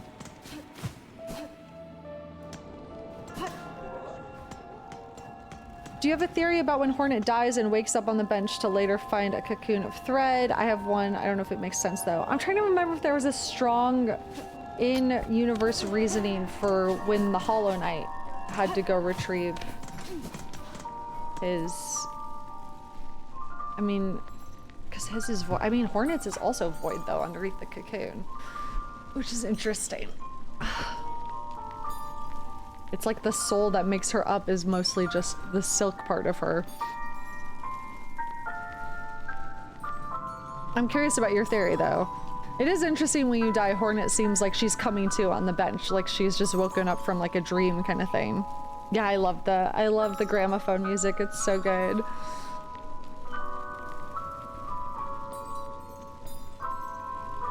Yes, an HK1. Yes, thank you, Aleph. There was something about regrets being left behind by the character that used rancid eggs. Yes, I do remember that now. And the idea of the when you retrieve your soul in Hollow Knight, it's like a regret that's been left behind, given form. Very interesting. Ooh, some people say her waking up is the foresight ability of the Pale King. I love that. I'm obsessed with that. That's my headcanon as far as I'm concerned, because that is really cool. Worms had the ability to see into the future. I think Hornet inherited the ability to do so as well. I think Hornet's deaths are her witnessing her mistakes. Since she never canonically dies, those are just her visions of it. I'm obsessed with that. That's so good. Yeah, as far as I'm concerned, that's canon. Like, that's great. In the same way that, I mean, yeah, with, when you're in the red memory, it feels like the White Lady obviously intentionally showed Hornet that Everbloom back then because she knew someday that this would happen. I love that. It's great. Yeah, no, that makes a lot of sense. I love that. I think that's perfect. I have a fun question for you guys, because the game doesn't outright give a timeline of this. Do you think Grandmother Silk created Lace and Phantom, hold that thought, before the Weavers sealed her away? And do you think the Weavers finding out about these true daughters is part of the reason the first sinner is the first sinner? Because it was like, oh, we're not your daughters. You're using our silk to create daughters. So we're not your daughters. We're not divine. You're using us. That feels like it works in my head so well as like that feeling of betrayal that spurned on them wanting to seal Grandmother Silk away. But again, we don't know the timeline at all. So I just think that I think that's a really compelling reason of them like realizing.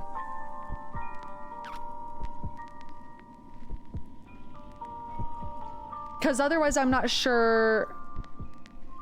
I mean, it's not that I'm not sure. There are other ways they could have realized that. And Why would they have felt so compelled to seal her away? Beyond just like not wanting to do eternal servitude, of course, there's that, and not wanting to sing a song to sustain her eternally, her light. But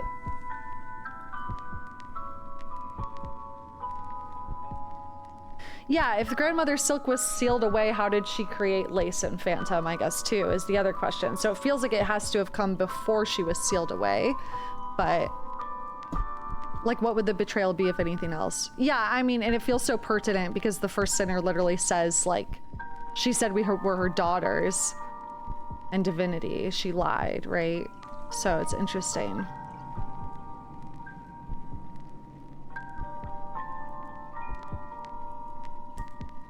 That could work, but I can also see it as the weavers fought against her, so they created, so she created daughters from silk to replace them. But when would she have done that, do you think? That's still pre-sealing, no? Link to the cut endings, thank you. Oh, there's actual videos of these cut endings. Okay, so cut endings need to be taken with like a grain of salt, right? But still.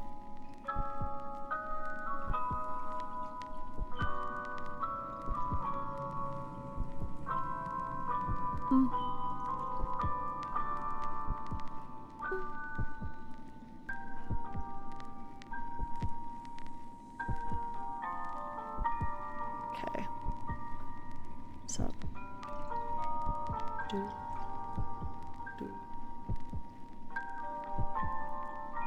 When it's fully cut, yeah. This is fully cut, I believe. Do we know why Widow was punished? Well, okay, so there's some theories that Widow was one of the weavers that was hunted down by the Coral Chamber, and sent out and brought back to Farloom based on the text that you could read for one of the cages. It is interesting that she was pinned. She had her silk pinned. I don't know if that's just like because the grandmother silk wanted different purpose for her, because you would think she would want to use her for her silk, but maybe Widow pinned herself as like a punishment. Her mask was removed too. That's important. Yeah. Yeah, it says staked for servitude on the cage.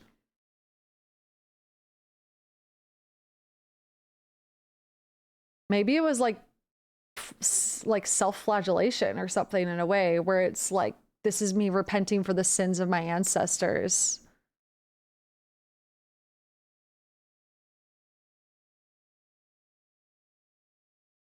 I think she made them after the weavers betrayed. I think she actually liked the weavers. When they betrayed her, she created beings that would actually want her to wake up and love her. True. Of course, being a higher being makes her a bit disconnected from others. Yes. I think she liked the weavers too, even in my thought process of she was creating daughters. I don't think her creating daughters using weaver silk is like something in my timeline's imagining of things. I don't think it was done in spite. I think it was done in an attempt for something. Although, hold on, she is a pale being. Maybe she foresaw them betraying her and sealing her away. I guess we know worms have foresight. We don't know other pale beings do, but regardless, I didn't see her creating daughters as like a fuck you weavers if it was done before the sealing.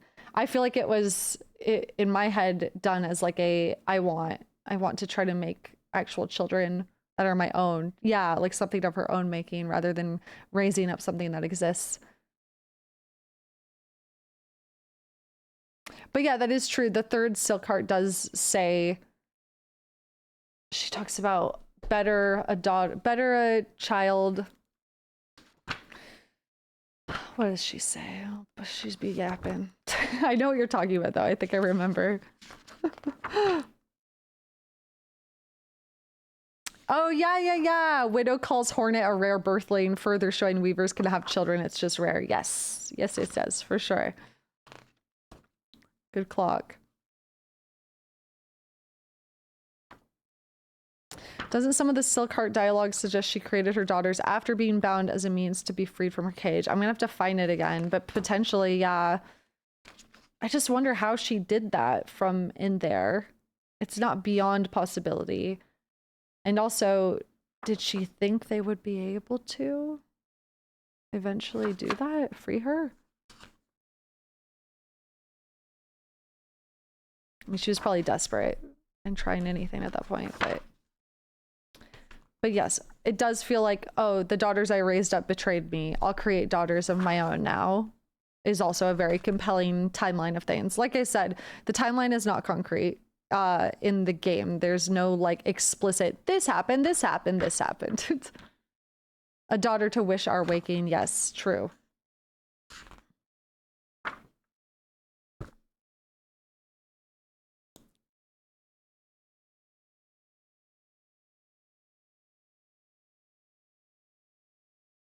In the Needle and Widow dialogue in the Cradle, it appears Widow is part of the 12, which like 12 of the first, as in like the first sinner.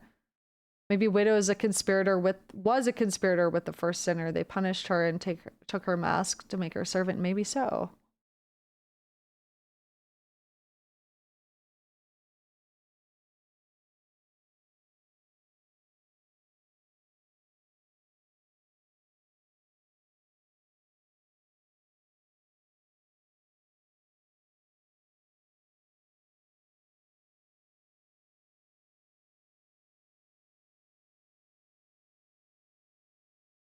I mean, it's also not out of the realm of possibility that using the haunting, the grandmother Silk compelled bugs to help her create Phantom and Lace. So, okay, this is a cut ending from, was this Steel Soul you said?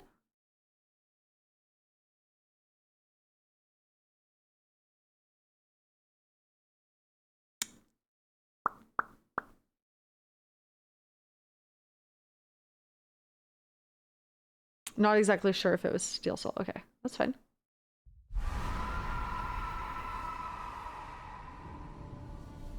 Is this Weaver? Like, that was Hornet, Weaver Queen. A variant of the Weaver Queen ending?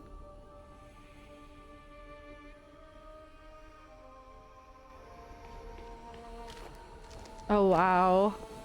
Oh, okay. No, yeah, I don't get to watch the rest of the video, actually. That's basically it, though. Thanks, YouTube. Yeah, it looks like a variant of Weaver Queen ending. Maybe Grandmother Silk actually having more control when Hornet binds.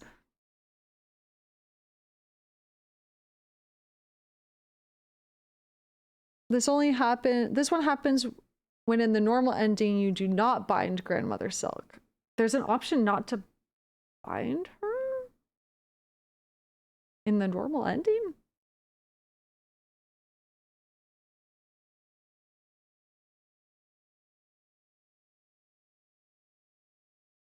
Not in the current game.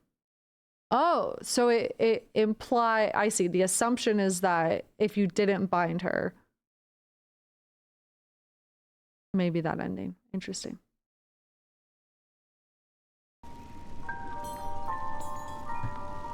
Yeah, okay. So if Grandmother Silk created her daughters while she was caged away, which I also think makes a lot of sense, is very compelling, especially for the whole like the daughters, she rose up, betrayed her, she expected eternal loyalty from them, and she was betrayed by them, which probably really hurt emotionally as well.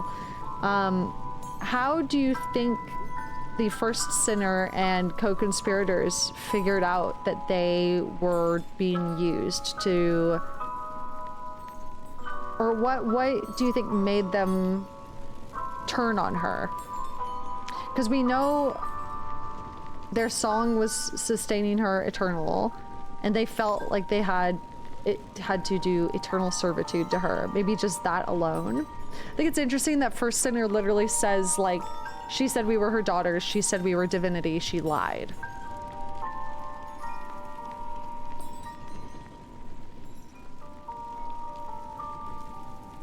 Hornet's existence or maybe Hera's departure. I feel like Hornet's existence came way later, but wait, yeah, because, well, I guess hold on.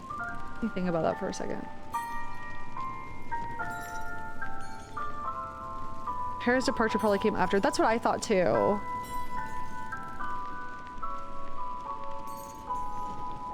Imagine they felt used like tools for her divinity. Yes, definitely. I thought Hera leaving was once the hauntings started happening in Grandmother Silk. Because they put her in a cage and they put themselves as divinity and they were like dandy for a while, but something happened that made them feel like, oh, this is not good, we need to flee. And we need a contingency plan away from her silken sight. We need the weave nests, all this shit. Unless those were made prior to the sealing in the cage, which is also possible.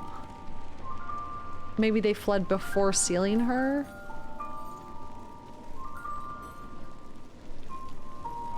I thought their plan was always to flee as soon as they caged her. I don't think so though, because they caged her and then they put themselves at the top of society. I thought. Because there are anecdotes about bugs going to worship the weavers. I don't think they convinced the bugs to maintain the cage because the bugs said they took the mantle from the weavers, the first children. Thanks, Domo.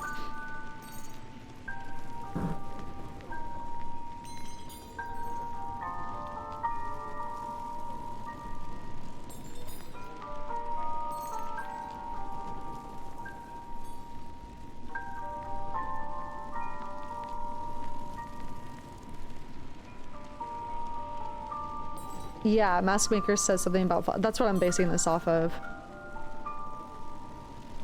They took the yoke that they thought was a crown. No, for sure. But my point is the weavers were... A big reason they sealed Grandmother Silk away was that so they could have their heyday in the sun as divinity. And they just thought it would be great. Maybe. For at least a while. Because of what the Mask Maker says. Elevating themselves to false rulers.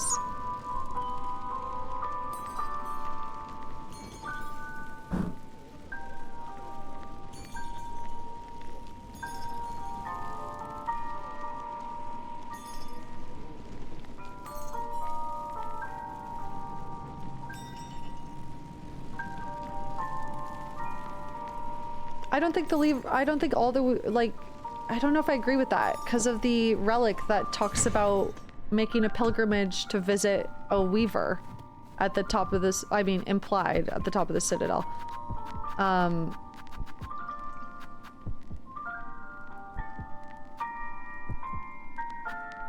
Heal my sons, their fearful hearts, their limbs that shake at the climb to come. Because there were pilgrimages happening to the citadel before this era. We see the old statue that is copper, Pilgrim Isamor, and he talks about a previous pilgrimage. We pray, gift but a glimmer of your strength, that when we stand before your divinity, you see bugs shed free of fear.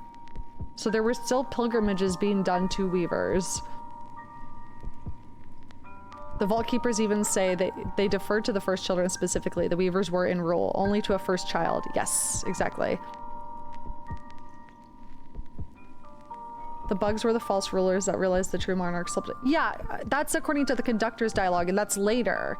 So that we definitely know, though, that the weavers for a time ruled. Before the citadel was the citadel as it is now, it was something else. It was a cage/church that they sealed Grandmother Silk away in, but they also, there are like echoes of like a previous pilgrimages being made and the weavers being worshipped as divinity. Let me get the Mask Maker dialogue because he's definitely talking about the weavers. I'll find it.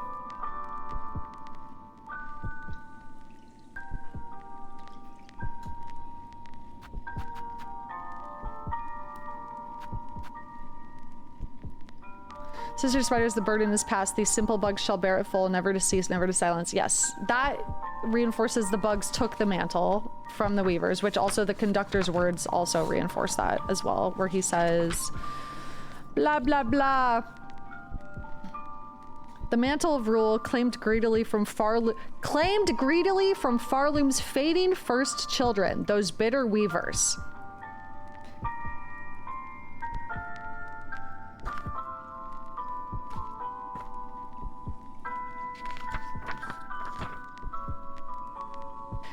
No, Potato, I think they sealed her away and made themselves, they like played as gods to bugs because of the thing the mask maker says. Let me find it. It's crazy.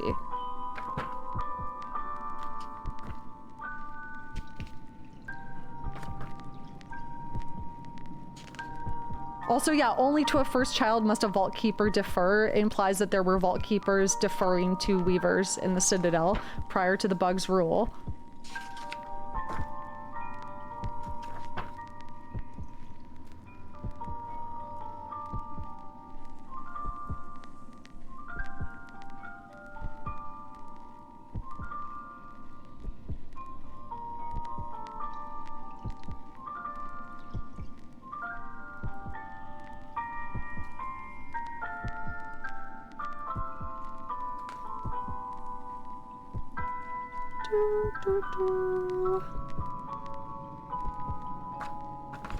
Where the fuck is this dialogue?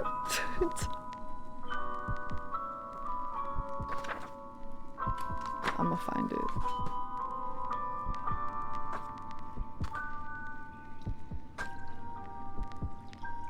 Here we go. The bugs of your land, I've watched them, climbing towards their absolution without the flicker of thought to what it means. The mask maker says, aye. But isn't it always such for those snared to serve your higher caste? Talking about weavers. Or, I mean, sorry, higher caste could be talking about pale beings as well. Most definitely there it is. Our mortal mob did once act some defiance, unawares maybe, but successful in part. Goaded towards it by weaver's will and all. You speak of the Citadel. Its former function has failed, but I can still sense its purpose. Some. It is church and cage both. I, devised by your ancestors, that monstrosity, and their wicked, clever minds. A system, or a web they'd likely call it, a way to keep their mother sealed in slumber, and themselves free to lavish in their false rule. That doesn't sound like they just ran away. That sounds like they definitely lavished in their false rule. They made themselves as god to the bugs of Farloom. They put themselves as divinity at the top of society. Like, they were definitely not just like innocent in this situation, for sure. Oh, thank you, Captain. Sorry. I found it too.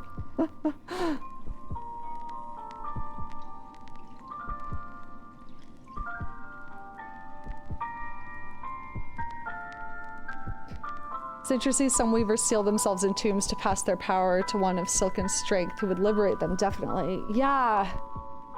Yes. They were hoping.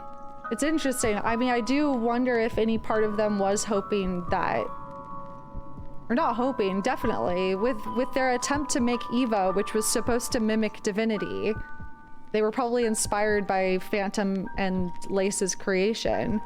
Divinity in a form too frail about Eva. They were definitely trying to create some sort of higher being merged with Weaver that could cut these threads, you know?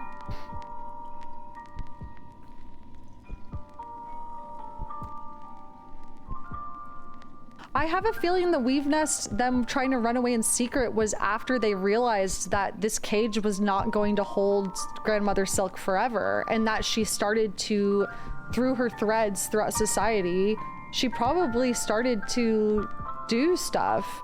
I mean, if she created Lace and Phantom, and the Weavers were inspired by that and created Ava, they certainly realized that she could still do stuff in her slumber, which is scary, which is probably also why they decided to flee. We beat the final boss, hi! We're just yapping about the lore now. I think they were actually waiting for Hornet specifically as a part of Hera's plot. I mean, yeah, I do wonder if they had a way of communicating. Probably not. It probably wasn't super safe because since all the Weavers were like hunted down by the Citadel, I doubt that they felt safe reaching out to any other Weavers, but maybe the plan was spread far and wide, sisters, run, and maybe try to create children with other bugs. I don't know.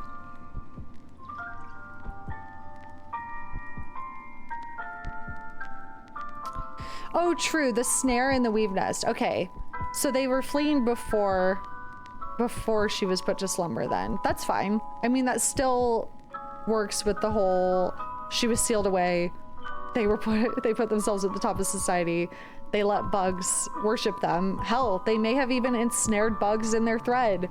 And then through that, the thread is ultimately goes directly back to Grandmother Silk. That's how she started pulling strings, potentially.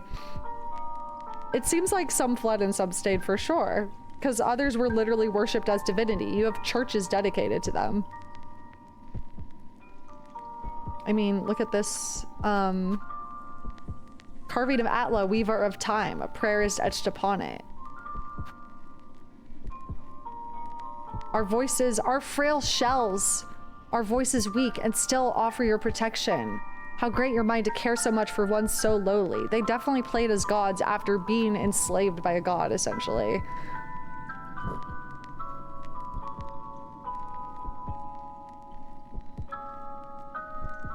By why?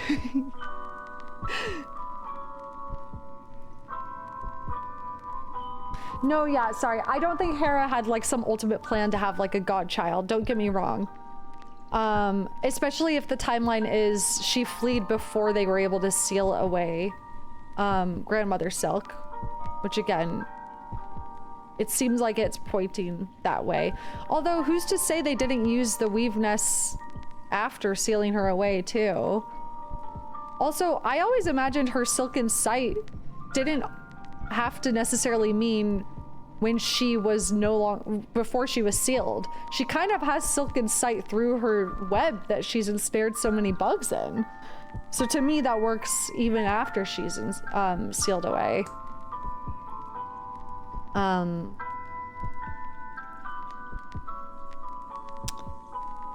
But yeah, I don't think like Hera was like, I'm gonna get a godchild and that's gonna save it all. But I do think Hera saw definitely like an opportunity to have a child that was strong enough to survive even if the threat from Farloom hunted her down and tried to capture her. I think Hera just wanted Hornet to have a life where she could choose how things go. And how else would you secure that other than having a child with a god, basically, right? Yeah. Do I have Hera's dialogues? Yes. From the memory, I do. Ignore them, daughter. Their whispers, greater, grander. Weaver, guardian, queen. Those are their desires, not your own. Certainly not mine. Only if you resist them, you might see it. Another hope. Beyond. But to recall these words in time so far, will you even remember me, child? Could you? A mother, before the mask, before I lay forever in duty. So good.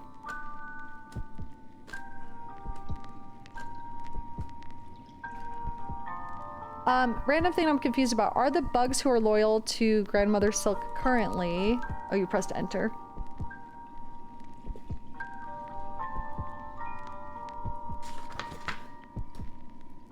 Before I lay forever in duty is talking about her duty as a dreamer in Hollow Knight to help seal the black egg and seal radiance within the Hollow Knight, within the black egg. They needed 3 dreamers to help seal the egg.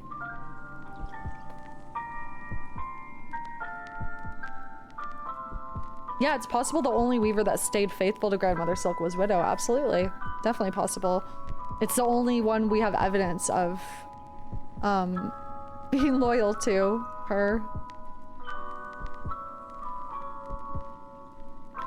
And even there, after taking her mask and pinned herself, yeah, it's brutal. That's some internalized self-loathing, Miss Widow.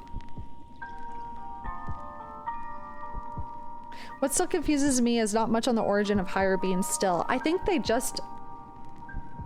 Maybe they just are. I mean, there seems to be a bigger picture being painted with the Steel Soul stuff, which is interesting, but...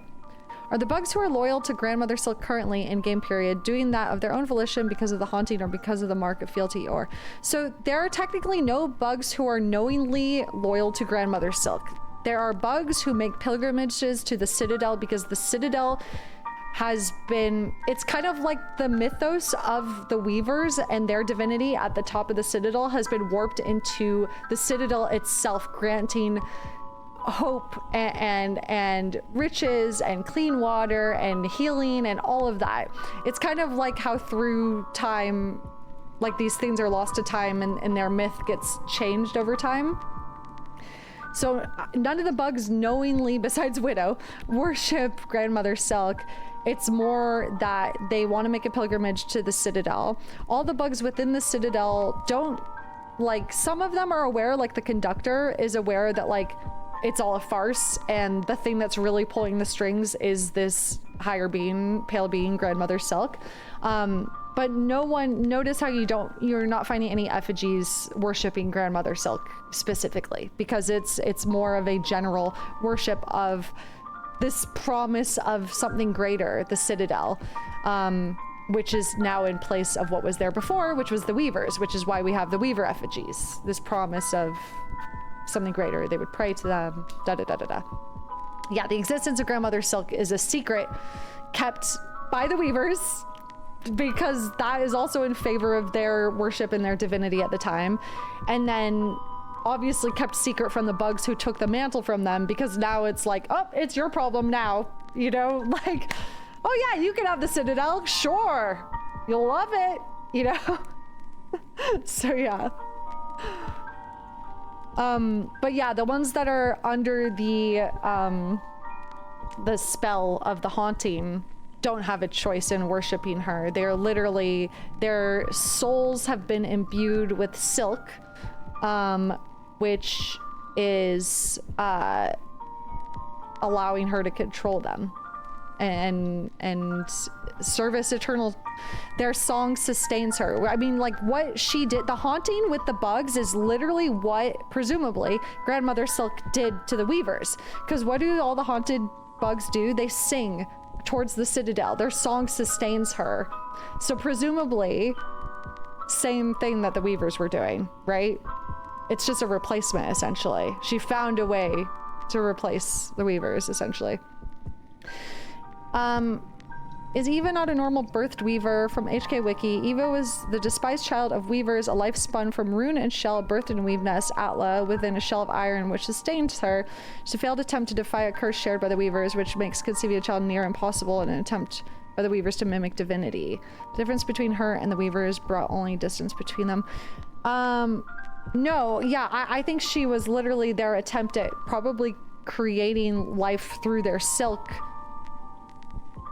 Like, yeah, from rune and shell. Runes are drawn with their silk.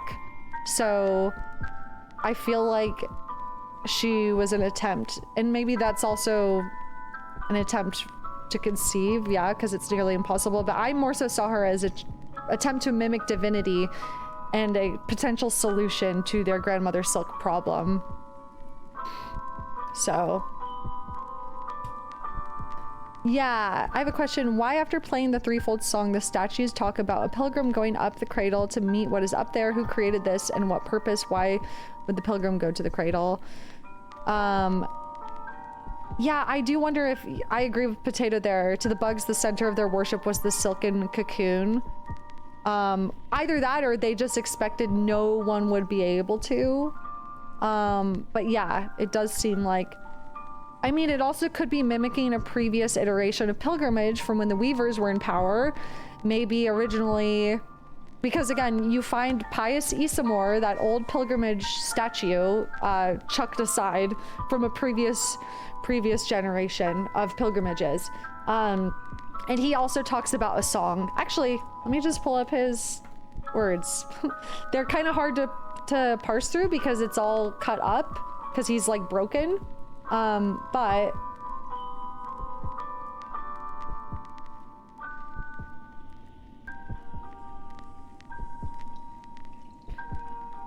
Pious Isamar, earlier iteration of the three statues.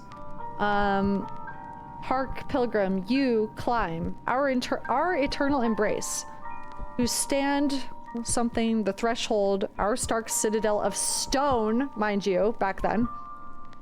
No, true service may now commence. Forget your weary shell, forgo urge to still. Farloom commands, give greatest gift. Join our choir, raise shell, voice, and sing. Siblings serving, all are equal. Pilgrims, all devout, unwavering. Also, forgo your shell is interesting there too. No, wait, sorry. Forget your weary shell. That doesn't necessarily mean forgo your shell, but... And also, this is all cut up, so it's actually... Everything I just read, it wasn't like in a complete sentence. There's like ellipses between it, so we don't actually know the full thing he said.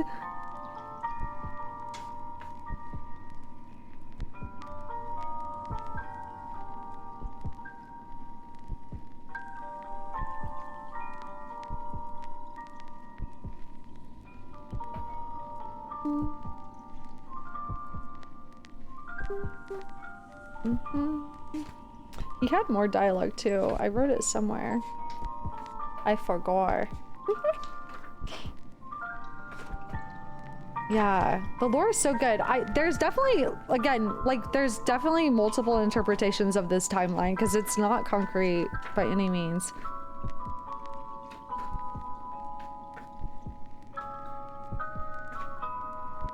Take a peek at your hunter's journal for the Wings Mold entry. I don't remember what they look like. Is this an automaton? I don't remember what. Oh, wait. Oh, did we get one for the White Palace bug? Oh shit, we did. False fly with a rune-etched shell. A tortured mix of soul and void is caged within. Oh, wow. Oh, wow. A crude construct of my father's fallen domain. Only a fool believes that void can be fashioned to do their bidding. Oh, wow. Also, yeah, false fly with a rune-etched shell. We obviously know the weavers wrote runes with their silk, but I wonder if...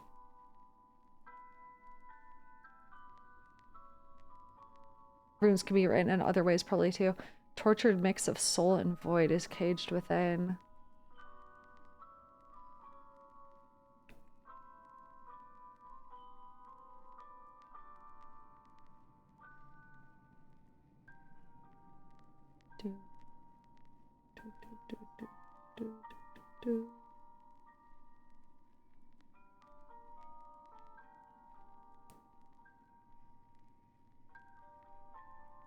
Isn't the threefold song part of the seal that the weavers put on grandmother's silk in the first place?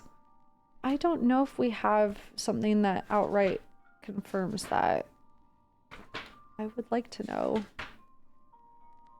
That we know this that song sustains grandmother silk. Not that song, but we know that singing sustains her because that is what is said very early on in the Silk Heart, but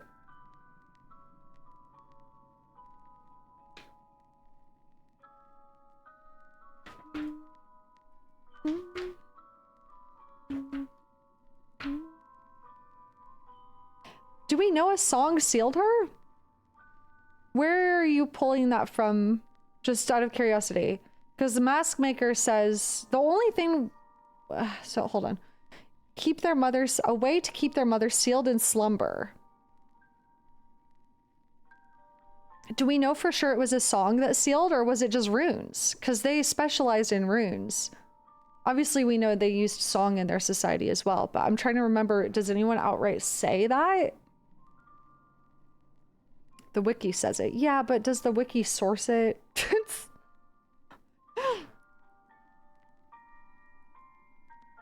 Damn bugs, we prayed a cage, we sang your chains, divine silk. I do remember that.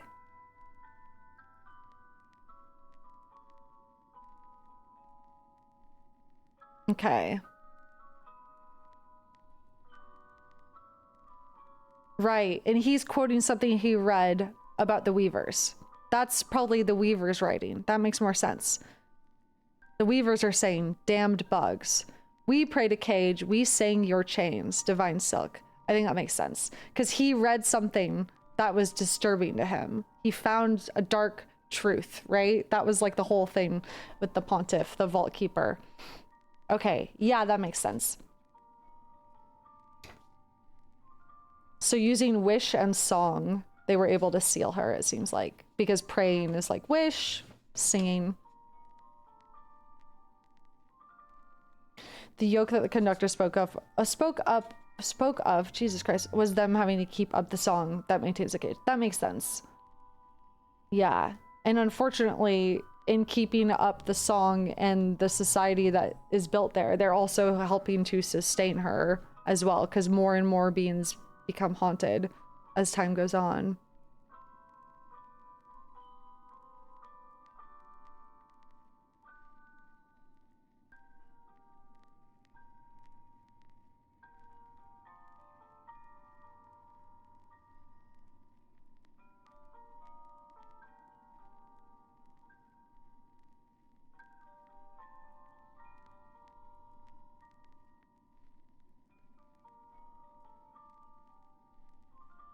Yeah, the cinematic of the Weavers playing a bunch of harps was their song sustaining Mother Silk.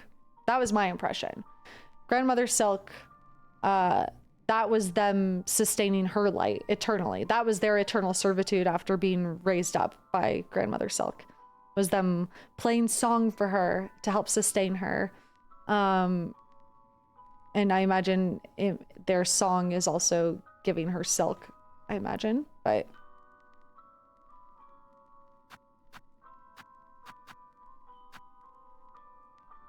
Long lulled to slumber and desperate to wake, higher being's threads stretched throughout Farloom, snaring its bugs and driving them to madness and discord. Not discord. That's how I see it too. The haunting was a result of the system breaking down, the song fading, allowing her to begin to wake. That and the injecting of silk into bugs' shells as well. She was like, oh yeah, this is perfect. You should definitely do this for sure. Like, that works for me. I do still wonder if the Weavers ever tried to do that shit. Because, like, they were very experimental in ways to try to take her down. And the White Ward tools look a lot like Weaver tools. I am just curious if they ever tried injecting silk into normal bugs, and then that was kind of like a big fucking uh-oh moment, because that allowed the haunting to start as well. We know obviously the bugs that took over injected themselves with silk, probably in greed. We know that. We have evidence of that. I just also wonder, as a side note, with no evidence beyond White Ward looking like Weave Nest, if the Weavers ever tried to do that. But their procedures with silk may have prolonged life within the Citadel, but they unknowingly gifted many minds to the monarch. Yes. Is that from the wiki? Does the wiki... Is the wiki of the mind that the Weavers were injecting bugs with silk? Or was it just bugs? Wouldn't the Weavers know better than that? Not necessarily, because it seems like with their silk, Grandmother Silk couldn't directly control them. So they wouldn't know. They might have thought, like, this silk is ours. We can use it to make runes. We used it to seal her away. Like, what are the consequences? I mean, they were trying a lot of shit to stop her, right? So... Oh, that's from the Surgeon Journal. Yes.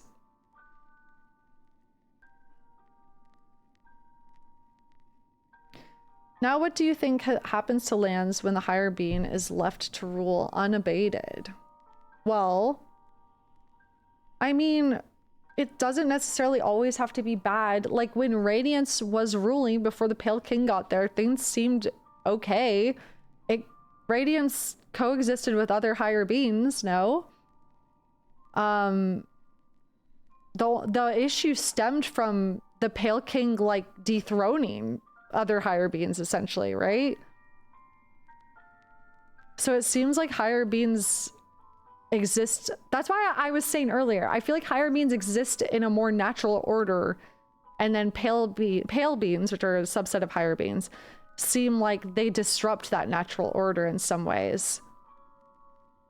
Not to say life was totally perfect under Radiance, but like we don't know if it was, I don't know if it was like, I don't think there's anything that points to it being bad.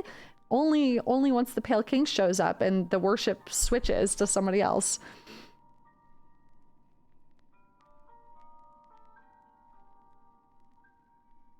Seemed like the Pale King giving bugs their sentience forced Radiance into a state of being forgotten. Yeah, he was like a blinding light beyond her light, right? And also their minds were like expanded. Weren't they a hive mind under Radiance? Yeah, I think it is implied that they were. However, I guess what I'm saying is like,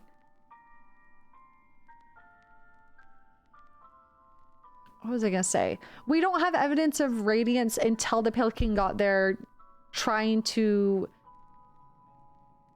get other bugs under her thrall beyond the Moth tribe, right? Or I guess, wait, hold on. I'm a little fuzzy here.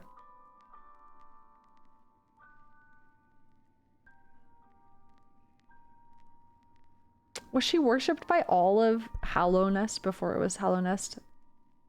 Because then, but you also have like Un and other stuff and other higher beings there too. It's primarily in the Moths, right? Yeah. So that's what I'm saying is like, although it's a hive mind, I mean, the mushrooms are also a hive mind, no? And they seem content with it. Doesn't necessarily have to be a bad thing, but obviously in the face of being granted sentience, it sure seems like a bad thing, no? So like, that's why I'm saying like higher beings seem to exist in a more natural order, whereas pale beings come in and steal bugs from higher beings, kind of, right? Like it seems like in some cases where they don't realize there are already higher beings existing there.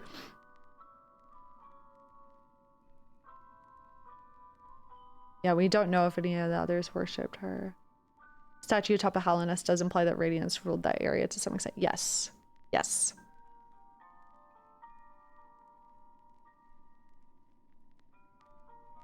But yeah, I don't know. So yeah, so let's explore the thought experiment. This is fun. If Grandmother Silk was never sealed away, do you think she would have been content with the Weavers' worship and their song sustaining her? I feel like there was a line in this game that implied that Weavers can eventually run out of silk. I don't remember what it was. I'm not going to try to dig through my 160 pages of notes to find it. But do you think Grandmother Silk would have been content with the Weavers? Would she have eventually wanted more?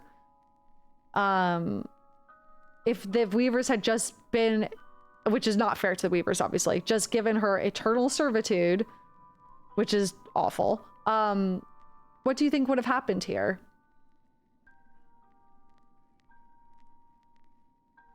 What did Grandmother Silk even do before she was sealed? What was her kingdom actually like before she had direct rule? There's very little info for that far back. The only thing I can think of is that scene of the Weavers playing harps and her light coming in. So I'm like wondering if it was kind of like just like that.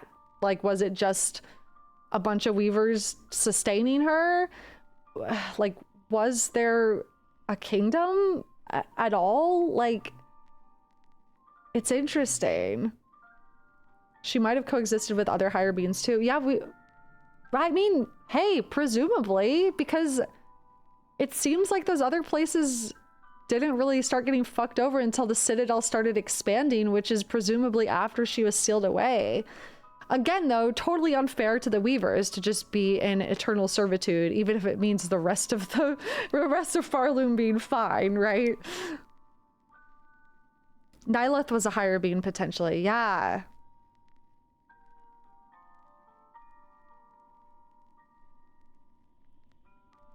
Silk ruled over Farloom. The snail shaman said so. Farloom was not born of that monarch, Old One. Power existed in these lands even before she bound them beneath her. I think she's just, I think that line is open to interpretation though. That line to me is like, Farloom existed before Grandmother Silk was here. And before they bound them, she bound them beneath her. I think that's talking about the Weavers and the haunting and all of it. But I don't know if Farloom literally means like a grand kingdom and town. Also, wait, yeah, so that's kind of my point. Like, it feels like Grandmother Silk, like, chose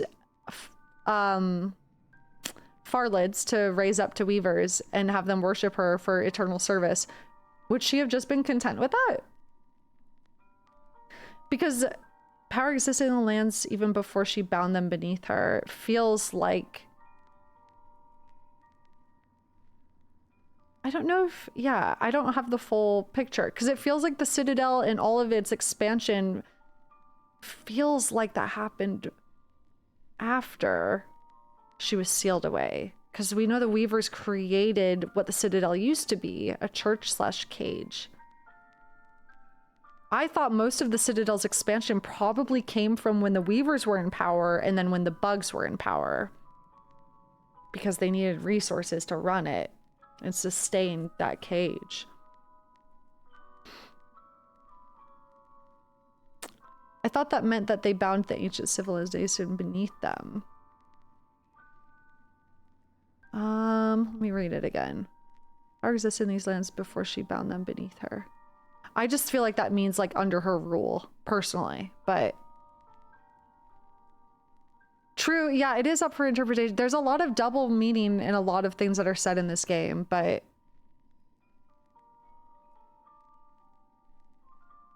I took it as her conquering other old tribes and took worship, but the haunting could also be true. I guess the thing is, we don't have evidence of that beyond just the Weavers worshiping her. We don't have relics that mention her, that mention worshiping a silken god.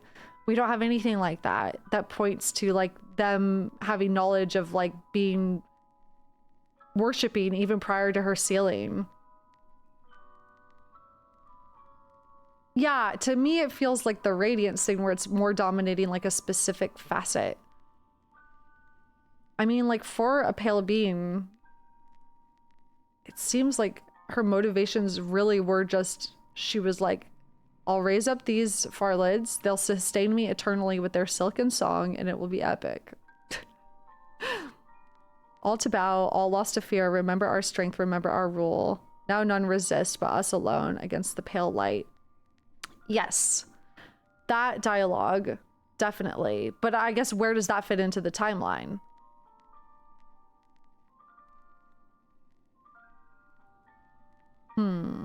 Because I assumed that was because of the haunting. Resisting against the pale light. I assumed that was post-haunting taking over.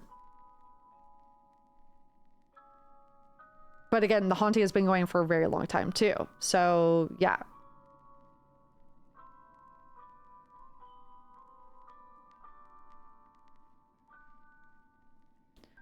Verdania couldn't be Silk's doing because they made Green Prince's boyfriend a robot. Yes, that's a great point. Hold on. Let me think about that for a second. Yes. And the Citadel was created presumably after, or like for the intention of sealing her. Verdania was definitely post-Weaver's takeover. Yeah, so then to me, it feels like a lot of the expansion was post-Weaver takeover. But maybe these old tribes knew of the Pale Light because they were around before the Weavers put themselves at the top of society even. Maybe they understood what was really happening.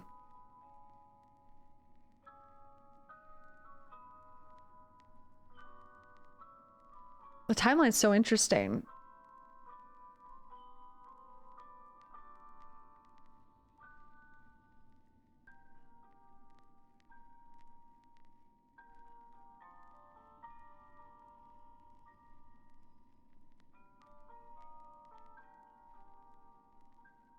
I think the Coral Tower, they answered the Shellwood was before the original inhabitants of Farloom. Isn't it possible though that they could still be the original inhabitants of Farloom and that this haunting has been going on way longer than you even realize?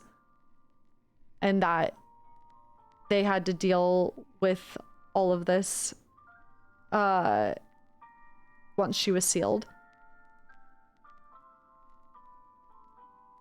That was my impression, but I don't know. You guys are making me think other options too, which is good, because it's not clearly defined. The other thing to consider is Carmelita was a mortal bug. She only had so long of a lifespan, so there's no way she existed before Grandmother Silk ever came to Farloom. True.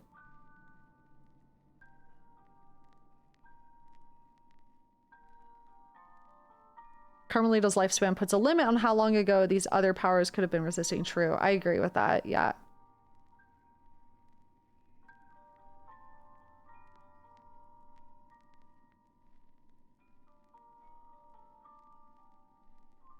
Yeah, the Green Prince's partner came to the Citadel to bargain for Verdania's safety. Yes, that is canon. Can you beat Lost Lace again? I wasn't watching. God damn it.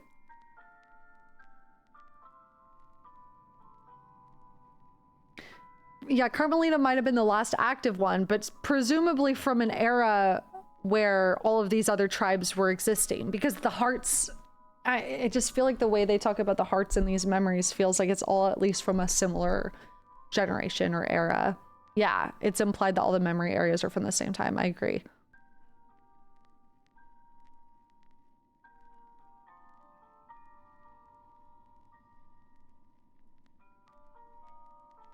All the bugs that resisted the Citadel. This is what I'm saying. I think that the haunting and the weavers getting into power at the Citadel and then getting out of power and then the bugs being in power and then the haunting, I don't think the game tells us this haunting has been going on for a very, very, very, very long time. Like, I think longer than we probably are communicating right now. And that's why, in my mind, these things happened after she was sealed. Because it's like a very fucking long time that it has been existing like this as a self-perpetuating, industrialized, awful machine. Right?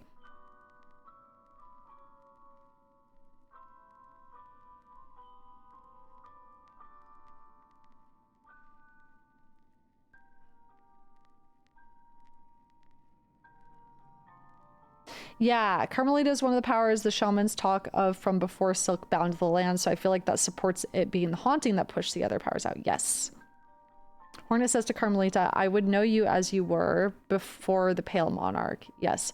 But the thing is, too, I think, like, before the Pale Monarch also can be colloquially just referring to the fact that before she got all of her threads in Farloom, essentially, when she was sealed. It doesn't necessarily have to mean, or sorry, again, too, before she was affecting everyone and not just the weavers, is what I'm trying to say.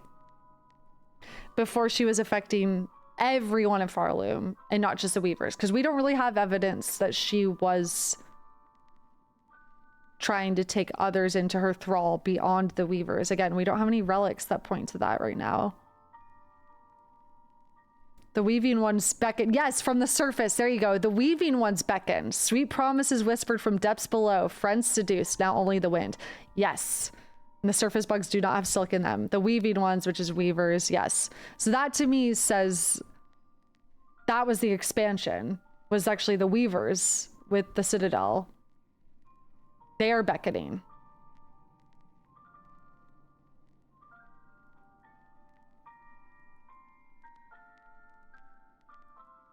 So I wouldn't be surprised if they expanded the Citadel and all of that and got bugs to do their bidding and all of that.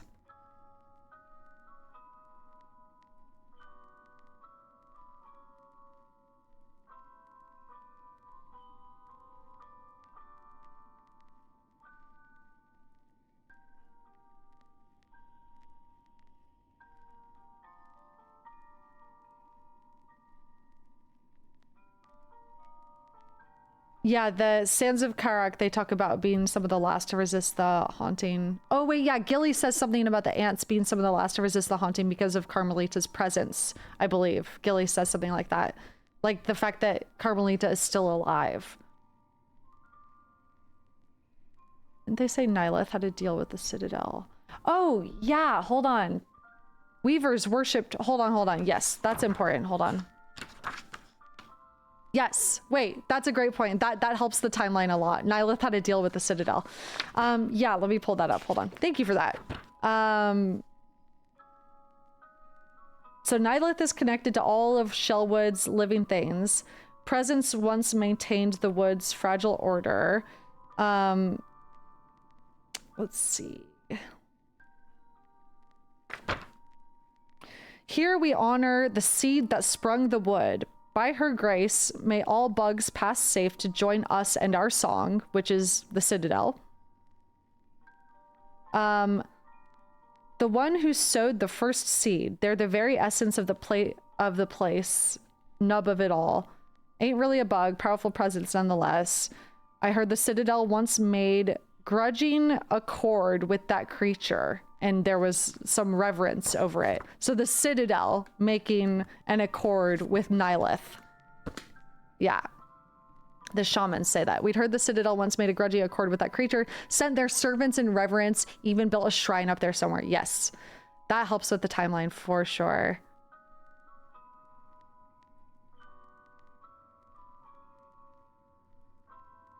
Yeah, strong will can resist the haunting, but bugs with silk in them for generations are more susceptible to the haunting, for sure.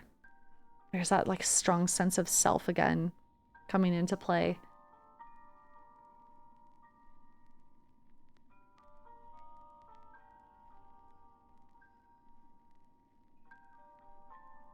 A grudging accord, by the way. The Citadel once made a grudging accord with that creature, sent their servants in reverence, even built a shrine up there somewhere. It's very interesting.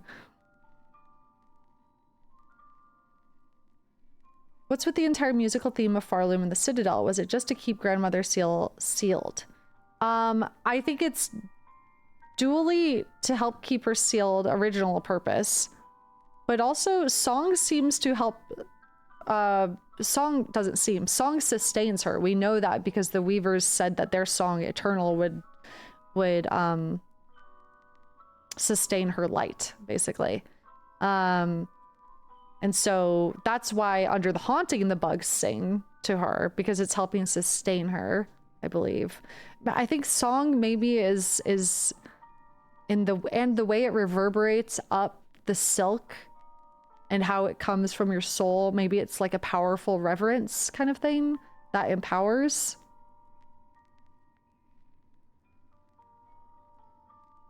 Is there a lore reason for everyone breaking into song when Hornet plays the needle in that Silk is making them sing, since you can do it on enemies? I have a headcanon for this.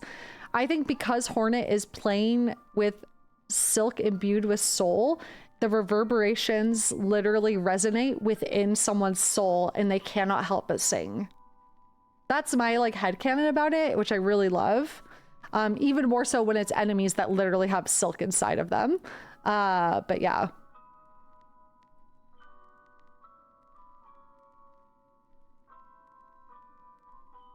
Song is typically related to harmony, which can go hand in hand with soul, and the harmony of the environment is of everything. I love that. Yeah, Abyss reacting violently to soul specifically too. I think it's just, I feel like the Abyss and like Void just feels like a natural shadow to that light, and it wants to consume it.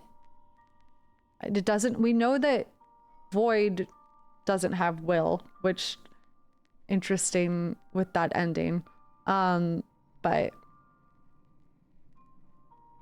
I just assumed song was worship. I think in a sense, yeah. I think but it seems like it also tangibly kind of provides sustenance here in a way that is more than just worship. It seems like song's reverence is a more tangible thing here in the way it reverberates. Random thought, what do you think about Greyroot being related to the White Lady, potentially? That's so funny, because when we first met Greyroot, and I'm sure this is a lot of people's thoughts when they were playing, was that, oh my god, it reminds me of the White Lady, the eyes especially, and obviously the roots. Yeah, is the white... I mean, when I took the nub to the ending to Grandmother Silk, and we did that ending, I literally said, I think we're about to see how the Pale Lady was born. Or the White Lady was born.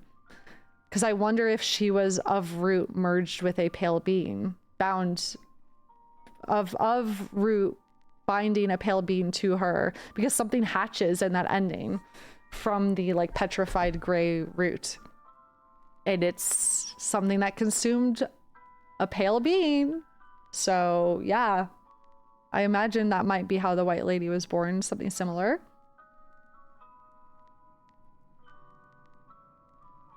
Think about this rune a lot. Sisters, spiders, the burden is past. The simple bug shall bear it full.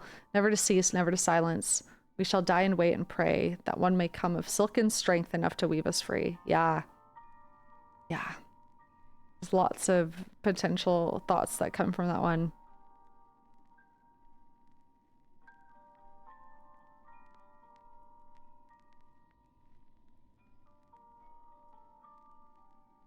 I think the void could have will. The vessels prove that. No. Sorry, yeah. When I talked about the void, I mean like the collective void.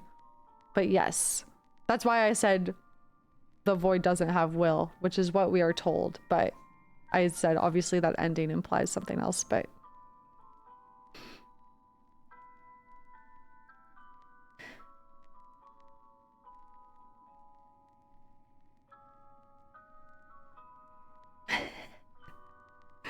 That baby's gonna be a big part of part 3.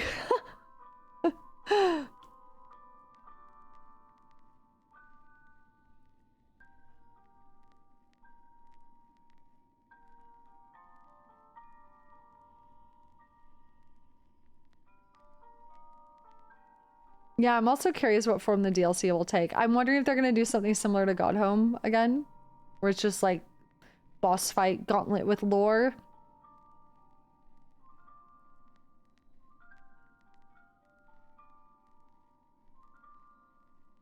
Yeah.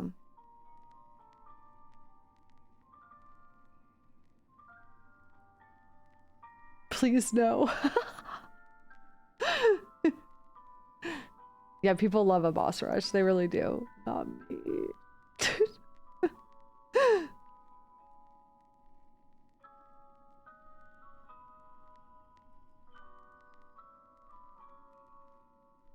Yeah, they said they want to support Silksong for a long time. That's so exciting.